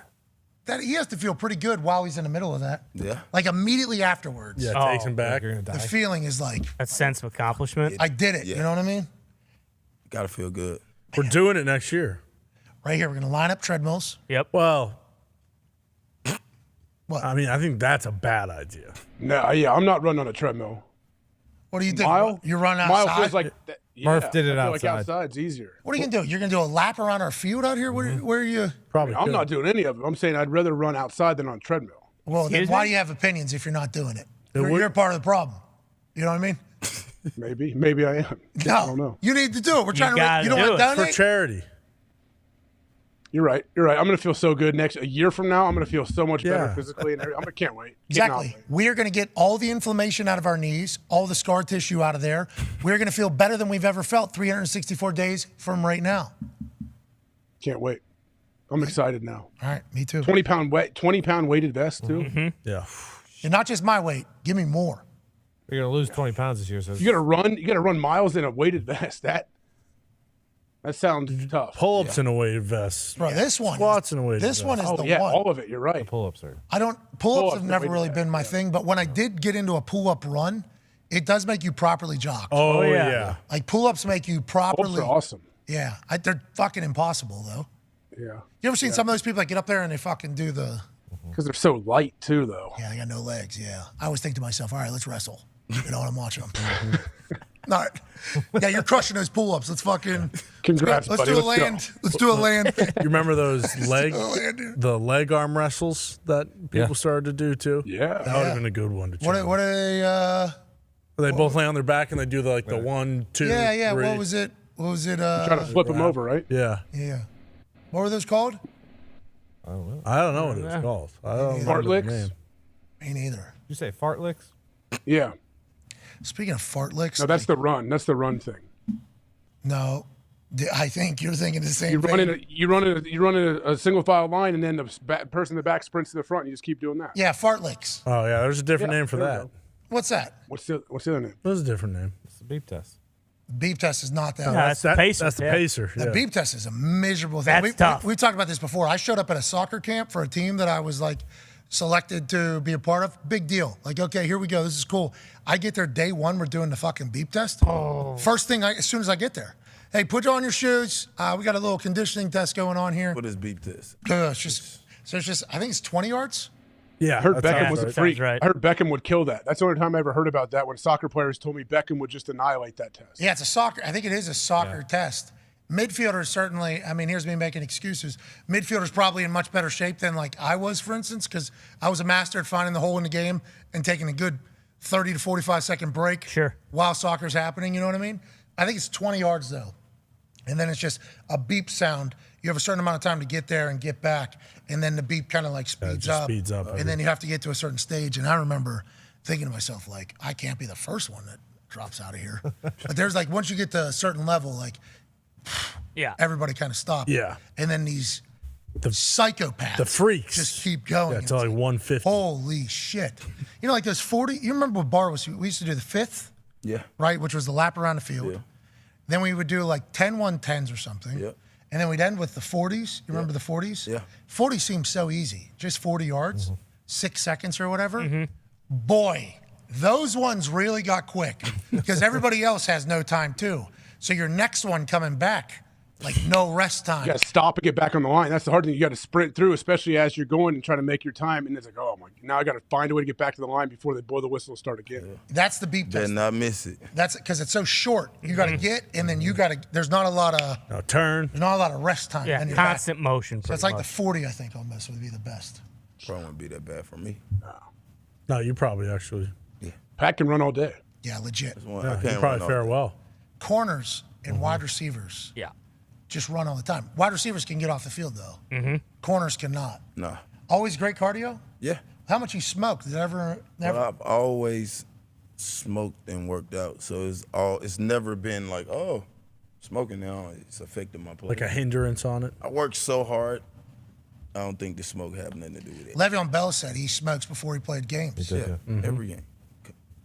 Oh, you said you did that? Yeah. No. Besides the little run stint we had in the program, but yeah, before every game. Yeah. What are we even talking about? Yeah. What are we even talking about? What? You think I'm not high? What are we? You nuts? Are we Come playing on. football? Or? Trying to win? What is the? I never played high. I've trained high though, and by train I mean like worked on all my shit because I thought like if I was high, I'd probably think about it a little bit more, start cooking a little bit more. So I always trained high, but I would never play just because if I hit a shank, I wouldn't want to be like, oh, it's because I was high. Yeah. You know what I mean? But some guys never played a single game without being high, which is they feel like if they're not high, Horrible. I'm kind of fucking the team over here, where some people thought the complete opposite. I think the worst year I had in football was the year I was in the program. Jeez. Fucking miserable. So is marijuana a performance enhancing? Might be. Might be. Definitely. Whoa. No, NBA. They ever going to legalize it, AJ? Yeah, I would imagine once the money's right. Isn't that how it works? Yeah, they all need to go to Monaco and figure it out. Seems like the money's right over there. That's right. Well, but the NBA it's not legal everywhere, and the NBA has kind of got rid of their testing. Yeah, why are we testing for it? Why- Exactly. We don't want to know. We don't test for it. We don't have to know. Yeah. And once Pretty that's simple. over, then it's fine. Speaking of, COVID test everybody in here every single day whenever you come in here. You got it. Okay? Fine. Deal. AJ, you have to be in studio 3 times a week. Yep. Deal. And then when I'm not, I'll send you my pictures of my tests that I take. Yeah, but if it takes longer than 48 hours, we're going to need those from a couple days ago. Yeah. And also, I was with you when we got tested for NXT. I was with you in the car a couple times. How about it? But what if one of you guys has it? Don't we all then? So should you just test one? 7 of you in here. You guys aren't really spacing out. Well, they only had a fucking small car. Sorry. We tried. We told them we need the biggest You want us to SUV. rent 9 cars? Like, what are we going to do? We need the biggest SUV you got, because if not, we're 5 deep in a Camry taking a test about social distancing. Then So, what? What do you want from us?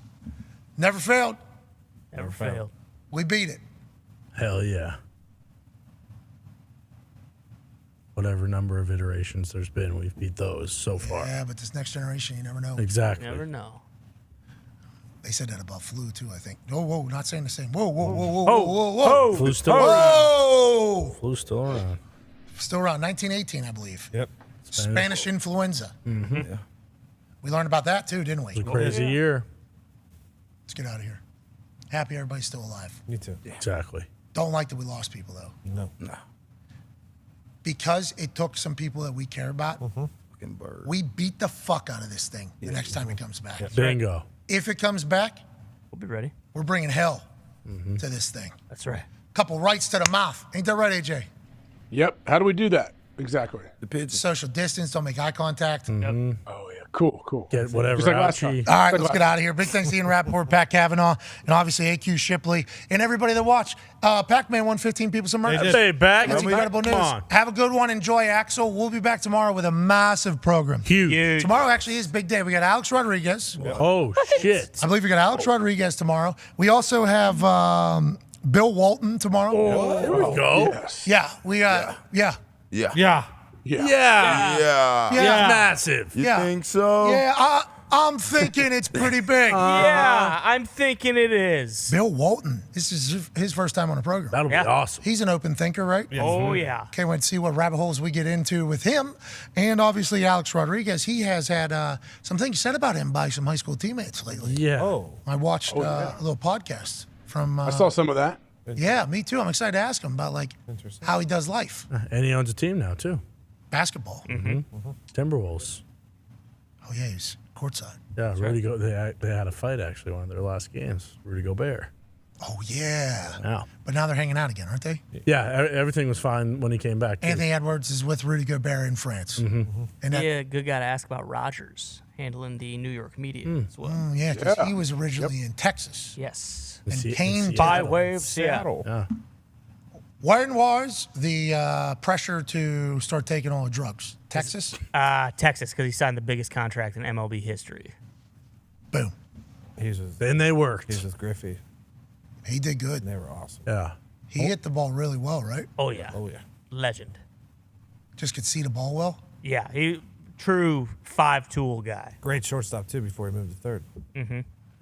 That's down there in Heater Corner. They smoke cigars. Hot corner, that's right. Great Hot place. corner. Great place to be. All right, let's get out of here. See you all tomorrow. Big guest. Be a friend, tell a friend something nice. Take like 20 hours and 13 minutes or so. Say something nice to somebody, though. You know, why not? Why not? Why The not? weather's nice. Yeah. Sports are happening. Hell yeah. Come on. Life is good. Yeah. Goodbye.